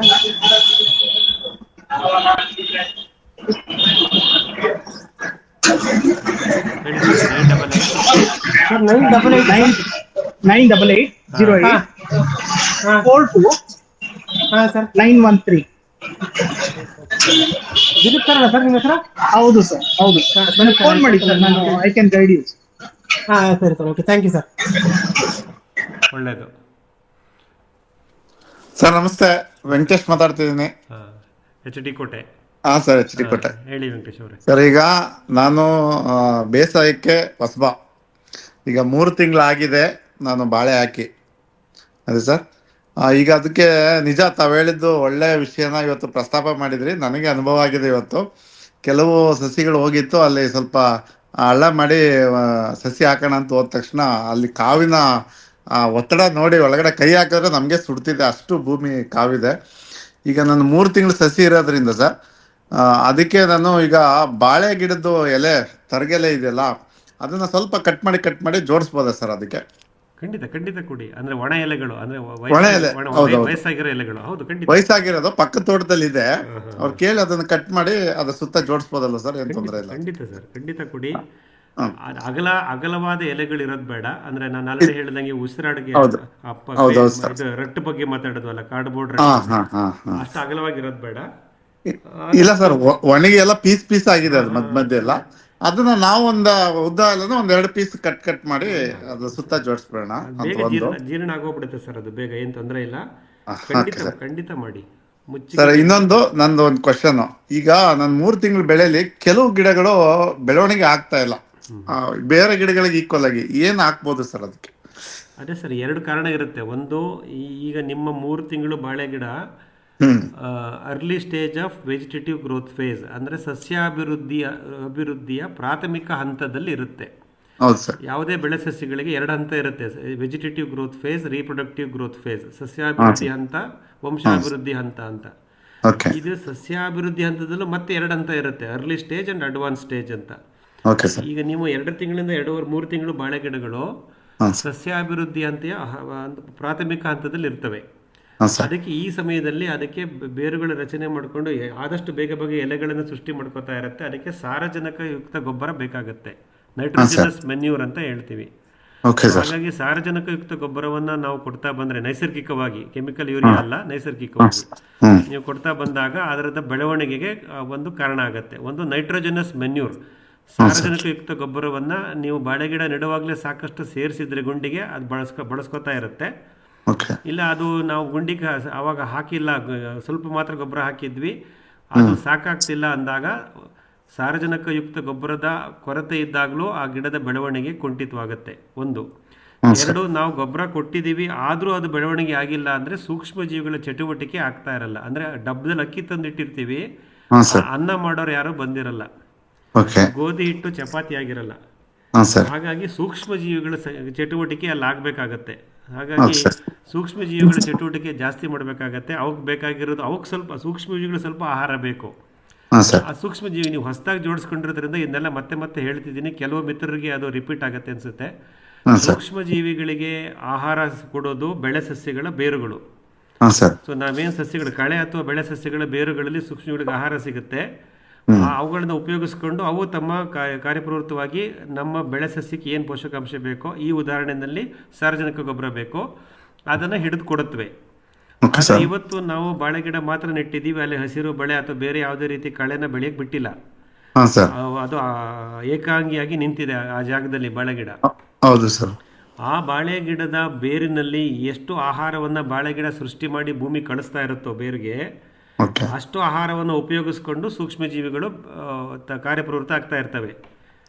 ಸಪೋಸ್ ಸೂಕ್ಷ್ಮ ಜೀವಿಗಳಿಗೆ ಅಲ್ಲಿ ಸಾಕಷ್ಟು ಆಹಾರ ಸಿಗ್ತಾ ಇಲ್ಲ ಬಾಳೆ ಗಿಡದ ಬೇರಿನಲ್ಲಿ ಅಂತಂದಾಗ, so want of food for microbes ಅಂದರೆ ಸೂಕ್ಷ್ಮ ಜೀವಿಗಳಿಗೆ ಆಹಾರದ ಕೊರತೆ ಆಗುತ್ತೆ. ಯಾವಾಗ ಸೂಕ್ಷ್ಮಗಳಿಗೆ ಆಹಾರದ ಕೊರತೆ ಆಗುತ್ತೋ ಅವು ತಮ್ಮ ಕೆಲಸ ಮಾಡಲ್ಲ. ಅವು ನ್ಯೂಟ್ರಿಷನ್ ಮೊಬಿಲೈಸೇಷನ್, ಸಸ್ಯ ಪೋಷಕಾಂಶಗಳನ್ನು ಹಿಡಿದು ಬೇರೆಗೆ ಕೊಡ್ತಕ್ಕಂಥ ಅವು ಜವಾಬ್ದಾರಿ ಇದೆಯಲ್ಲ, ಆ ಜವಾಬ್ದಾರಿ ನಾವು ಮಾಡಲ್ಲ, ಡಾರ್ಮೆಂಟ್ ಆಗುತ್ತೆ, ಮುಸ್ಕಾಕೊಂಡು ಮಲ್ಕೊಂಡ್ಬಿಡ್ತವೆ. ಹಾಗಾಗಿ ಈಗ ಸಸ್ಯ ಮಣ್ಣಿನಲ್ಲಿರ್ತಕ್ಕಂಥ ಸೂಕ್ಷ್ಮ ಜೀವಿಗಳಿಗೆ ಬೇರಿನಲ್ಲಿ ಸಿಗತಕ್ಕಂಥ ಸ್ವಾಭಾವಿಕ ನೈಸರ್ಗಿಕವಾಗಿ ಪ್ರಕೃತಿ ದತ್ತವಾಗಿ ಬೇರಿನಲ್ಲಿ ಆಹಾರ ಸಿಗುತ್ತೆ. ಅದು ಕೆಲವು ಸಮಯದಲ್ಲಿ ಹಿನ್ನಡೆ ಆದಾಗ ನಾವು ಕೃತಕವಾಗಿ ನಮ್ಮ ಕಡೆಯಿಂದ ನಾವು ಆಹಾರವನ್ನು ಕೊಡಬೇಕು ಆ ಸೂಕ್ಷ್ಮ ಜೀವಿಗಳಿಗೆ. ಆ ಆಹಾರವೇ ಹಿಂಡಿ ದ್ರಾವಣ. ಸೊ ನೀವು 4ರಿಂದ 5 ಥರದ ಹಿಂಡಿಗಳನ್ನು ತಗೊಂಬಂದು ಹಿಂಡಿ ದ್ರಾವಣ ಮಾಡಿ, ಆ ಹಿಂಡಿ ದ್ರಾವಣವನ್ನು ನಿಮ್ಮ ಬಾಳೆಗಿಡದ ಬುಡಕ್ಕೆ 2 ಲೀಟ್ರ್ 3 ಲೀಟ್ರ್ ನಿಮ್ಮ ಶಕ್ತಿ ಅನುಸಾರ ಸುರಿರಿ. ಪ್ರತಿ 2 ವಾರ 3 ವಾರ 4 ವಾರಕ್ಕೆ ಒಂದ್ಸಲ ಕೊಡ್ತಾ ಬನ್ನಿ. ನೀವು ಕೊಡ್ತಕ್ಕಂಥ ಹಿಂಡಿ ದ್ರಾವಣದಲ್ಲಿ 2 ಇರುತ್ತೆ. ಒಂದು ನಮ್ಮ ಬಾಳೆ ಗಿಡಕ್ಕೆ ಬೇಕಾದಂಥ ಸಸ್ಯ ಪೋಷಕಾಂಶಗಳು ಇರುತ್ತೆ, ಮತ್ತೆ ಸೂಕ್ಷ್ಮಜೀವಿಗಳಿಗೆ ಬೇಕಾದ ಆಹಾರನೂ ಇರುತ್ತೆ. ಯಾವಾಗ ಹಿಂಡಿ ದ್ರಾವಣ ಕೊಡ್ತೀರೋ ಆ ಹಿಂಡಿ ದ್ರಾವಣದಿರ್ತಕ್ಕಂಥ ಊಟವನ್ನು ಉಪಯೋಗಿಸಿಕೊಂಡು ಸೂಕ್ಷ್ಮಜೀವಿಗಳು ಕಾರ್ಯಪ್ರವೃತ್ತರಾಗ್ತವೆ. ಅವುಗಳ ಸಂಖ್ಯೆ ಜಾಸ್ತಿ ಆಗುತ್ತೆ. ಆವಾಗ ನಿಮ್ಮ ನೀವು ಕೊಟ್ಟಂಥ ಗೊಬ್ಬರದಲ್ಲಿ ಅಥವಾ ಸ್ಥಳೀಯವಾಗಿ ನಿಮ್ಮ ಮಣ್ಣಿನಲ್ಲಿ ಅಥವಾ ನೀವು ಕೊಟ್ಟಂಥ ಹಿಂಡಿನಲ್ಲಿ ಇರತಕ್ಕಂಥ ಸಾರಜನಕ ಮತ್ತು ಇತರ ಪೋಷಕಾಂಶಗಳನ್ನು ಬೆಳೆ ಸಸ್ಯಗಳು ಪಡ್ಕೊತವೆ. ನಿಮ್ಮ ಬಾಳೆ ಗಿಡ ಚೆನ್ನಾಗಿ ಬೆಳವಣಿಗೆ ಆಗುತ್ತೆ. ಇದು 2ನೇ ಕಾರಣ. 3ನೇ ಕಾರಣ ವಾಂಟ್ ಆಫ್ ಮೈಕ್ರೋಬ್ಸ್ ಅಂದರೆ ಸೂಕ್ಷ್ಮ ಜೀವಿಗಳ ಕೊರತೆ. ಸೊ ಆ ಜಾಗದಲ್ಲಿ ನೀವೇನು ಗಿಡ ನೆಟ್ಟಿದ್ರಲ್ಲಿ ಸೂಕ್ಷ್ಮ ಜೀವಿಗಳ ವೈವಿಧ್ಯತೆ ಮತ್ತು ಕೊರತೆ 2 ಇರುತ್ತೆ. Density and diversity of microbes ಅಂತೀವಿ, ಅದನ್ನ ಮೈಕ್ರೋಬಯೋಮ್ ಅಂತ ಹೇಳ್ತಾರೆ. ಅಂದರೆ ಸೂಕ್ಷ್ಮ ಜೀವಿಗಳ ವೈವಿಧ್ಯತೆ ಮತ್ತು ಅವುಗಳ ಸಂಖ್ಯೆ 2 ಇರಬೇಕು. ಅವುಗಳು ಕಮ್ಮಿ ಇದ್ದಾಗ ನಾವು ಸೂಕ್ಷ್ಮ ಜೀವಿಗಳಿಂದ ಹೊರಗಡೆಯಿಂದ ತಂದು ಸೇರಿಸಬೇಕಾಗುವಂಥ ಪ್ರಮೇಯ ಬರುತ್ತೆ. ಇನಾಕ್ಯುಲೇಷನ್ ಆಫ್ ಮೈಕ್ರೋಬ್ಸ್ ಅಂತ ಹೇಳ್ತೀವಿ. ಹೊರಗಡೆಯಿಂದ ಸೂಕ್ಷ್ಮಗಳಿಂದ ತಂದು ಸೇರಿಸೋದು ಇದು ಯಾವಾಗಲೂ ಆಗಲ್ಲ, ಯಾವುದು ಕೆಲವು ಹಂತಗಳಲ್ಲಿ ಮಾತ್ರ. ಅಂಥ ಸಮಯದಲ್ಲಿ ನೀವು ಯಾವುದಾದ್ರೂ ಒಂದು ರೀತಿ ಮೈಕ್ರೋಬಿಯಲ್ ಕನ್ಸಾರ್ಷಿಯ ಸೂಕ್ಷ್ಮ ಜೀವಿಗಳ ಸಮುಚ್ಚಯ ಅದನ್ನು ತಗೊಂಬಂದು ಅದನ್ನೇನು ಬೆಲ್ಲದ ನೀರಲ್ಲಿ ಹಾಕಿ ಡೆವಲಪ್ ಮಾಡಿ ಅವ್ರು ಹೇಳ್ತಾರೆ, ಅದನ್ನು ತಗೊಬಂದು ಹಾಕೋದ್ರಿಂದ ನೀವು ಮೈಕ್ರೋಬಿಯಲ್ ಇನಾಕ್ಯುಲೇಷನ್ ಸೂಕ್ಷ್ಮಜೀವಿಗಳನ್ನು ಸೇರಿಸ್ದಂಗೆ ಆಗುತ್ತೆ. ಇದು ಕೊನೆಯ ಈ ಸಿಚುವೇಶನ್ ಬಹಳ ಕಡಿಮೆ ವೆಂಕಟೇಶ್ ಅವರೇ. ಯಾಕೆಂದ್ರೆ ಮಣ್ಣಿನಲ್ಲಿ ಎಲ್ಲಾ ತರದ ಸೂಕ್ಷ್ಮಜೀವಿಗಳು ಇದ್ದೇ ಇದಾವೆ. ಅವಕ್ಕೆ ಪೂರಕವಾದ ವಾತಾವರಣ, ಮುಚ್ಚಿಗೆ, ಆಶ್ರಯ, ಕತ್ತಲೆ, ಆಮ್ಲಜನಕ ಮತ್ತು ಆಹಾರ ಇವೆಲ್ಲವನ್ನು ನಿರ್ವಹಿಸಲ್ಪಟ್ರೆ ಅವು ಖಂಡಿತ ಕೆಲಸ ಮಾಡುತ್ತವೆ, ನಮ್ಮ ಬೆಳೆ ಸಸ್ಯಗಳಿಗೆ ಪೋಷಕಾಂಶವನ್ನು ಕೊಡ್ತವೆ. ಸರಳವಾಗಿ ನೀವು ಮಾಡಬೇಕಾಗಿರೋದು ಮುಚ್ಚಿಗೆ ಮತ್ತು ಹಿಂಡಿ ದ್ರಾವಣದ ಬಳಕೆ. ಹಿಂಡಿ ದ್ರಾವಣ ಯಾವ್ದು ಬೆಸ್ಟ್? ಅದು ಒಂದು ವಿಡಿಯೋದಲ್ಲಿ ಇದೆ, ನಾನು ನಿಮಗೆ ವಾಟ್ಸ್ಆಪ್ ಅಲ್ಲಿ ನನಗೆ ಒಂದು ಮೆಸೇಜ್ ಕಳಿಸಿ. ಇದೇ ತರ ಒಂದು ಬುಧವಾರ ಅದ್ರ ಬಗ್ಗೆ 45 ನಿಮಿಷ ಮಾತಾಡಿದೆ. ಮತ್ತೆ ಯೂಟ್ಯೂಬ್ ಚಾನಲ್ ಅಲ್ಲೂ ಕೆಲವು ವಿಡಿಯೋ ಸಣ್ಣ ವಿಡಿಯೋಗಳಿದೆ. ಅದು ಎಲ್ಲರ ಸಮಯನ ವ್ಯರ್ಥ ಮಾಡೋದು ಬೇಡ. ಇಲ್ಲ ಬೇಡ ಸರ್, ನಾನು ಅದನ್ನೆಲ್ಲ ನಿಮಗೆ ವೈಯಕ್ತಿಕವಾಗಿ ಕಳಿಸ್ತೀನಿ ಸರ್. ನನಗೆ ವಾಟ್ಸ್ಆಪ್ ಅಲ್ಲಿ ಒಂದು ಮೆಸೇಜ್ ಹಾಕಿ. ಓಕೆ ಸರ್, ಧನ್ಯವಾದಗಳು ಸರ್ ತಮ್ಮ ಮಾಹಿತಿಗಾಗಿ. ಜೊತೆಲಿ ಜೋಡಿಸ್ಕೊಂಡಿರಿ, ನಿಮ್ಮ ನೈಸರ್ಗಿಕ ಕೃಷಿ ಸರಾಗವಾಗಿ ನಡೀಲಿ. ಇಲ್ಲ ಸರ್, ನಾನು ಅದಕ್ಕಾಗೆ ಮೀಸಲಿಟ್ಬಿಟ್ಟಿದ್ದೀನಿ ಸರ್. ಒಳ್ಳೇದಪ್ಪ, ಬಹಳ ಸಂತೋಷ. Thank you sir. ಹೇಳಿಯಪ್ಪ, ಇನ್ನೇನಾರು ಇದೆಯಾ? ಅಲ್ಲ ಸರ್, ಹೊಸದಾಗಿ ವ್ಯವಸಾಯಕ್ಕೆ ಬಂದಿದ್ದಾರೆ, ಬಾಳೆ ತೋಟ ಬಾಳೆ ಗಿಡ ಇಡ್ತಾ ಇದ್ದಾರೆ ಅಂತಂದ್ರೆ ಬೈ ಡಿಫಾಲ್ಟಾಗೆ ಇರೋ ಬ್ಯಾಕ್ಟೀರಿಯಾ ಏನಿರುತ್ತೋ ಅದು ಕ್ವಾಂಟಿಟಿ ಕೂಡ ಕಡಿಮೆ ಇರ್ತದೆ. ಆಮೇಲೆ it is in the initial stages ಅಲ್ಲ, ಅವರು ನೀವು ಉಲ್ಟಾ ಹೇಳ್ದಂಗೆ ಆಯ್ತೇನೋ ಅಂತ ಅನಿಸ್ತದೆ. First they have to go from M ಆಗ್ಬಿಟ್ಟು ಹಿಂಡಿ ದ್ರಾವಣ ಆಗ್ಬಿಟ್ಟು ಮುಚ್ಚಿಗೆ ಮಾಡಿದ್ರೆ ಬೆಟ್ರ್ ಏನೋ ಅಂತ ಅನಿಸ್ತದೆ. ನೀವು ಕೃಷಿ ಮಾಸ್ಟರ್ ಸರ್, ನಿಮ್ಗೆ ಹೇಳೋದಲ್ಲ, ಆದ್ರೆ ನನಗೆ ಅನ್ಸಿದ್ದು ನಾನು ನಿಮ್ಗೆ ಹೇಳ್ದೆ. ಖಂಡಿತ ಇದೆಲ್ಲ ಪ್ಯಾಕೇಜ್ ಆಫ್ ಪ್ರಾಕ್ಟೀಸಲ್ಲಿ ಎಲ್ಲ ಬರುತ್ತೆ ತಿರುಮಲ ಪ್ರಸಾದ್ ಅವರೇ. ಆದರೆ ಆ ಸನ್ನಿವೇಶಕ್ಕೆ ತಕ್ಕಂಗೆ ನಾವು ನಿರ್ಧಾರ ಮಾಡ್ತಾ ಹೋಗೋಣ. ನಾವು ಯಾವುದನ್ನು ಅಸ್ಯೂಮ್ ಮಾಡೋದು ಬೇಡ. ಈಗ ಉದಾಹರಣೆಗೆ ಅವರು ಹಿಂಡಿ ದ್ರಾವಣ ಕೊಟ್ಟಾಗ ಅವ್ರಿಗೆ ಎಕ್ಸ್ಪೆಕ್ಟೆಡ್ ರಿಸಲ್ಟ್ಸ್ ಬಂದರೆ ನಾವು ವಾಂಟ್ ಆಫ್ ಮೈಕ್ರೋಬ್ಸ್ ಅಂತ ಕನ್ಕ್ಲೂಡ್ ಮಾಡೋದು ಬೇಡ. ಸೊ ಹಂತಂತವಾಗಿ ಅದೇ ಡಯಾಗ್ನೈಸ್ ಆಗ್ತಾ ಹೋಗುತ್ತೆ. ಒಟ್ಟು ಇದೆಲ್ಲ ಪಾರ್ಟ್ ಆಫ್ ಪ್ಯಾಕೇಜ್ ಆಫ್ ಪ್ರಾಕ್ಟೀಸಲ್ಲಿ ಇರುತ್ತೆ. ತಿರುಮಲ ಪ್ರಸಾದ್ ಅವ್ರಿಗೆ ಸಿಗ್ನಲ್ ಕಮ್ಮಿ ಇರುತ್ತೆ, ಕನೆಕ್ಟ್ ಆಗಲ್ಲ ಅವ್ರಿಗೆ. ಸಂತೋಷ. ಹಾಂ, ಹೇಳಿಯಪ್ಪ, ಇನ್ನೇನಾರು ಅನುಭವ ಹಂಚಿಕೊಂಡ್ರಿ? ಹೇಳಿ ಗಿರೀಶ್ ಜಿ. ಸರ್, ನೀವು ಹೇಳ್ದಂಗೆ ಈ ತರ ಮಲ್ಚಿಂಗ್ಗೋಸ್ಕರ ಈಗ ನಾವು ಈ AEM ದ್ರಾವಣ ಫಸ್ಟ್ ಕೊಟ್ವಿ. ನಾವು ಕೊಡ್ಬೇಕಂತ ಹೇಳಿದ್ರೆ ಮಲ್ಚಿಂಗ್ ಮಾಡ್ಬೇಕು ಅಂತ ಹೇಳಿ ಅಕ್ಕಪಕ್ಕದಲ್ಲಿ ಇದ್ದಿದ್ದು ಎಲ್ಲಾ ತರ ಇದೇ ಅದೇ ಅಂತಿಲ್ಲ ಸರ್, ಎಲ್ಲ ಏನ್ ಕಳೆ ಇತ್ತು ಕಿತ್ತಿ ಹಾಕಿದೀವಿ ಸರ್. ಅಂದ್ರೆ ಇದೇ ತರದ ಸ್ಪೆಸಿಫಿಕ್ ಹಾಕ್ಬೇಕು ಅಂತ ಇದೆಯಾ, ಇಲ್ಲ ಯಾವ್ದಾದ್ರು ಮಲ್ಚಿಂಗ್ ಮಾಡ್ಬೋದು ಅಂತ ಒಂದು ಸರ್. ಎರಡನೇದಾಗಿ ಈ ಇದ್ರದ್ದು ಹಾಕ್ತೀವಿ ಇಂಡಿ ದ್ರಾವಣ ಮಾಡ್ಬಿಟ್ಟು ಅದು ಬಿಟ್ಟು ಒಂದು ದಿನ ಬಿಟ್ಟು ವೆರಿ ನೆಕ್ಸ್ಟ್ ಡೇನೆ ಅದನ್ನ ಹಾಕಿದೀವಿ ನಾವು. ಆ ಮಲ್ಚಿಂಗ್ ಮೇಲೆ ಹಾಕಿದೀವಿ. ಅದಾದ್ಮೇಲೆ ನೀರ್ ಬಿಟ್ಟಿದೀವಿ, ತಿರ್ಗಾ ನೀರ್ ಕೊಟ್ಟಿದೀವಿ. ಹಿಂಗೆ ಕಂಟಿನ್ಯೂ ಕೊಡ್ಬೋದಾ ನೀರ್ನ? ಖಂಡಿತ ಕೊಡಿ. ನೀವು ತೇವಾಂಶ ನಿರ್ವಹಣೆ ಮಾಡಿ ಅಷ್ಟೇ. ನೀವು ಹಿಂಡಿ ದ್ರಾವಣ ಕೊಟ್ಟಾಗ್ಲೂ ತೇವಾಂಶ ಕೊಟ್ಟಂಗಾಗುತ್ತೆ. ಈಗ ಬೇಸಿಗೆ ವಾರಗಳಾದ್ರಿಂದ ಮುಚ್ಚಿಗೆ ಗುಣಮಟ್ಟ ಹೇಗಿದೆ, ನಿಮ್ಮ ಮಣ್ಣು ಹೇಗಿದೆ, ಮಣ್ಣಿನಲ್ಲಿ ನೀರನ್ನು ಹಿಡಿದಿಟ್ಕೊಳ್ಳೋ ಶಕ್ತಿ ಎಷ್ಟಿದೆ, ಎಲ್ಲದರ ಮೇಲೆ ಅವಲಂಬಿಸಿರುತ್ತೆ. ಹಾಗಾಗಿ ನೀವು ನೀರಾವರಿ ನಿರ್ವಹಣೆ, ತೇವಾಂಶ ಬುಡದಲ್ಲಿ ತೇವಾಂಶ ನಿರ್ವಹಣೆಗೆ ನೀರಾವರಿ ಮಾಡಬೇಕು, ಅದನ್ನು ಮಾಡ್ತಾ ಬನ್ನಿ. ಹಿಂಡಿ ದ್ರಾವಣ ಮತ್ತೆ ಇದನ್ನು ಕೊಡ್ತಾ ಇರೋದು ನೀವು ಊಟ ಕೊಟ್ಟಂಗೆ, ನಾನು ಆಲ್ರೆಡಿ ಹೇಳಿದಾಗೆ ವೆಂಕಟೇಶ್ ಅವರಿಗೆ ಅದು ಊಟ ಕೊಟ್ಟಂಗೆ ಅಷ್ಟೇ. ಊಟವನ್ನು ಕೊಡಿ, ನೀರನ್ನು ಕೊಡಿ, ಮುಚ್ಚಿಗೆನೂ ಮಾಡಿ, ಏನು ತೊಂದರೆ ಇಲ್ಲ. ನೀವು ಮಾಡಿರೋ ಪ್ರಾಕ್ಟೀಸ್ ಎಲ್ಲ ಕರೆಕ್ಟ್ ಆಗಿದೆ. ಸೊ ಇನ್ನೊಂದು ಪ್ರಶ್ನೆ ಇದೆ ಸರ್. ಈ ಅದೇ ನಮ್ದು ಒಂದು 3 ಸಸಿ ಇತ್ತಿಂದ ಹೋಗಿದೆ, ನಾನು ತಮ್ಗೊಂದು ವಿಡಿಯೋನ ಕಳ್ಸಿದ್ದೆ. ನೋಡಿದೆ. ಅದು ಹೋಗಿದೆಯಲ್ಲ, ಆ ಜಾಗಕ್ಕೆ ನಾನೇನ್ ಮಾಡ್ತೀನಿ, ನೀವು ಹಳ್ಳು ಕುಟ್ಬಿಟ್ಟು ಇಡಕ್ ಕೇಳಿದ್ರಿ, ಅದೇ ತರ ಈಗ ಹಳ್ಳು ಕುಟ್ಬಿಟ್ಟು ನಾನು ಒಂದು ಟ್ರೇ ಅಲ್ಲಿ ನೀರ್ ಹಾಕಿ ಮುಕ್ಕಾಲ್ ಭಾಗ ಹಾಕಿ ಇಟ್ಟಿದ್ದೀನಿ. ಅದು ನಂಗೆ ಮರಗಳು ಜಾಸ್ತಿ ಇಲ್ಲದೆ ಇರೋದ್ರಿಂದ ಅದು ಸನ್ಲೈಟ್ ಗೆ ಎಕ್ಸ್ಪೋಸ್ ಆಗುತ್ತೆ. ಆಗ್ಬೋದಾ ಸರ್? ಏನ್ ತೊಂದ್ರೆ ಇಲ್ವಾ? ಇಲ್ಲ ನೆರಳಲ್ಲೇ ಇಡ್ಬೇಕಾ, ಇಲ್ಲ ಮುಚ್ಚಬೇಕಾ ಅದನ್ನೇನಾದ್ರು? ಯಾವುದನ್ನ? ಹಳ್ಳಿ ಕುಟ್ಟಿ ಇಟ್ಟಿರ್ತೀವಲ್ಲ ಸರ್, ಅದು ರೈನೋಸರಸ್ ಬೀಟಲ್ನ ಅಟ್ರಾಕ್ಟ್ ಮಾಡ್ಲಿಕ್ಕೆ. ನಿಮ್ಮ ತೆಂಗಿಗೆ ಏನು ಬಾಧೆ ಮಾಡ್ತಾವಲ್ಲ, ಕೆಂಪು ಮೂತಿ ಹುಳ ಮತ್ತು ಕಪ್ಪು ತಲೆ ಹುಳ, ಅವುಗಳನ್ನ ಅಟ್ರಾಕ್ಟ್ ಮಾಡ್ಲಿಕ್ಕೆ ಹರಳಿಂಡಿನ ಜಜ್ಜಿಬಿಟ್ಟು ನೀರಲ್ಲಿ ಹಾಕಿ ಭೂಮಿ ಮಟ್ಟದಲ್ಲಿ ಇಡಿ ಅಂತ ಹೇಳ್ತಾರೆ.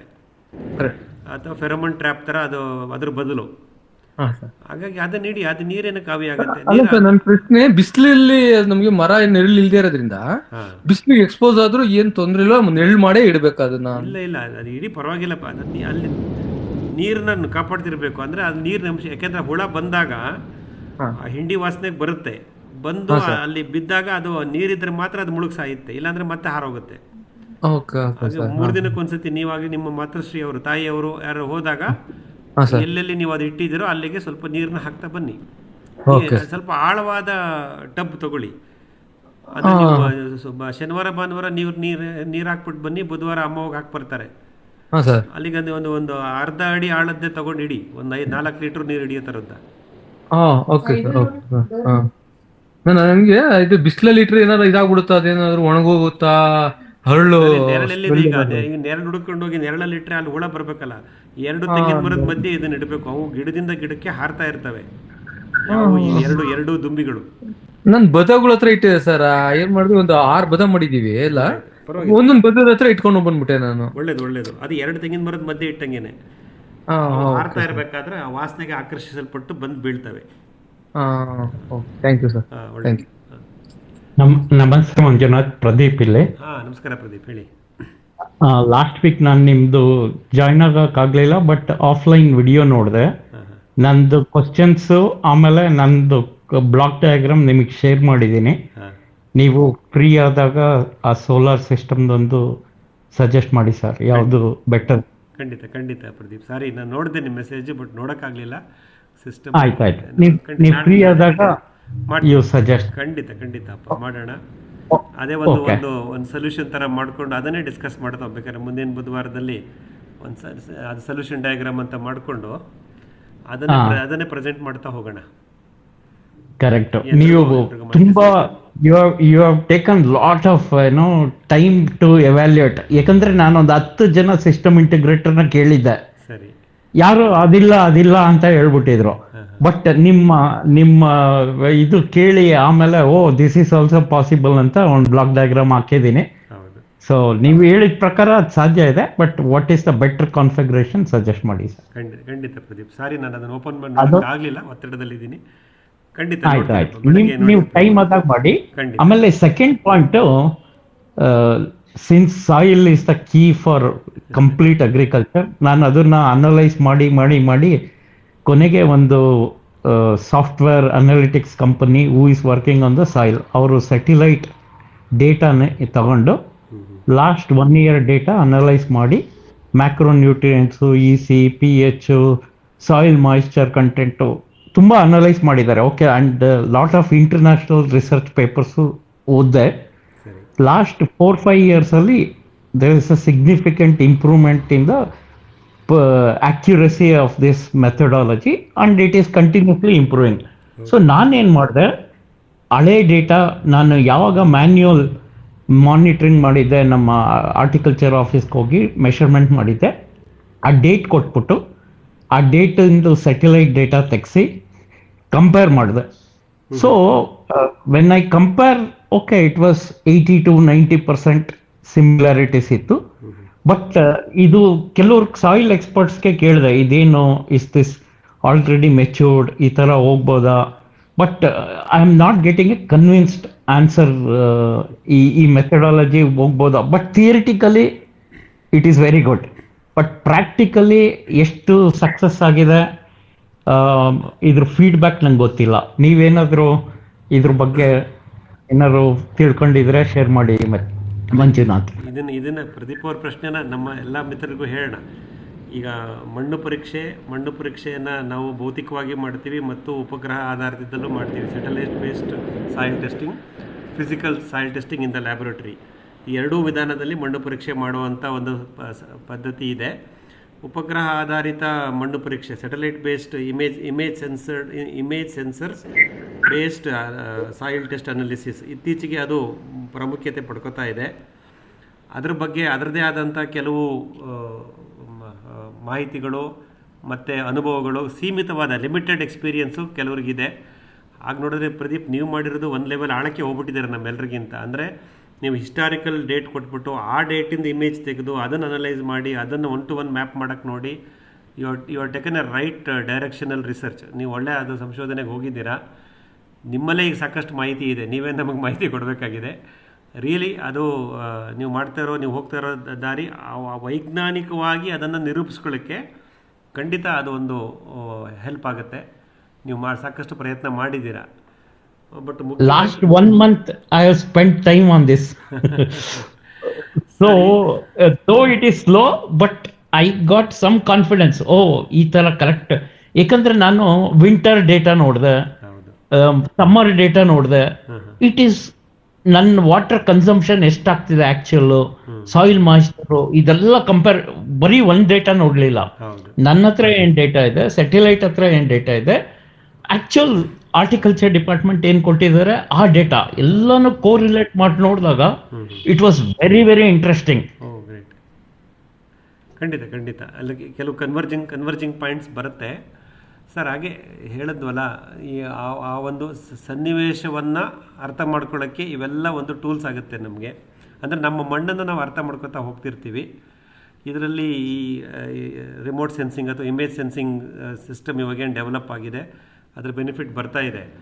ಬಟ್ ಇದನ್ನು ಸೂಕ್ಷ್ಮವಾಗಿ ನಾವು ಅವಲೋಕಿಸ್ಬೇಕು ಅಂತಂದರೆ, ಉದಾಹರಣೆಗೆ ಈ ನಮ್ಮ ಭಾರತೀಯ ಕೃಷಿ ಪದ್ಧತಿ, ನಾವೆಲ್ಲ ಕೃಷಿಕರು 1 ಹೆಕ್ಟೇರ್ ಒಳಗಡೆ ಕೃಷಿ ಭೂಮಿ ಇಟ್ಕೊಂಡಿರೋರು, 1.5 ಎಕರೆ 2 ಎಕರೆ 3 ಎಕರೆ ಇರುವಂಥ ಸಣ್ಣ ರೈತರುಗಳಿಗೆ ಇದ್ರ ಫಲ, ಇದ್ರ ರಿಸಲ್ಟ್ಸು ತಲುಪಿಸೋದು ಹೇಗೆ ಅನ್ನೋದು ಒಂದು ಮುಖ್ಯವಾಗುತ್ತೆ.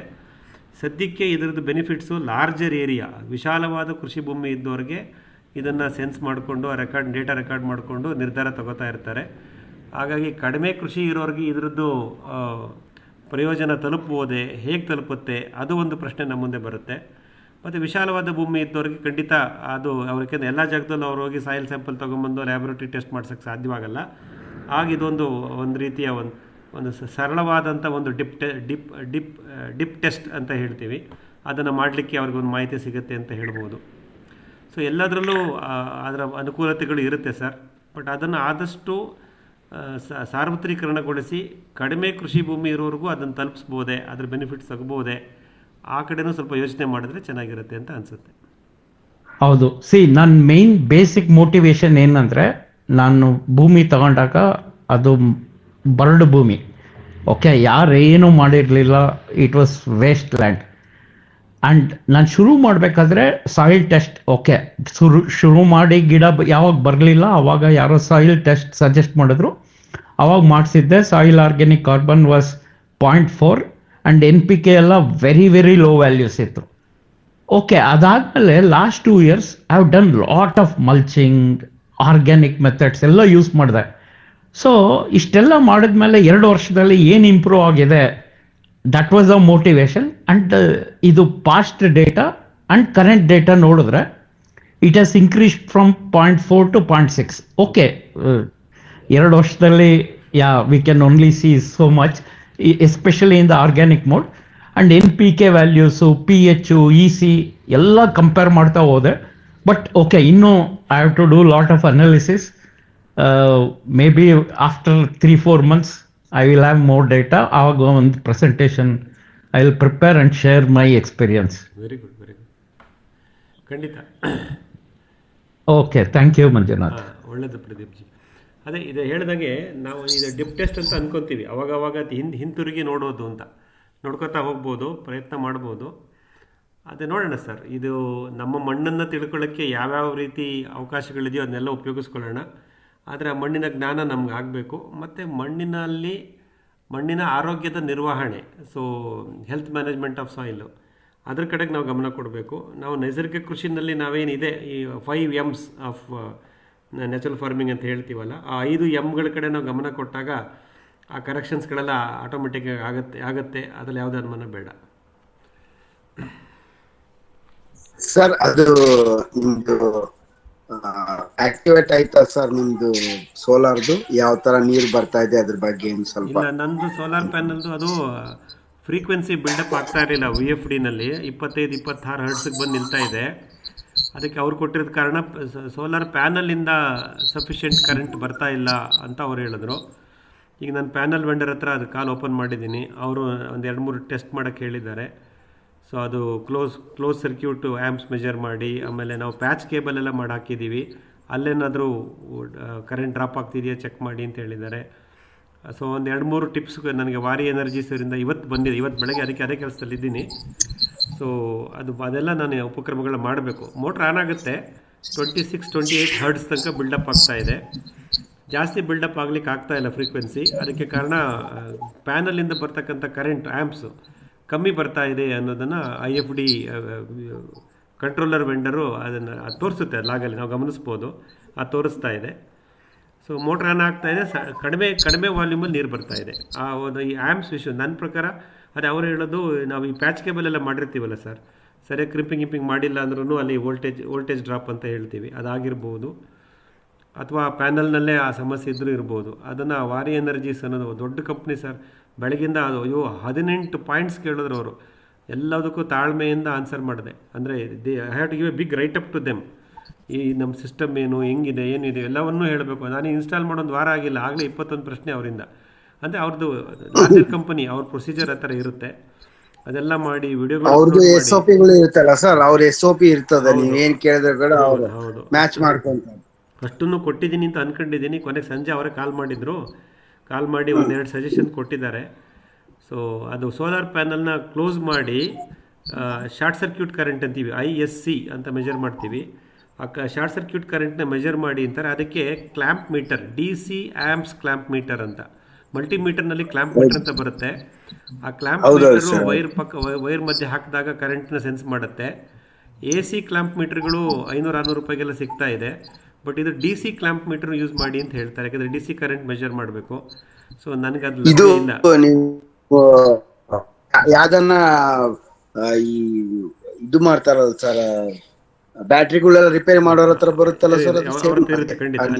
ನಾನು ಅಲ್ಲಿ ಬಾಳೆಪೇಟೆಗೆ ಹೋಗಿ ಅದನ್ನ ಇಸ್ಕೊಂಡ್ಬಂದು ಚೆಕ್ ಮಾಡಬೇಕು. ಇಲ್ಲ ಅಮೆಝಾನಲ್ಲಿ ಹುಡುಕಿಟ್ಕೊಂಡಿದ್ದೀನಿ 950 ರೂಪಾಯಿ ಕ್ಲ್ಯಾಂಪ್ ಮೀಟ್ರಿಗೆ.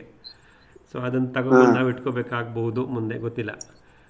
ಅಲ್ಲ ಸರ್, ನೀವು ಫಸ್ಟ್ ಅದನ್ನ ಅವ್ರ ಹತ್ರನೇ ನೋಡ್ಸ್ಬಿಟ್ಟು ಮಾಡ್ಕೊಳ್ಳಿ, ಆಮೇಲೆ ಬೇಕಂದ್ರೆ ತಗೊಳ್ಳಿ ಸರ್. ಯಾಕಂದ್ರೆ ಎಲ್ಲಾನು ಪರ್ಚೇಸ್ ಮಾಡಿ ಸುಮ್ನೆ ಇಟ್ಕೊಂಬೋದು ಒಂಥರ ವೇಸ್ಟೇ ಆಗುತ್ತೆ. ಅದು ಒಂದ್ಸರಿ ನಿಮಗೆ ಸೊಲ್ಯೂಷನ್ ಆಗೋಗ್ಬಿಡ್ತಂದ್ರೆ ಅದ್ರ ಕ್ಲ್ಯಾಂಪ್ ಮೀಟರ್ ಅವಸರನೂ ಇರೋದಿಲ್ಲ.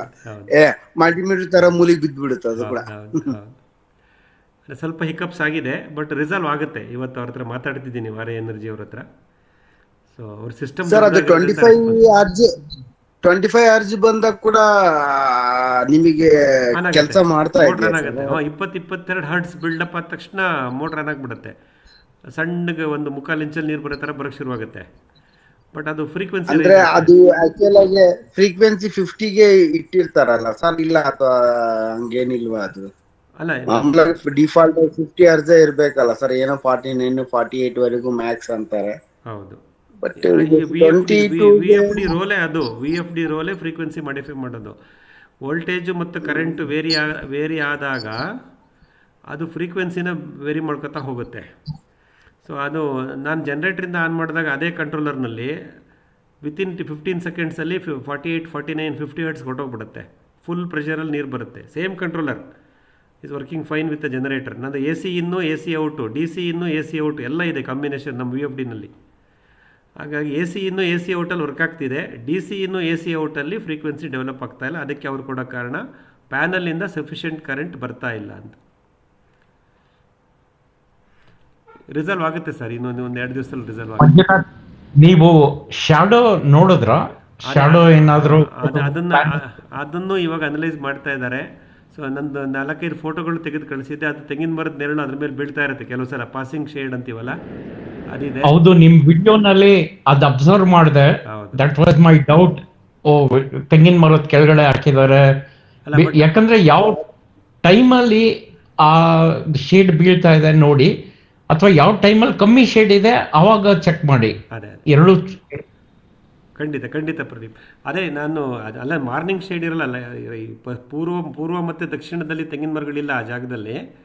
11:30-12 ಗಂಟೆ ಸೂರ್ಯ ನೆತ್ತಿಗೆ ಬಂದ ಮೇಲೇ ನೆರಳು ಬರುತ್ತೆ.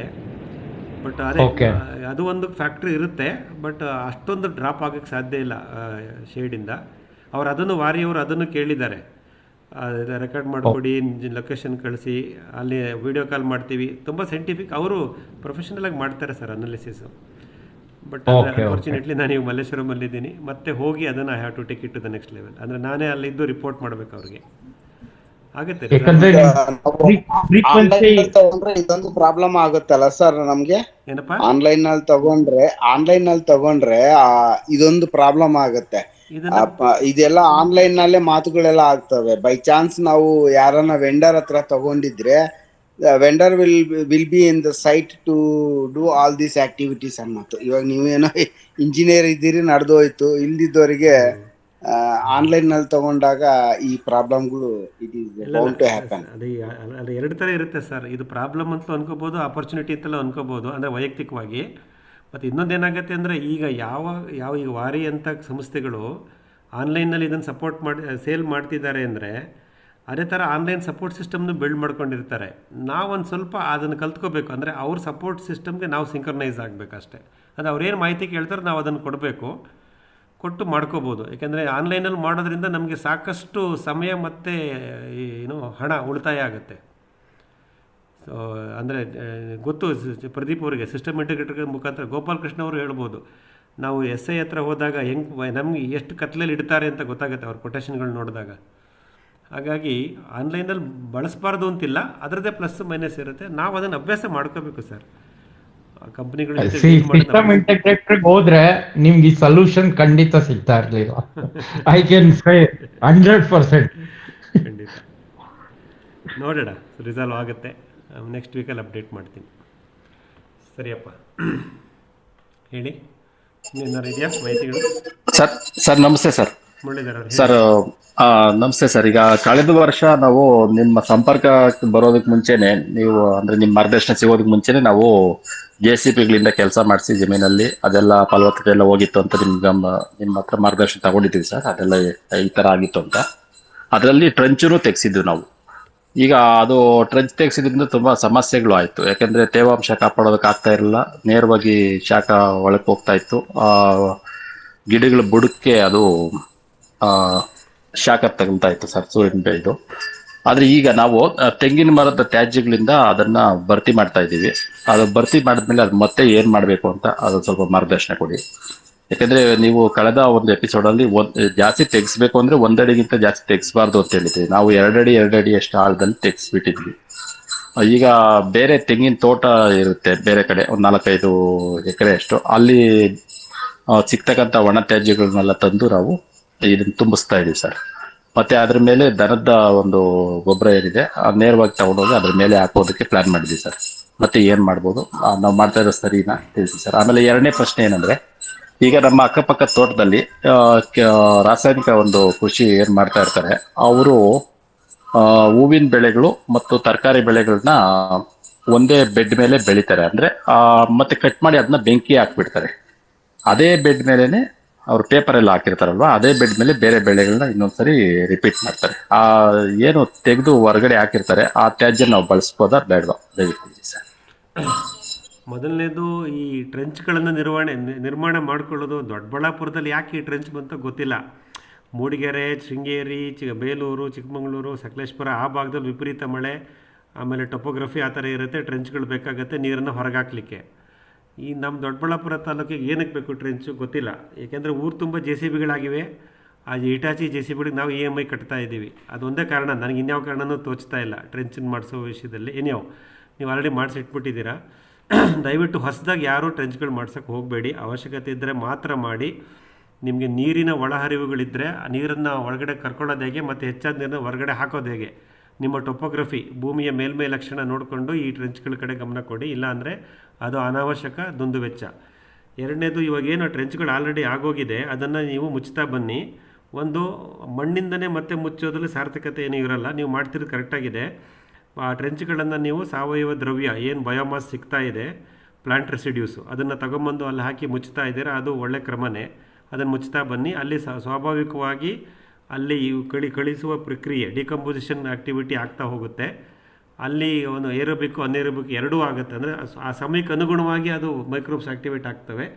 ಸೊ ಅಲ್ಲಿ ನಿಮಗೊಂದು ಒಂದು ರೀತಿಯ ಸಾವಯವ ಗೊಬ್ಬರ ಅಲ್ಲೇ ತಯಾರಾಗ್ತಾ ಹೋಗುತ್ತೆ. ಆಮೇಲೆ ಟ್ರೆಂಚಿನ ಸಮೀಪದಲ್ಲಿರ್ತಕ್ಕಂಥ ತೆಂಗಿನ ಮರದ ಬೇರುಗಳು ಅಲ್ಲಿ ಹುಡ್ಕೊಂಬರ್ತವೆ. ಅದು 2 ಮೀಟ್ರ್, 2.5 ಮೀಟ್ರ್, 3 ಮೀಟ್ರ್ ದೂರದಲ್ಲಿದ್ದರೆ ಒಂದು ತೆಂಗಿನ ಮರ ಈ ಟ್ರೆಂಚ್ ಹತ್ರ, ಅದೇ ಸ್ವಾಭಾವಿಕವಾಗಿ ಬಂದು ಅಲ್ಲಿರತಕ್ಕಂಥ ಸಸ್ಯ ಪೋಷಕಾಂಶಗಳನ್ನು ಹೀರ್ಕೊಳ್ಳುತ್ತೆ.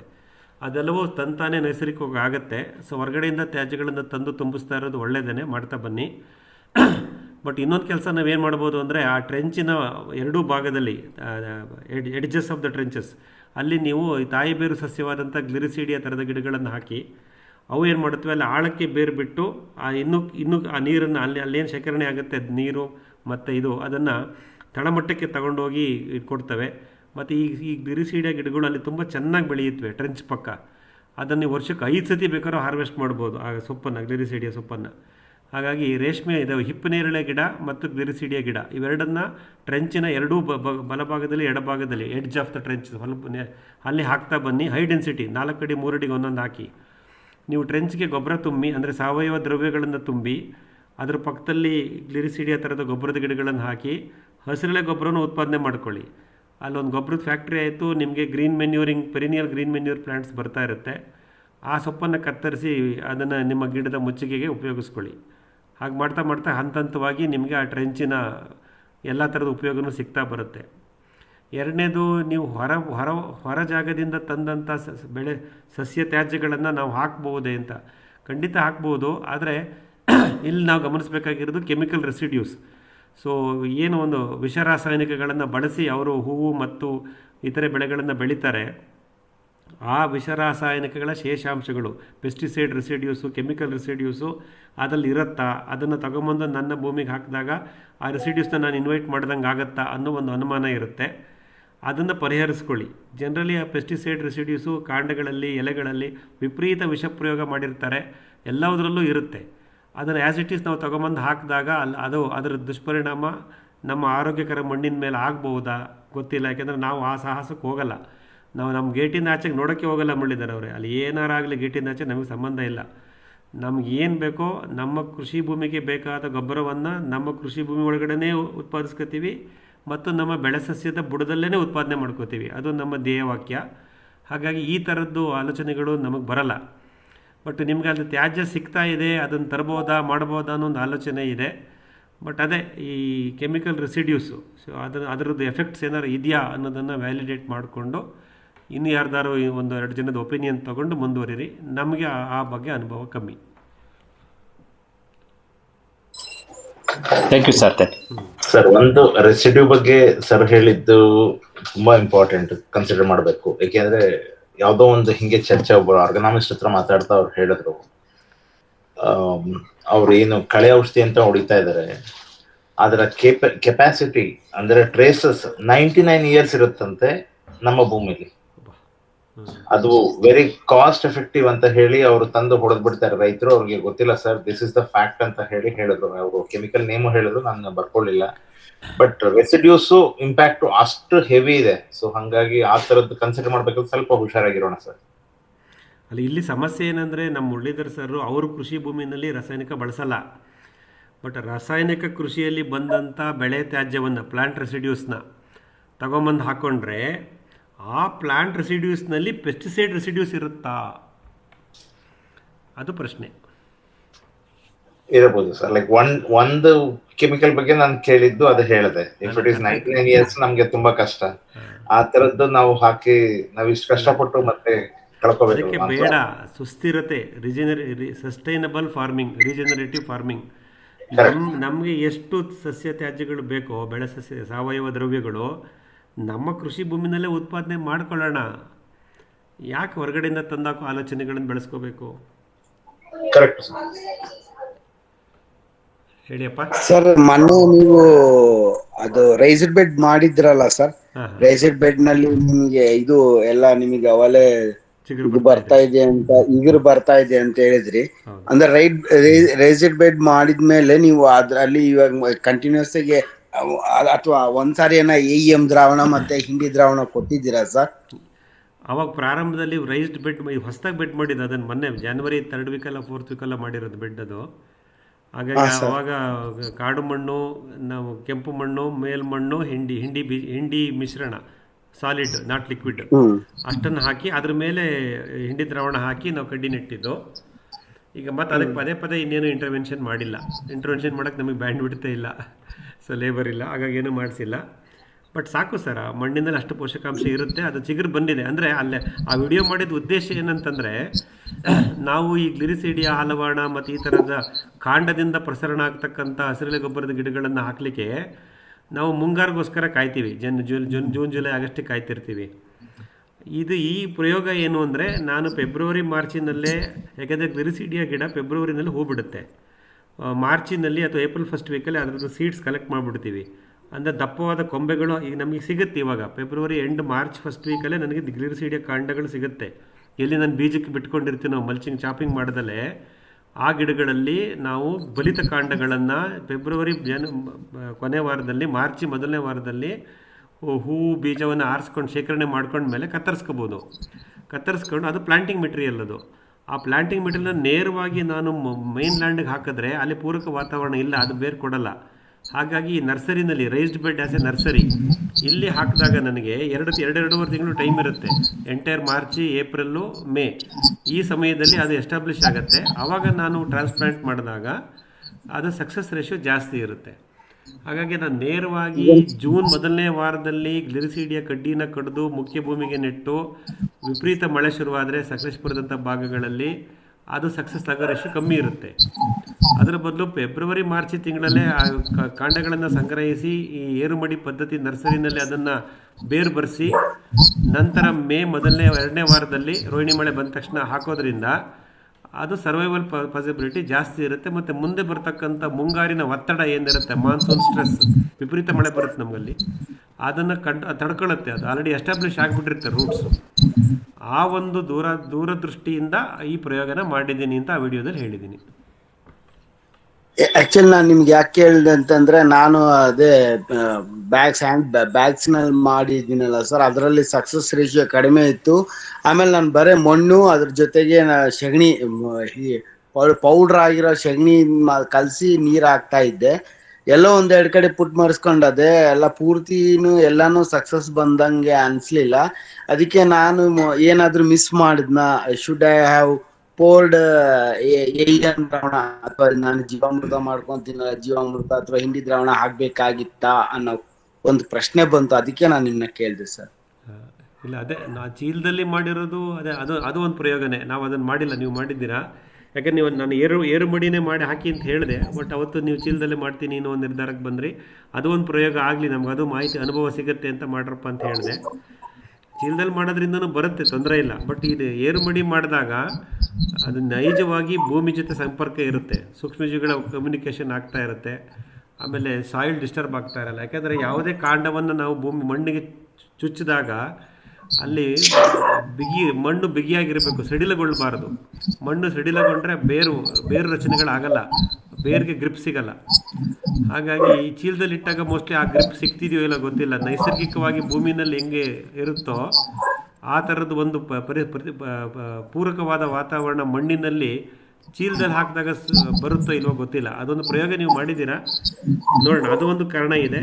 ಎರಡನೇ ಕಾರಣ ಮೋಸ್ಟ್ಲಿ ಆ ಕಡ್ಡಿಗಳು ಆ ಸಮಯದಲ್ಲಿ ಈ ಜನವರಿ ಫೆಬ್ರವರಿನಲ್ಲಿ ವಿಪರೀತ ವಾತಾವರಣದಲ್ಲಿ ಬಿಸ್ತಿರೋದ್ರಿಂದ ಮೋಸ್ಟ್ಲಿ ಅದು ಬೇರು ಕೊಟ್ಟಿಲ್ಲ ಅಂತಲೂ ಅನ್ಕೋಬೋದು. ಪ್ರಯತ್ನ ಮಾಡೋಣ ಸರ್. ಈ ನೆಕ್ಸ್ಟ್ ಟೈಮ್ ಏರು ಮಡಿನಲ್ಲೂ ಮಾಡಿರಿ. ಆ ಕಡ್ಡಿ ಯಾವುದು ನಿಮಗೆ ಬೇರು ಕೊಟ್ಟಿಲ್ಲ ಅಂತ ಅನಿಸುತ್ತೋ ಅದನ್ನು ಚಿಗುಟ್ಟು ನೋಡಿ, ಅದರಲ್ಲಿ ಹಸಿ ಅಂಶ ಇದ್ದರೆ, ತೇವಾಂಶ ಇದ್ದರೆ ಆ ಕಡ್ಡಿನ ತೆಗೆದು ಎರಡೂ ಕಡೆ ಕೆಳಭಾಗದಲ್ಲಿ ಮೇಲ್ಭಾಗದಲ್ಲಿ 2 ಇಂಚ್ ಬಿಟ್ಟು ಕತ್ತರಿಸಿ ಮತ್ತೆ ಇನ್ನೊಂದು ಸಲ ಒಂದು ಏರು ಮಡಿನಲ್ಲಿ ಹಾಕಿ. ಇವಾಗ ಕಡ್ಡಿ ಪೂರ್ತಿ ಒಣಗೋಗಿದ್ರೆ ಬರಲ್ಲ, ಹಸಿ ಹಚ್ಚ ಹಸಿರಾಗಿದೆ ಸರ್. ಇದೆ ಸರ್, ಗೀರಿದ್ರೆ ನಮಗೆ ಹಚ್ಚತನ ಕಾಣಿಸ್ತದೆ. ಬಟ್ ಏನಂತಂದ್ರೆ ನಾನು ಅದೇ ಈ ಸೂಕ್ಷ್ಮ ಜೀವಿಗಳ ಕೊರತೆ ಚೀಲದಲ್ಲಿ ಇರೋದ್ರಿಂದ ಏನು ಅದು ಆಕ್ಟಿವ್ ಆಗ್ಲಿಲ್ಲ, ಏನೋ ಹಾಕ್ಬೇಕಾ ಅನ್ನೋದು ಕೇಳೋಕ್ಕೋಸ್ಕರ ನಾನು ನಿಮಗೆ ಕೇಳಿದೆ ಸರ್. ಮಾಡ್ಬೋದು. ಅದು ಸೂಕ್ಷ್ಮಜೀವಿಗಳು ನಿಜವಾಗ್ಲೂ ಆ ಸಮಯದಲ್ಲಿ ಎಫೆಕ್ಟ್ ಕೊಡ್ತಾವ ಗೊತ್ತಿಲ್ಲ. ಯಾಕೆಂದರೆ ಸೂಕ್ಷ್ಮಜೀವಿಗಳ ಕೆಲಸ ನ್ಯೂಟ್ರಿಷನ್ ಮೊಬಿಲೈಸೇಷನ್. ಅವು ಏನಿದ್ರು ಬೇರುಗಳಿಗೆ ಸಸ್ಯ ಪೋಷಕಾಂಶಗಳನ್ನು ಹಿಡಿದು ಕೊಡೋದು ಅವುಗಳ ಕೆಲಸ. ಆದರೆ ಯಾವುದೇ ಕಾಂಡ ಬೇರು ಕೊಟ್ಕೋಬೇಕು ಅಂದರೆ ಅದರದ್ದು ವಂಶಾಭಿವೃದ್ಧಿ ಮಾಡ್ಕೋಬೇಕು ಅಂತಂದರೆ ಅದರಲ್ಲಿ ಆಗ್ತಕ್ಕಂಥ ರಾಸಾಯನಿಕ ಕ್ರಿಯೆಗಳಾಗಬೇಕು. ಆ ರಾಸಾಯನಿಕ ಕ್ರಿಯೆಗಳು ಅದರಲ್ಲಿ ಆ ಕಾಂಡದಲ್ಲಿ ಆಗಬೇಕು ಮತ್ತು ಮಣ್ಣಿನಲ್ಲಿ ಪೂರಕವಾಗಿರಬೇಕು. ಆ ರಾಸಾಯನಿಕ ಕ್ರಿಯೆಗಳು ಆಗಿಲ್ಲ ಅಂದಾಗ root formation in the stem ಆಗಲ್ಲ. ಅದಕ್ಕೂ ಸೂಕ್ಷ್ಮಜೀವಿಗಳಿಗೂ ಸಂಬಂಧ ಇಲ್ಲ. ಅಂದರೆ ನಾವು ಮಾತಾಡೋ ಸೂಕ್ಷ್ಮಜೀವಿಗಳು ನಮ್ಮ ಈ ಜೀವಾಮೃತದಲ್ಲಿ ಅಥವಾ EM1ನಲ್ಲಿ ಏನಿರುತ್ತಲ್ಲ, ಇವು ಏನಿದ್ರು ನ್ಯೂಟ್ರಿಷನ್ ಮೊಬಿಲೈಸಿಂಗ್ ಮೈಕ್ರೋಬ್ಸ್, ಸಸ್ಯ ಪೋಷಕಾಂಶಗಳನ್ನು ಹಿಡಿದಿಟ್ಟು ಕೊಡ್ತಕ್ಕಂಥ ಸೂಕ್ಷ್ಮಜೀವಿಗಳು ಅಷ್ಟೇ ನಾವು ಇನಾಕ್ಯುಲೇಟ್ ಮಾಡೋದು. ಬಟ್ ಅಲ್ಲಿ ಯಾವ ಥರ ರಾಸಾಯನಿಕ ಬೇಕು, ಕಾಂಡದಿಂದ ಬೇರನ್ನ ಸೃಷ್ಟಿ ಮಾಡ್ಕೊಳ್ಳೋಕ್ಕೆ ಅಲ್ಲಿ ಯಾವ ರಾಸಾಯನಿಕ ಕ್ರಿಯೆ ಆಗಬೇಕು, ಅದ್ರ ಬಗ್ಗೆ ನನಗೂ ಸಾಕಷ್ಟು ಮಾಹಿತಿ ಇಲ್ಲ ಸರ್. ಹಾಗಾಗಿ ಅದ್ರ ಬಗ್ಗೆ ಕೇಳಬೇಕಾಗುತ್ತೆ. ಮಂಜುನಾಥ್ ಸರ್, ಹೇಳಿಯಪ್ಪ ಸರ್. ಇವರು ಗ್ಲಿರಿಸಿಡಿಯನ್ನ ಪ್ಯಾಕೆಟ್ ಇದರಲ್ಲಿ ಚೀಲದಲ್ಲಿ ನಾಟಿ ಮಾಡಿದ್ರಲ್ಲ ಸರ್, ನಾಟಿ ಮಾಡಿದ್ಮೇಲೆ ಅದಕ್ಕೇನು ಮೇಲ್ಗಡೆ ಏನಾದ್ರೂ ತೊಪ್ಪೆನ ಅಂಟಿಸಿದ್ರ ಸರ್, ಹೇಗೆ ಸರ್? ಯಾಕೆಂತಂದ್ರೆ ನೀರು ಹಾಕ್ಬೇಕಾದ್ರೆ ಮೇಲಿಂದ ಹಾಕ್ತಾರಲ್ಲ, ಹಾಕುವಾಗ ಏನಾಗುತ್ತೆ, ಗ್ಲಿರಿಸಿಡಿಯಾದಲ್ಲಿ ಮಧ್ಯ ಸೆಂಟ್ರಲ್ಲಿ ಒಂದು ಬಹಳ ಸಾಫ್ಟ್ ಆದ ಟಿಶ್ಯೂ ಇರುತ್ತೆ. ಆ ಟಿಶ್ಯೂಗೆ ಏನಾದ್ರೂ ನೀರು ಹೋಯ್ತು ಅಂತಂದ್ರೆ ಚಿಗರಲ್ಲ ಸರ್? ಇಲ್ಲ ಸರ್, ಮೇಲ್ಗಡೆಗೆ ನಾನು ಸಗಣಿ ಅನ್ಸಿದ್ದೆ ಸರ್. ಎಲ್ಲದಕ್ಕೂ ಸಗಣಿ ಹಾಕ್ಬೇಕಾದ್ರೆ ಏನ್ ಮಾಡಿ ಅಂದ್ರೆ, ಸಗಣಿಗೆ ಸ್ವಲ್ಪ ಸುಣ್ಣ ಮತ್ತೆ ಈ ಇದು ಬರುತ್ತಲ್ಲ ಇದು ದಾಲ್ಚಿನ್ನಿ ಪೌಡರು ಮತ್ತೆ ಸ್ವಲ್ಪ ಬೆಲ್ಲ ಮಿಕ್ಸ್ ಮಾಡಿಬಿಟ್ಟು ಅದನ್ನ ಅಂಟಿಸ್ಕೊಂಡು ಬನ್ನಿ. ಒಂದು ಫೇಲ್ಯೂರ್ ಆಗಲ್ಲ. ಮತ್ತೆ ನೀವು ಇಟ್ಟಿರುವಂತ ಚೀಲನ ಅಲ್ಗಾಡಿಸ್ಬೇಡಿ. ಒಂದ್ಸಾರಿ ನಾಟಿ ಮಾಡಿದ್ಮೇಲೆ ಯಾವ ಪ್ಲೇಸಲ್ಲಿ ಇಟ್ಟಿರ್ತೀರಾ ಆ ಪ್ಲೇಸಲ್ಲಿ ಇಡಬೇಕು. ಚೇಂಜ್ ಮಾಡಕ್ ಹೋಗ್ಬೇಡಿ, ಒಂದ್ ಕಡೆಯಿಂದ ಒಂದ್ ಕಡೆಗೆ ಎತ್ತಿಡೋದು ಆ ತರ ಮಾಡಬಾರ್ದು. ಯಾಕಂದ್ರೆ ಅಲ್ಗಾಡಿದ್ರೆ ಅದು ಬೇರ್ ಕೊಡಲ್ಲ. ಇಲ್ಲ ಸರ್, ಇಲ್ಲ ಅದನ್ನ ಮುಟ್ತಾ ಇಲ್ಲ, ಅದನ್ನೇನ್ ಮುಟ್ತಾ ಇಲ್ಲ. ಬಟ್ ಸಾರ್ ಸ್ವಲ್ಪ ಮ್ಯಾಲ್ಗಡೆ ಸೆಗಣಿ ಹಾಕಕ್ ಹೇಳಿದ್ರು, ಅದೊಂದ್ ಮಾಡಿದ್ರೆ ಸಗಣಿ ಹಾಕಿ ಇನ್ನು ಹತ್ತಿಗೆ ಇವಾಗ ಸೆಗಣಿಗೆ ಇನ್ನೊಂದ್ಸಲ ಕಿತ್ಬಿಟ್ಟು ಮತ್ತೆ ಸೆಗಣಿ ಸ್ವಲ್ಪ ನೀವೇನು ಸುಣ್ಣ ಹೇಳ್ತಾ ಇದ್ದೀರಾ, ಸುಣ್ಣ ಸೆಗಣಿ ಹಾಕ್ಬಿಟ್ಟು ಕಲ್ಸಂತಿದ್ದೀರಾ, ಬೆಲ್ಲ ಹಾಕಿ ಕಲ್ಸಂತೀರಾ, ಅದನ್ನ ಸ್ವಲ್ಪ ಗೋಮೂತ್ರನ ಮಿಕ್ಸ್ ಮಾಡ್ಕೊಳ್ಳಿ. ಮಿಕ್ಸ್ ಮಾಡ್ಕೊಂಡು ಗಟ್ಟಿ ಇರೋ ತರ ಅದನ್ನ ಮೇಲ್ಗಡೆಯಿಂದ ಟೊಪ್ಪಿ ತರ ಇದ್ ಮಾಡಿ ಮುಚ್ಚಿ ಮಾಡಿದ್ದೆ ಸರ್. ಅದ್ ಮಾಡಿದ್ದೆ. ಇವಾಗ ನೀವು ಹೇಳಿರೋ ಕಂಟೆಂಟ್ಸ್ ಆಡ್ ಮಾಡಿ ಮಾಡ್ಬೇಕಷ್ಟೇ. ಏನೂ ಆಗಲ್ಲ, ಬರುತ್ತೆ. ನಾನು ಡೈರೆಕ್ಟ್ ಆಗಿ ನೆಲಕ್ಕೆ ನೆಟ್ಟಿದ್ದೀನಿ. ನನ್ನ ಹತ್ರ ಬೇಲಿನೇ ಆಗೋಗಿದೆ, ಫುಲ್ ದೊಡ್ಡ ದೊಡ್ಡ ಮರ ಆಗೋಗಿದೆ. ಅಲ್ಲ ಬರುತ್ತೆ ಧರ್ಮಣ್ಣ. ಈಗ ಪ್ರಶ್ನೆ ಇರೋದು ಫೆಬ್ರವರಿ ತಿಂಗಳಲ್ಲಿ ಈ ಪ್ರಯತ್ನ ನಡೆದಿದೆ ನಮ್ದು ಮತ್ತೆ ತಿರುಮಲ ಪ್ರಸಾದ್ ಅವರದ್ದು ಇದು ಏನು ಎಕ್ಸ್ಪೆರಿಮೆಂಟ್. ಫೆಬ್ರವರಿ ತಿಂಗಳಲ್ಲಿ ಮಾಡಿದಾಗ ಫಲಿತಾಂಶ ಬರುತ್ತಾ ಬರಲ್ವಾ, ಯಾಕೆ ಬರುತ್ತೆ ಯಾಕೆ ಬರಲ್ಲ ಅಷ್ಟೇ ವಿಶ್ಲೇಷಣೆ. ಬರುತ್ತೆ ಸರ್, ಬರುತ್ತೆ. ಹಾಕಿ ಬೆಳ್ಕೊಂತೀವಿ ಅದೆಲ್ಲ ಬರುತ್ತೆ. ಅವಾಗ ರಾಸಾಯನಿಕ ಕ್ರಿಯೆ ಏನ್ ಬೇಕು ಅದೆಲ್ಲ ಪೂರಕ ವಾತಾವರಣ ಇರುತ್ತೆ, ಎಲ್ಲ ಆಗುತ್ತೆ. ನಾವು ಈ ಚಳಿಗಾಲದಲ್ಲಿ ಅಥವಾ ಫೆಬ್ರವರಿ ಮಾರ್ಚ್ ತಿಂಗಳಲ್ಲಿ ಈ ಕಡ್ಡಿಗಳನ್ನು ಇಡುವಂತ ಒಂದು ಸಂಪ್ರದಾಯ ಇಲ್ಲ, ಎಲ್ಲೂ ಇಲ್ಲ. ನಾವು ಅದನ್ನು ಮಾಡಕ್ಕೆ ಹೊರಟಿದ್ವಿ, ಅದ್ರದ್ದು ಪರಿಣಾಮ ಏನು ಅಂತ ನೋಡ್ತಾ ಇದೀವಿ ಅಷ್ಟೇ. ಬರುತ್ತೆ ಸರ್, ಖಂಡಿತ. ಅಲ್ಲ ನಮ್ಮನೇಲಿ ಬರ್ತಾ ಇದೆ.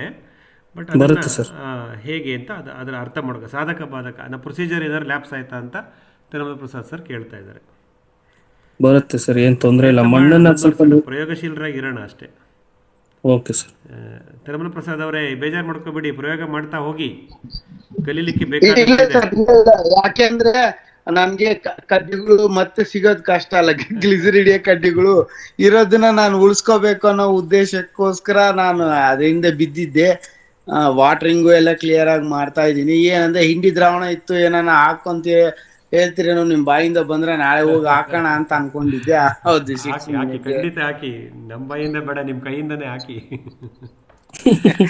ಅಲ್ಲ ಸರ್, ಕೇಳ್ಬಿಟ್ಟು ಹಾಕೋಣ ಅನ್ನೋ ಉದ್ದೇಶ ಅಷ್ಟೇ. ಫುಡ್ ಫಾರ್ ಮೈಕ್ರೋಬ್ಸ್ ಕೊಡಿ ಸರ್, ಯಾವಾಗ ಬೇಕಾದ್ರೂ ಕೊಡಿ. It's food for microbes. Manjunath sir, ಯಾವ ಊರು ಅವ್ರದ್ದು ಹೇಳಿ? ತಿರುಮಲ ಪ್ರಸಾದ್ ನಿಮ್ಮ ಸ್ಥಳ ಹೇಳಿ. ಅವರು ಗಡಿನಾಡ ಆಕ್ಚುಲ್ ಆಗಿ ನಮ್ದು ಬಳ್ಳಾರಿ ಮೂಲತಃ ಬಳ್ಳಾರಿ ಸರ್. ನಮ್ದು ತೋಟ ಬಂದು ಬಾರ್ಡರ್ ಟು ಕರ್ನಾಟಕ ಬರುತ್ತೆ ಸರ್, ಆಂಧ್ರದಲ್ಲಿ ಬರುತ್ತೆ. ನಿಮ್ಮಲ್ಲಿ ಟೆಂಪರೇಚರ್ ಜಾಸ್ತಿ ಇರುತ್ತೆ, ಹಾಗಾಗಿ ಸ್ವಲ್ಪ ನೆರಳಿರೋ ಜಾಗದಲ್ಲಿ ಹಾಕೊಂಡು ಚಿಗುರು ಬಂದ ಮೇಲೆ ಬೇಕಾದ್ರೆ ಕಿತ್ಕೊಂಡೋಗಿ ಮಳೆಗಾಲದಲ್ಲಿ ನಾಟಿ ಮಾಡ್ಕೊಳ್ಳಿ ಸರ್. ನಾನು ಫಾರ್ಮ್ MS ಫಾರ್ಮ್ ವಿಸಿಟ್ ಮಾಡಿದ್ಮೇಲೆ ಅವ್ರದ್ದು ಕಂಪೇನಿಯನ್ ಪ್ಯಾಂಟ್ಸ್ ಬಗ್ಗೆ ತಲೆಗೆ ಬಂದ ಮೇಲೆ ನಾನು ಆ ಕಡ್ಡಿಗಳನ್ನ ತಗೊಂಡೋಗಿ ಉಸಿರಿ ಗಿಡ, ನೆಲ್ಲಿಕಾಯಿ ಗಿಡಕ್ಕೆ ಇದರಲ್ಲಿ ಇಟ್ಟಿದ್ದೀನಿ. ಕೊಟ್ಟಿಲ್ಲ. ಸರಿ ಸರ್. ಮತ್ತೆ ಕಟ್ ಮಾಡ್ಬೇಕಾದ್ರೆ ಯಾವ ತರ ಮಾಡಿದ್ರಿ? ಕಟ್ ಅಂದ್ರೆ ಅರ್ಥ ಆಗ್ಲಿಲ್ಲ, ನೀವು ಯಾವ ತರ ಅಂದ್ರೆ? ಸರ್, ಈಗ ಗ್ಲಿರಿಸಿಡಿಯನ್ನ ಕಟ್ ಮಾಡ್ಬೇಕಾದ್ರೆ ಆಕ್ಚುಲಿ ಡೈರೆಕ್ಟ್ 90 ಡಿಗ್ರಿ ಸೆಂಟರ್ಗೆ ಕಟ್ ಮಾಡಬಾರ್ದು, ಕ್ರಾಸ್ ಆಗಿ ಕಟ್ ಮಾಡ್ಬೇಕು. ಸ್ವಲ್ಪ ಮ್ಯೂಟ್ ಮಾಡ್ಕೊಳ್ಳಿ. ಸರಿ ಸರ್, ಹೇಳಿ ಧರ್ಮಣ್ಣ. ಕ್ರಾಸ್ ಆಗಿ ಕಟ್ ಮಾಡ್ಕೋಬೇಕು ಸರ್, 45 ಡಿಗ್ರಿ ಕಟ್ ಮಾಡ್ಕೋಬೇಕು. ಕೆಲವ್ರು ಏನ್ ಮಾಡ್ತಾರೆ ಅಂದ್ರೆ ಸರ್ ಡೈರೆಕ್ಟ್ 90 ಡಿಗ್ರಿಗೆ ಕಟ್ ಮಾಡ್ತಾರೆ ಸರ್. ಅದು ಡೈರೆಕ್ಟ್ ಆಗಿ ಕಟ್ ಮಾಡ್ಕೊಡ್ತಾರೆ ಡೈರೆಕ್ಟ್ ಆಗಿ ಕಟ್ ಮಾಡ್ಕೊಡ್ತಾನೆ ಸರ್. ಯಾರ್ದೋ ಡಿಸ್ಟರ್ಬೆನ್ಸ್ ತುಂಬಾ ಬರ್ತಾ ಇದೆ ಸರ್. ಅನಂತ್ ಅವ್ರದ್ದು ಮ್ಯೂಟ್ ಆಯ್ತು. ಅವ್ರ ಸ್ಪೀಕರ್ ಫೋನ್ ಅಲ್ಲಿ ಇದ್ರು. ಕಂಟಿನ್ಯೂ ಮಾಡಿ. ಕಟ್ ಮಾಡ್ಬೇಕಾದ್ರೂ ಸ್ವಲ್ಪ ಮುಂಜಾಗ್ರತೆ ವಹಿಸ್ಬೇಕು ಸರ್. ಇವಾಗ ಏನಾಯ್ತು ಸರ್, ಇವಾಗ ಹಚ್ಚಗೆ ಇದೆಯಲ್ಲ, ಅದನ್ನ ಮತ್ತೆ ನಾನು 45 ಡಿಗ್ರೀಸ್ಗೆ ಇಲ್ಲ, ಈಗೇನು ಡಿಸ್ಟರ್ಬ್ ಮಾಡ್ಬೇಡಿ ಸರ್. ಬರುತ್ತೆ. ಸ್ವಲ್ಪ ನೀರ್ ಕೊಟ್ಕೊಂಡು ಸರ್, ನೀವೀಗ ನಿಮ್ಮ ಹತ್ರ ಹಿಂಡಿ ದ್ರಾವಣ ಇದ್ರೆ ಹಿಂಡಿ ದ್ರಾವಣ ಸ್ವಲ್ಪ ಕೊಟ್ಕೊಂಡು ಬನ್ನಿ ಸರ್, ಚಿಗುರು ಬರುತ್ತೆ ಸರ್, ಏನ್ ತೊಂದ್ರೆ ಇಲ್ಲ. ಸರಿ sir, okay sir, thank you. ಹೇಳಿಯಪ್ಪ, ಇನ್ನೇನಾರ ಮಾಹಿತಿ ಇದೆಯಾ ಹೇಳಿ, ಹಂಚ್ಕೊಳ್ಳಿ. ನಮಸ್ತೆ ಸರ್. ನಮಸ್ತೆ, ನಾನು ಚೆನ್ನೈಗೌಡ ಸರ್, ಮಂಡ್ಯ. ಸರ್ ಇದಿದೆ ಸರ್, ಹೊಂಗೆ ಹಿಂಡಿ ಐತೆ, ಆಮೇಲೆ ಬೇವಿನ ಹಿಂಡಿನೂ ಇದೆ. ಈಗ ಹಿಂಡಿ ಮಿಶ್ರಣದಲ್ಲಿ ಮಾಮೂಲಿ ದ್ರಾವಣ ಮಾಡಾಕ್ತಾ ಇತ್ತಲ್ಲ, ಆ ರೀತಿ ಮಾಡಾಕ್ಲಾ ತೆಂಗಿಗೆ ಸರ್, ಅಥವಾ ಈ ಮಾಮೂಲಿ ಇದನ್ನೇ ಹಿಂಡಿನೇ ಎಷ್ಟು ಸರ್ ದ್ರವ ರೂಪದಲ್ಲಿ ಕೊಡೋದು ಬಹಳ ಒಳ್ಳೇದು. ಹಂಗಾರೆ ಸರಿ ಸರ್. ಅದನ್ನ ಈಗ 2 ಇದೆ ಸರ್. 2 ಅಂದ್ರೆ ಬೇವಿನ ಹಿಂಡಿನ ಸ್ವಲ್ಪ ಭೂಮಿ ಕೊಟ್ಬಿಟ್ಟಿದೀನಿ ಸರ್. ಒಂದ್ 4 ಕಡೆಗೆ ನೀವ್ ಹೇಳದ ರೀತಿನಲ್ಲಿ ಸ್ವಲ್ಪ ಭೂಮಿನ ಒಂದ್ ಅರ್ಧ ಅಡಿ ಅಷ್ಟು ಇದ್ ಮಾಡಿ ಬೇವಿನ ಹಿಂಡಿ ಕೊಟ್ಟಿದ್ದೀನಿ ಸರ್. ಈ ಹೊಂಗೆ ಹಿಂಡಿನ ಹಂಗಾದ್ರೆ ಇವೆರಡು ಸೇರಿ ದ್ರಾವಣ ಮಾಡ್ಲಾ? ಹೌದೌದು, 2 ಇನ್ನು 3-4 ಸೇರಿಸಿ ಒಂದು 5-6 ತರದ ಹಿಂಡಿಗಳನ್ನು ಸೇರಿಸ್ಕೋಬೇಕು. ಒಂದೊಂದು ಹಿಂಡಿನಲ್ಲಿ ಒಂದೊಂದ್ ತರ ಊಟ ಇರುತ್ತೆ. ಹಂಗಾದ್ರೆ ನೋಡೋಣ ಸರ್. ಇದೆಲ್ಲ ಈ ಸೂರ್ಯಕಾಂತಿದು ಮತ್ತೆ ಕೊಬ್ಬರಿ ಇದನ್ನದು ಕೊಬ್ಬರಿ ಹಿಂಡಿನ ಅದನ್ನು ಹಾಕ್ಲಾ ಸರ್? ನಾವು 8 ತರದ್ ಬಳಸ್ತೀವಿ ಸರ್. 8 ತರದ ಹಿಂಡಿಗಳನ್ನು ಬಳಸ್ತೀವಿ. ಹಂಗಾದ್ರೆ ಆಯ್ತು ಸರ್. ಇರ್ಲಿ 300 ಗ್ರಾಮ ಇರ್ಲಿ, ಎಷ್ಟು ಸಿಗುತ್ತೋ ಅಷ್ಟೇ.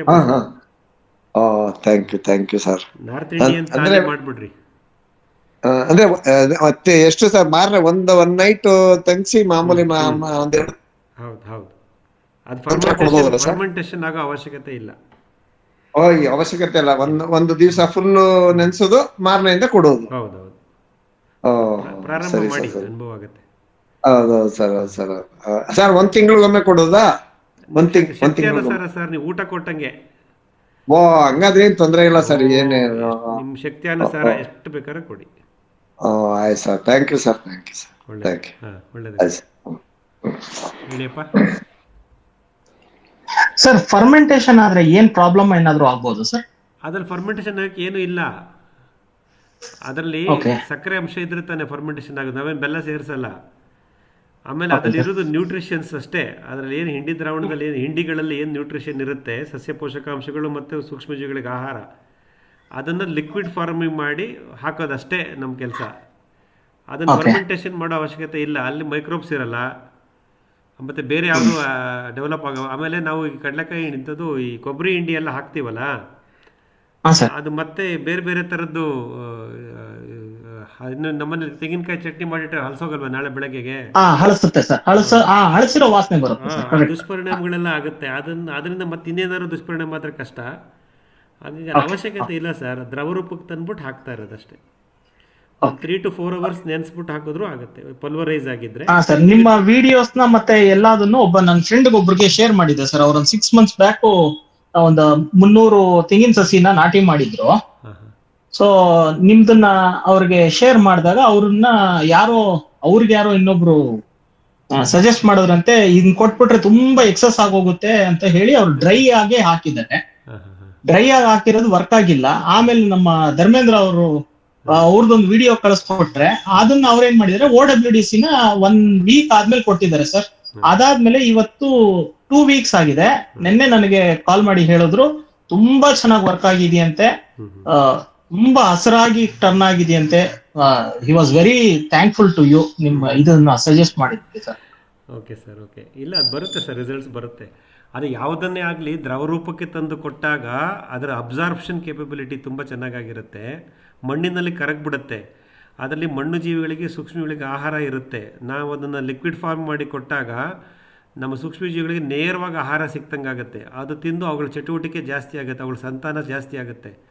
ಹಾಗಾಗಿ ನಾವು ನೇರವಾಗಿ ಘನ ರೂಪದಲ್ಲಿ ಹಿಂಡಿಗಳನ್ನು ಮಣ್ಣಿಗೆ ಸೇರಿಸೋ ಬದಲು ದ್ರವ ರೂಪದಲ್ಲಿ ಕೊಟ್ಟಾಗ ಅದರ ಬಳಕೆ ಬೇಗ ಆಗುತ್ತೆ ಮತ್ತು ಪ್ರತಿ ಸೂಕ್ಷ್ಮಜೀವಿಗಳಿಗೂ ಅದು ಆಹಾರವಾಗಿ ಸಿಗುತ್ತೆ. ಘನ ರೂಪದಲ್ಲಿ ಕೊಟ್ಟಾಗ ಅದು ಮತ್ತೆ ಫರ್ದರ್ ಬ್ರೇಕ್ ಡೌನ್ ಆಗಬೇಕು, ಡಿಕಂಪೋಸ್ ಆಗಬೇಕು, ಬ್ರೇಕ್ ಡೌನ್ ಆಗಬೇಕು. ಅಲ್ಲಿ ತನಕ ಎಷ್ಟೋ ಸೂಕ್ಷ್ಮಜೀವಿಗಳಿಗೆ ಅದು ಆಹಾರ ಸಿಗಲ್ಲ. ಆಮೇಲೆ ಅದು ಕಾನ್ಸಂಟ್ರೇಟಿಕ್ ಆಗಿ ಬಿದ್ದಿರುತ್ತೆ, ಒಂದೇ ಕಡೆ ಕಾನ್ಸಂಟ್ರೇಷನ್ ಆಗಿ ಇದ್ಬಿಟ್ಟಿರುತ್ತೆ. ಅದು ರಿಪೆಲೆಂಟ್ ಫೀಚರ್ ಇರುತ್ತೆ. ಬೇವು ಮತ್ತು ಹೊಂಗೆ ಅದರಲ್ಲೆಲ್ಲ ರಿಪೆಲೆಂಟ್ ಫೀಚರ್ ಇರುತ್ತೆ. ಘನರೂಪದ ಹಿಂಡಿಯನ್ನು ನಾವು ಗಿಡದ ಬುಡಕ್ಕೆ ಸೇರಿಸಿದಾಗ ಎಷ್ಟೋ ಸೂಕ್ಷ್ಮಜೀವಿಗಳು ಹತ್ತಿರ ಹೋಗೋದೇ ಇಲ್ಲ. ಅದರ ಆ ಒಂದು ಘಾಟು ವಾಸನೆಗೆ, ರಿಪೆಲೆಂಟ್ ಫೀಚರ್ಗೆ. ಅದನ್ನು ನಾವು ಲಿಕ್ವಿಡ್ ಫಾರ್ಮಿಂಗ್ ಮಾಡಿದಾಗ ಅದರ ಎಫೆಕ್ಟ್ಸ್ ಎಲ್ಲ ನ್ಯೂಟ್ರಲೈಸ್ ಆಗುತ್ತೆ. ಹಾಗಾಗಿ ದ್ರವ ರೂಪದಲ್ಲಿ ಮಾಡಿಕೊಡೋದು ಬಹಳ ಪರಿಣಾಮಕಾರಿ. ಅದು ನಮ್ಮ ಅನುಭವ ಸಹ. ಹೇಳಿಯಪ್ಪ, ಇನ್ನೇನಾದ್ರು ವಿಷಯಗಳಿದ್ರೆ ಹೇಳಿ. ಯೂಸುಫ್ ಸರ್ ಇದ್ದೀರಾ ಜೊತೆಯಲ್ಲಿ ನಮ್ಮ ಜೊತೆ? ಇವತ್ತು ಯೂಸುಫ್ ಅವ್ರಿಗೆ ಶೇರ್ ಮಾಡ್ಕೊಳಕ್ಕೆ ಹೇಳಿದ್ದೆ, ಲಾಗೌಟ್ ಆಗ್ಬಿಟ್ರ? 10 ಗಂಟೆ ಆಗೋಯ್ತು. ಇದ್ದೀನಿ ಸರ್. ಬನ್ನಿ, ಹೇಳಿ ಸರ್. ಪರಿಚಯ ಮಾಡ್ಕೊಳ್ಳಿ. ನಿಮ್ಮ ಕೃಷಿ ಹೊಸದಾಗಿ ಕೃಷಿ ಪ್ರಾರಂಭ ಮಾಡಿದ್ದೀರಾ, ಹೌದು ಸರ್. ಭಾಳ ಆಸಕ್ತಿಯಾಗಿರ್ತೀರಾ. ಹೇಳಿಯಪ್ಪ, ನಿಮ್ಮ ಬಗ್ಗೆ ಒಂದು ಪರಿಚಯ ಮಾಡ್ಕೊಳ್ಳಿ. ನಿಮ್ಮ ಇದು ಫೋಟೋ ಕಳಿಸಿದ್ದೀರಿ, ಅದನ್ನು ಇಲ್ಲಿ ಡಿಸ್ಪ್ಲೇ ಮಾಡ್ತೀನಿ ಇವಾಗ. ಮಾಡಿ ಸರ್. ಹೇಳಿ ಪರಿಚಯ ಮಾಡ್ಕೊತಾ ಹೋಗಿ. ಹಾಂ, ಓಕೆ ಸರ್. ಇದು ನಾನು ಹಿಂಡಿ ದ್ರಾವಣ ಮಾಡಿರೋದು. ಮತ್ತೆ ಹಿಂಡಿ ದ್ರಾವಣ ಮಾಡಿ ಹಿಂಡಿ ದ್ರಾವಣ ಮೊದಲು ಕೊಟ್ಟು ಆಮೇಲೆ ಮತ್ತೆ ಅದನ್ನ ಮಲ್ಚಿಂಗ್ ಮಾಡಿ ಅದರ ಆದ್ಮೇಲೆ ನೀವು ಬೀಜ ಕೊಟ್ಟೆ ಹೇಳಿದ್ರಲ್ಲ, ಹುರುಳಿ, ಡಯಾಂಚ ಮತ್ತೆ ಬೀನ್ಸು, ಸಾಸಿವೆ, ಇದೆಲ್ಲ ಒಂದು 7-8 ಜಾತಿಯ ಬೀಜಗಳನ್ನ EM ದ್ರಾವಣ AEM ಗೆ ಕನ್ವರ್ಟ್ ಮಾಡಿ ಅದರಲ್ಲಿ ಬೀಜೋಪಚಾರ ಮಾಡಿ ಅದ್ರ ಮೇಲೆ ಹಾಕಿದ್ದೇವೆ. Very good. ಹಿಂಡಿ ದ್ರಾವಣ 2 ಸಲ ಕೊಟ್ಟಿದ್ದೀನಿ ಇದುವರೆಗೂ. ಗಿಡದ ಬುಡಕ್ಕೆ ನಾನು ನೀವ್ ಹೇಳಿದ್ರ ಊಟ ಎಷ್ಟು ಕೊಟ್ರು ಒಳ್ಳೇದು ಅಂತ. ನನ್ನ ಹಳೆ ಗಿಡಗಳು ಅವರು ಆ ತೋಟ ತಗೊಳ್ಳೋರ ಹತ್ರ ಅವ್ರು ಏನು ಕೊಟ್ಟಿರ್ಲಿಲ್ಲ, ಅದಕ್ಕೆ ನಾನು ಊಟ ನಾನು ಜಾಸ್ತಿ ಕೊಡ್ತಾ ಇದ್ದೀನಿ ಈಗ. ಇದೇನು ಯೂಸುಫ್ ಸರ್, ಇದು ಇಲ್ಲಿ ಒಣಮುಚ್ಚಿಗೆ ಕೊಟ್ಟಿದ್ದೀರಾ? ಇದೇನು ದ್ರವ್ಯ ಇಲ್ಲಿ ನಿಮ್ಮ ಮಾವಿನ ಮರ ಸುತ್ತ ಕೊಟ್ಟಿದ್ದೀರಲ್ಲ? ಅದು ಕಾಡು ಜಾತಿಯ ಮರಗಳದ್ದು. ಇದು ನೀವ್ ಹೇಳಿದ್ರಲ್ಲ, ಅವರು ಇದ್ರ ಸಾಮಿಲ್ ಹತ್ರ ಹೋಗ್ಬಿಟ್ಟು ಅವ್ರ ಹತ್ರ ತಗೊಂಡೆ ಅದನ್ನ. ನಾನು ಹುಡುಕಾಡ್ದೆ ಇದು ತಗೊಳೋದಿಕ್ಕೆ, ಯಾವ್ದು ರಾಗಿ ಒಟ್ಟು ಅದು ಇದು ಅಂದ್ಬಿಟ್ಟು. ಯಾರು ಅದು ಸಿಗ್ಲಿಲ್ಲ, ನನ್ನ ಸಮಯಕ್ಕೆ ಸಿಗ್ಲಿಲ್ಲ ಅದು.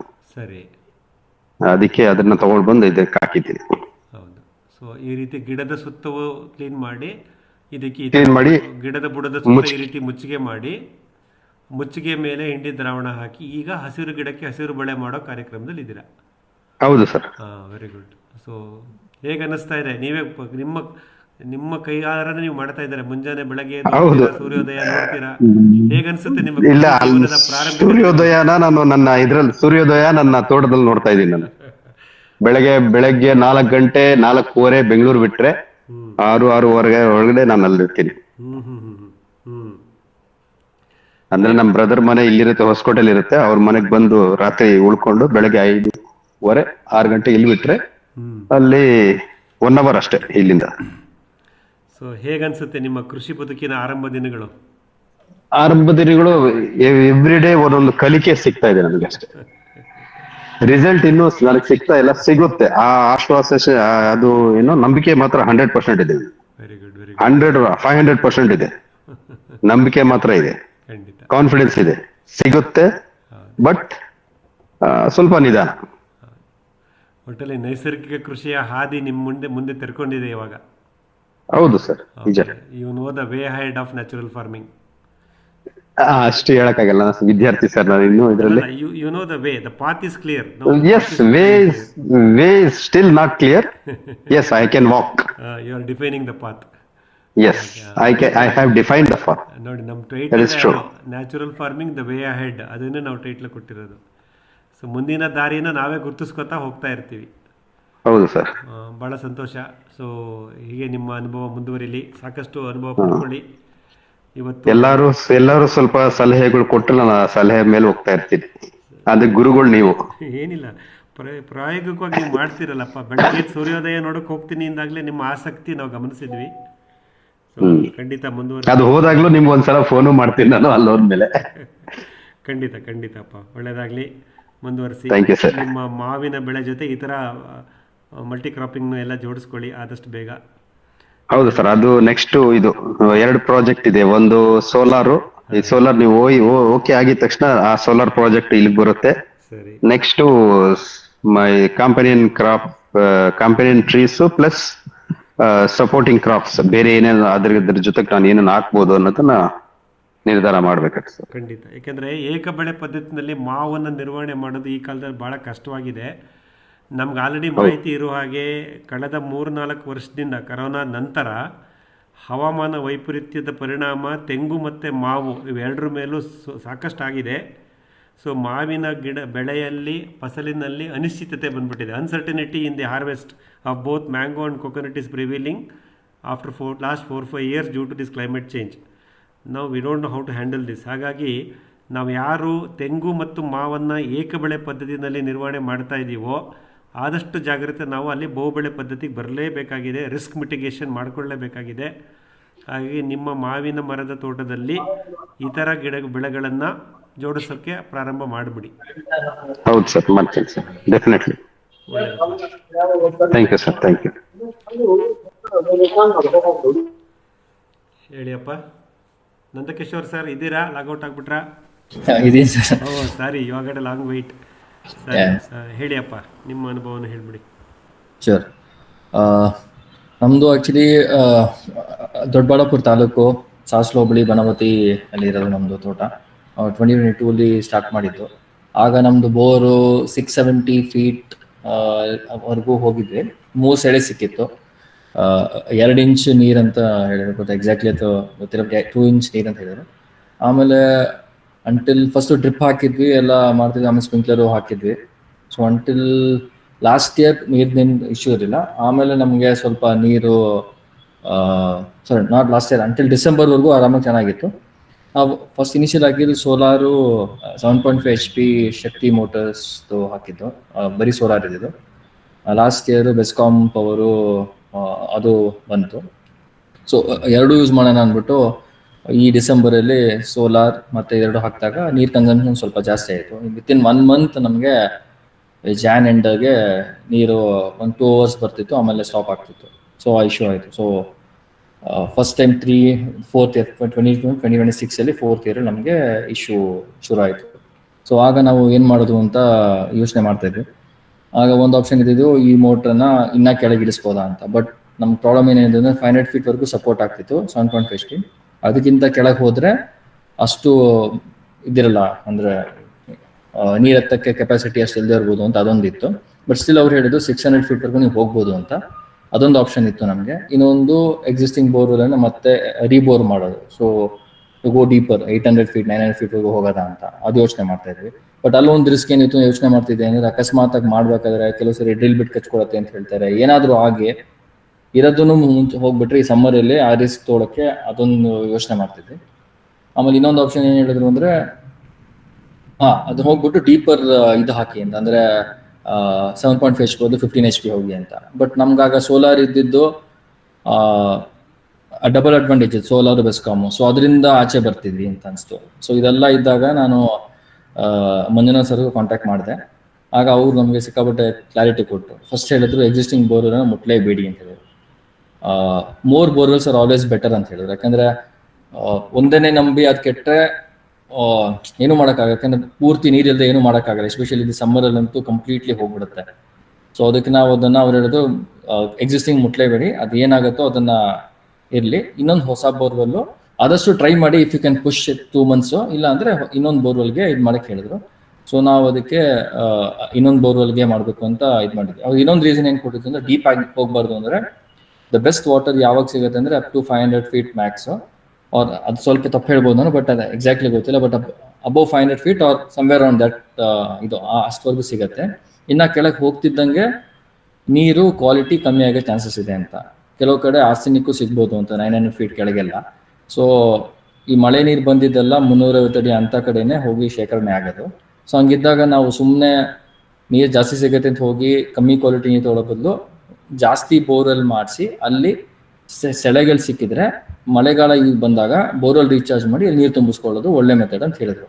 ಸೊ ಹೇಳಿದ್ರು ನಿಮಗೆ ಬೋರ್ವೆಲ್ ಹಾಕಿದಾಗ ನೀರು ಸಿಗದೇ ಇದ್ರು ಸೆಳೆ ಇದ್ದರೆ ನೀವು ಅದನ್ನು ಯೂಸ್ ಮಾಡಿಕೊಂಡು ರೀಚಾರ್ಜ್ ಯೂಸ್ ಮಾಡಿ ಮತ್ತೆ ಇನ್ನೊಂದು ಪಾಯಿಂಟ್ ಹೋಗಿ ಅಂತ. ನೀವು ಅನ್ಸ್ಬೋದು ವೇಸ್ಟ್ ಅಂತ, but you are actually feeling all those, ಅಂದರೆ ಆ ಸೆಳೆಗನ್ನೇನೋ ತುಂಬಿಸ್ತೀರಾ ಮಳೆಗಾಲದಲ್ಲಿ ಅಂತ. ಸೊ ಹಂಗೆ ಅಂದ್ಕೊಂಡು ನಾವು ಇನ್ನೊಂದು ಈ ಪಾಯಿಂಟ್ ಆಗದಿರೋ ಇನ್ನೊಂದು ಪಾಯಿಂಟಿಗೂ ರೆಡಿ ಇದ್ವಿ. ಬಟ್ ಲಕ್ಕಿಲಿ ನಾವು ನಿನ್ನೆ ಆ್ಯಕ್ಚುಲಿ ಬೋರ್ ಹೊಡೆದಾಗ, ಇನ್ಫ್ಯಾಕ್ಟ್ ಅದನ್ನು ಅವರು ರೆಫರ್ ಮಾಡಿದ್ದವರೇ ಬೋರ್ ಪಾಯಿಂಟ್ ಹುಡುಕಿದ್ದು ಧರ್ಮಣ್ಣ ಅಂತ ರಾಮನಗರದಲ್ಲಿದ್ದಾರೆ. ಅವ್ರು ಬಂದು ಲಾಸ್ಟ್ ವೀಕ್ ಚೆಕ್ ಮಾಡಿ ಅದನ್ನು ಈ ಪಾಯಿಂಟಲ್ಲಿ ಬರುತ್ತೆ ಅಂತ ಹೇಳಿದ್ರು. 4 ಸೆಳೆ ಸಿಗುತ್ತೆ ಅಂತ ಹೇಳಿದ್ರು 600 ಅಡಿ ಒಳಗೆ. ಬಟ್ ನಿನ್ನೆ ನಾವು ಮಾಡಿದಾಗ 280 ಸಿಕ್ತು, ಮತ್ತು 400 ಸಿಕ್ತು, ಮತ್ತು 440 450 ಸಿಕ್ತು. ಅದಾದಮೇಲೆ ಕೆಳಗೆ ಹೋಗಕ್ಕೆ ಆಗ್ತಾನೆ ಇಲ್ಲ ಅಂತ ಬೋರವ್ರು ಹೇಳಿದ್ರು 500 ಫೀಟ್ವರೆಗೂ ಆಗುತ್ತೆ, ಆಮೇಲೆ ಹೋಗ್ತಾನೆ ಇಲ್ಲ, ತುಂಬ ಪ್ರೆಷರ್ ಇದೆ ಅಂತ ಹೇಳಿದ್ರು. ಬಟ್ 225 ಫೀಟ್ ಬಟ್ ಪ್ರೆಷರ್ ಅಂತ ಹೇಳಿದ್ರು. ಅದಕ್ಕೆ ನಾವು ಎನಿವೇಸ್ ಮಂಜುನಾಥ್ ಸರ್ ಅವ್ರು ಹೇಳಿದ್ರು ಜಾಸ್ತಿ ಆಳನ ಹೋಗಬೇಡಿ ಅಂತ. ಅದಕ್ಕೆ ನಾವು ಅಷ್ಟೊಂದು ಇದು ಮಾಡೋಕ್ಕೆ ಹೋಗಲಿಲ್ಲ ಅವ್ರಿಗೆ. ಸೊ 500 ಫೀಟಿಗೆ ನಿಲ್ಲಿಸಿದ್ವಿ ನಾವು. ಸೊ ಇದು ಬೋರ್ ಸಕ್ಸಸ್ ಆಗಿದೆ. ಈಗ ಹೊಸ ಅದನ್ನು ಡಿಸ್ಕಸ್ ಮಾಡೋದು, ಹೊಸ ಬೋರ್ ಹೆಂಗೆ ಅಂದರೆ ಎಷ್ಟು HP ಮೋಟ್ರ್ ಹಾಕೋದು ಅದು ಎಲ್ಲ ಇನ್ನೂ ಯೋಚನೆ ಮಾಡಿ ಮಾಡಬೇಕು. ಸೊ ಈ ಅನುಭವಗಳಲ್ಲಿ ನಿಮ್ಗೆ ಏನು ಕ್ಲಾರಿಟಿ ಸಿಕ್ತು ಸರ್ ಇವಾಗ? ಅಂದರೆ ಇಷ್ಟೆಲ್ಲ ಆಲೋಚನೆಗಳು ಬಂತಲ್ಲ ಕಳೆದ 2 ತಿಂಗಳಲ್ಲಿ.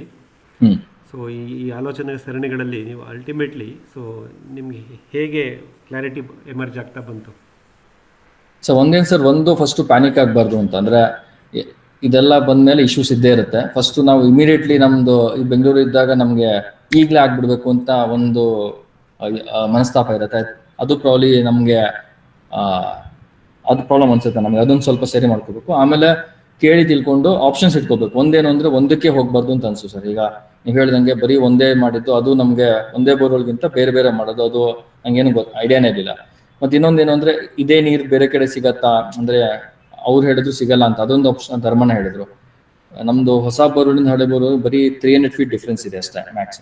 ಬಟ್ ನಾವು ಕೇಳಿದ್ವಿ ಅದೇ ಇರ್ಬೋದಾ ಅಂದ್ರೆ ಇಲ್ಲ ಅಂತ ಹೇಳಿದ್ರು. ಅವರು ತುಂಬಾ ಕನ್ಫರ್ಮ್ಡ್ ಆಗಿ ಹೇಳಿದ್ರು. ಅದು ಪ್ರೂವ್ ಆಗಿದೆ. ಯಾಕಂದ್ರೆ ನೀರೇ ಇಲ್ದಿದ್ದಾಗ ಕಮ್ಮಿ ಇದ್ದಾಗ ಇಲ್ಲಿ ನೀರು ಚೆನ್ನಾಗಿ ಬರ್ತಿದ್ದಾಗ ಅದು ಪ್ರೂವ್ ಆಗಿದೆ. ಸೊ ಇವೆಲ್ಲ ಯೋಚನೆ ಮಾಡಿದ್ರೆ ಅವರು ಬರೀ ಆ ತೆಂಗಿನ ಗರಿಯಿಂದ ಇಟ್ಕೊಂಡು ಮಾಡಿದ್ದು. ಅದಕ್ಕೂ ಮುಂಚೆ ಆಕ್ಚುಲಿ ನಾವು ಇದನ್ನು ಕರ್ಸಿದ್ವಿ ಒಬ್ರು ಜಿಯಾಲಜಿಸ್ಟ್ ಅನ್ನ. ಅವ್ರು ಹೇಳಿದ್ರು ಈ ಪಾಯಿಂಟ್ ಅನ್ನೇ ಇರ್ಬೋದು, ಬಟ್ ಇಲ್ಲಿ ಅಲ್ಲೇ ಸೇಮ್ ಪಾಯಿಂಟ್ ಇರೋ ಚಾನ್ಸ್ ಇದೆ, ಅದಕ್ಕೆ ನಾನು ಹೇಳಲ್ಲ ಅಂತ ಹೇಳಿದ್ರು. ಹಿ ಡಿಡ್ಂಟ್ ಸೇ ಕನ್ಫರ್ಮ್ಲಿ, ಬಟ್ ಇರ್ಬೋದು ಅಂತ ಹೇಳಿದ್ರು. ಸೊ ನಾವು ಜನ ಅನ್ಕೊಳ್ತೀವಿ ಅಂದ್ರೆ ಯಾರು ತಪ್ಪು ಸರಿ ಅಂತ ಹೇಳ್ತಿಲ್ಲ, ಬಟ್ ಅವ್ರ ಮೇಲೆ ಯಾರು ಮಾಡ್ತಾರೋ ಅವ್ರ ಮೇಲೆ ಡಿಪೆಂಡ್ ಆಗುತ್ತೆ ಅಂತ ಅನ್ಸುತ್ತೆ ಪಾಯಿಂಟ್ ಇದು. ಅಂಡ್ ಇಟ್ ತುಂಬಾ ಲಕ್ ಬೇಸ್ಡು ಅನ್ಸುತ್ತೆ ಕೆಲವು ಸರಿ. ಯಾಕಂದ್ರೆ ಅಲ್ಲೇ ಸಿಗದಿರೋ ಸೆಳೆ ಅಷ್ಟು ಕೇಸಿಂಗ್ ಪೇಪರ್ ಎಲ್ಲ ಹಾಕಿ ಆ ರಿಸ್ಕು ಇರುತ್ತೆ. ಸೊ ಸ್ವಲ್ಪ ಇದಿತ್ತು ನಿನ್ನೆ, ಬಟ್ ಲಕ್ಕಿಲಿ ಸಿಕ್ಕಿದ್ರಿಂದ ಎಲ್ಲ ಸರಿ ಹೋಯ್ತು. Very good. ಇಲ್ಲಿ ಒಂದು ಸಣ್ಣ ಮಾಹಿತಿ ನೋಡಿ. ಈ ಬೋರ್ ಕೊರಿಯೋರು ಇದ್ದಾರಲ್ಲ, ಡ್ರಿಲ್ಲಿಂಗ್ ಏಜೆನ್ಸಿಯವರು, ಅವರ ಅನುಕೂಲಕ್ಕೆ ಯೋಚನೆ ಮಾಡ್ತಾರೆ. ಉದಾಹರಣೆಗೆ ನೋಡಿ, 450 ಅಡಿ 500 ಅಡಿ ಹೋದಾಗ ಸ್ವಲ್ಪ ನೀರಿನ ಒತ್ತಡ ಜಾಸ್ತಿ ಆಗುತ್ತೆ. ಆಬ್ವಿಯಸ್ಲಿ ನಾವು ಸ್ಟ್ರೈಕ್ ಮಾಡಿದಾಗ ನೀರು ಬರುತ್ತೆ. ಆದರೆ ಅವ್ರು ಏನು ಮಾಡ್ತಾರೆ ಅಂದರೆ ನೀರು ಜಾಸ್ತಿ ಬರ್ತಾ ಇದೆ ನಮಗೆ ಮುಂದೆ ಕೊರೆಯೋಕ್ಕಾಗಲ್ಲ ಅಂತಾರೆ, ವಿಚ್ ಇಸ್ ನಾಟ್ ಸೈಂಟಿಫಿಕ್. ಅವ್ರು ಏನು ಮಾಡಬೇಕಂದ್ರೆ ಎವ್ರಿ 10-15 ಸೆಕೆಂಡ್ ಅಥವಾ ಎವ್ರಿ 2-3 ಮಿನಿಟ್ಸ್ಗೆ ಅವ್ರು ಪ್ರೆಷರ್ ಕೊಟ್ಬಿಟ್ಟು ನೀರನ್ನ ಹೊರಗಡೆ ಹಾಕಿ ಅವ್ರು ಕೊರಿಬೇಕು. ಆದರೆ ಅವ್ರು ಅದು ಮಾಡಲ್ಲ. ಅವ್ರು ನಮ್ಗೇನು ಕಾರಣ ಕೊಡ್ತಾರೆ, ನೀರು ಜಾಸ್ತಿ ಬಂದಿದೆ ಕೊರೆಯೋಕ್ಕಾಗ್ತಿಲ್ಲ ಅಂತಾರೆ. That is wrong actually. So ಅವರು ಅದನ್ನು ನೀರನ್ನು ಹೊರಗಡೆ ಹಾಕಿ ಮತ್ತೆ ಅವ್ರು ಕೊರಿಬೇಕು ಸಹ. ಆದರೆ ಅವ್ರಿಗೆ ಡೀಸೆಲ್ ಜಾಸ್ತಿ ಖರ್ಚಾಗುತ್ತೆ. ನೀರನ್ನ ಹೊರಗೆ ಹಾಕೋಕ್ಕೆ ರೈಸ್ ಮಾಡಬೇಕು ಕಂಪ್ರೆಸರು, ಒಂದು 15-20 ಸೆಕೆಂಡ್ ಅಥವಾ 1 ನಿಮಿಷ 2 ನಿಮಿಷ ಮತ್ತೆ ಡ್ರಿಲ್ ಮಾಡಬೇಕು. ಅವರು ಸರ್ ಬಹಳ ನ್ಯಾರೋ ಆಗಿ ಯೋಚನೆ ಮಾಡ್ತಾರೆ. ಸ್ವಲ್ಪ ನೀರು ಸ್ಟ್ರೈಕ್ ಆದ ತಕ್ಷಣ ಅವರು ಅದನ್ನ ರೈಸ್ ಮಾಡಿ ನೀರನ್ನ ಹೊರಗಡೆ ಹಾಕಿದ್ರೆ ಡೀಸೆಲ್ ಖರ್ಚಾಗುತ್ತೆ ಅಂದ್ಬಿಟ್ಟು ಅಲ್ಲಿಗೆ ನಿಲ್ಲಿಸ್ಬಿಟ್ಟು ಬಂದುಬಿಡ್ತಾರೆ. ಆಮೇಲೆ ನಮಗೂ ಸದ್ಯ ನೀರು ಬಂತಲ್ಲ ಅನ್ನೋ ಒಂದು ಸಮಾಧಾನದಲ್ಲಿ ಸಾಕಪ್ಪ ಅನಿಸ್ತಿರುತ್ತೆ. ಬಟ್ ಟೆಕ್ನಿಕಲಿ ಪ್ರಾಕ್ಟಿಕಲಿ ಆ ಡ್ರಿಲ್ಲಿಂಗ್ ಏಜೆನ್ಸಿಯವರು ಆ ಕಾರಣ ಕೊಡಬಾರ್ದು, ನೀರು ಜಾಸ್ತಿ ಇದೆ ಕೊರೆಯೋಕ್ಕಾಗ್ತಿಲ್ಲ ಅಂತ. ಅದು ತಪ್ಪು. ಅವರಲ್ಲಿರೋ ಕಂಪ್ರೆಸರ್ನಲ್ಲಿ ಎಷ್ಟು ಇಡೀ ಸಮುದ್ರನೇ ಬೇಕಾದ್ರೂ ಹೊರಗಡೆ ಎತ್ತಾಕ್ಬೋದು, ಅಷ್ಟು ಕಂಪ್ರೆಸರ್ ಶಕ್ತಿ ಇದೆ. ಆದರೆ they don't want to waste their diesel. ಅವ್ರ ಶ್ರಮನ ಹಾಕಕ್ಕೆ ಅವ್ರು ಇಷ್ಟಪಡಲ್ಲ. ರೈತನಿಗೆ ನೀರು ಬಂದಿದೆ ಅಂತ ತೋರಿಸ್ಬಿಟ್ಟು ಹೊಟ್ಟೋಗ್ತಾರೆ. ಎಷ್ಟೋ ಕಡೆ ಹಂಗಾಗಿದೆ ಸರ್. 350 ಅಡಿ ಮೇಲೆ ಕೊರೆಸ್ಕೊಳ್ಳೇ ಇಲ್ಲ, 400 ಅಡಿ ಮೇಲೆ ಕೊರೆಸ್ಕೊಳ್ಳೇ ಇಲ್ಲ ಅಂತ ನಾವು ರೈತರಿಗೆ ನಾವು ಅಂದ್ಕೊಂಡಿರ್ತೀವಿ. ಆದರೆ 1 ಅಥವಾ 2 ಬೇಸಿಗೆನಲ್ಲಿ ಅದು ನೀರು ಖಾಲಿಯಾಗಿರೋ ಉದಾಹರಣೆಗಳಿದೆ. ಮತ್ತೆ ಆಳಕ್ಕೆ ಹೋಗಬೇಕಾಗಿತ್ತೇನೋ ಅನ್ನೋದಿರುತ್ತೆ. ಅವತ್ತೇ ಮಾಡ್ಬೋದಿತ್ತಲ್ಲ ಆಳಕ್ಕೆ ಏನೋ ಒಂದು ಆಲೋಚನೆಯೂ ಬರುತ್ತೆ. ಆದರೆ ಅವ್ರ ಡೀಸೆಲ್ ಖರ್ಚಾಗುತ್ತೆ ಅನ್ನೋ ಒಂದೇ ಉದ್ದೇಶಕ್ಕೆ ಅವ್ರು ಈ ಥರ ಕಥೆ ಹೇಳ್ಬಿಟ್ಟು ನಮಗೆ ಅವ್ರು ಎಕ್ಸಿಟ್ ಆಗ್ತಾರೆ. ಅಲ್ಲ, ಈ ನಿಮ್ಮ ಕೇಸಲ್ಲಿ ನಂದಕಿಶೋರ್ ಚೆನ್ನಾಗಿ ಬಂದಿದೆ ನೀರು, ಸಂತೋಷ.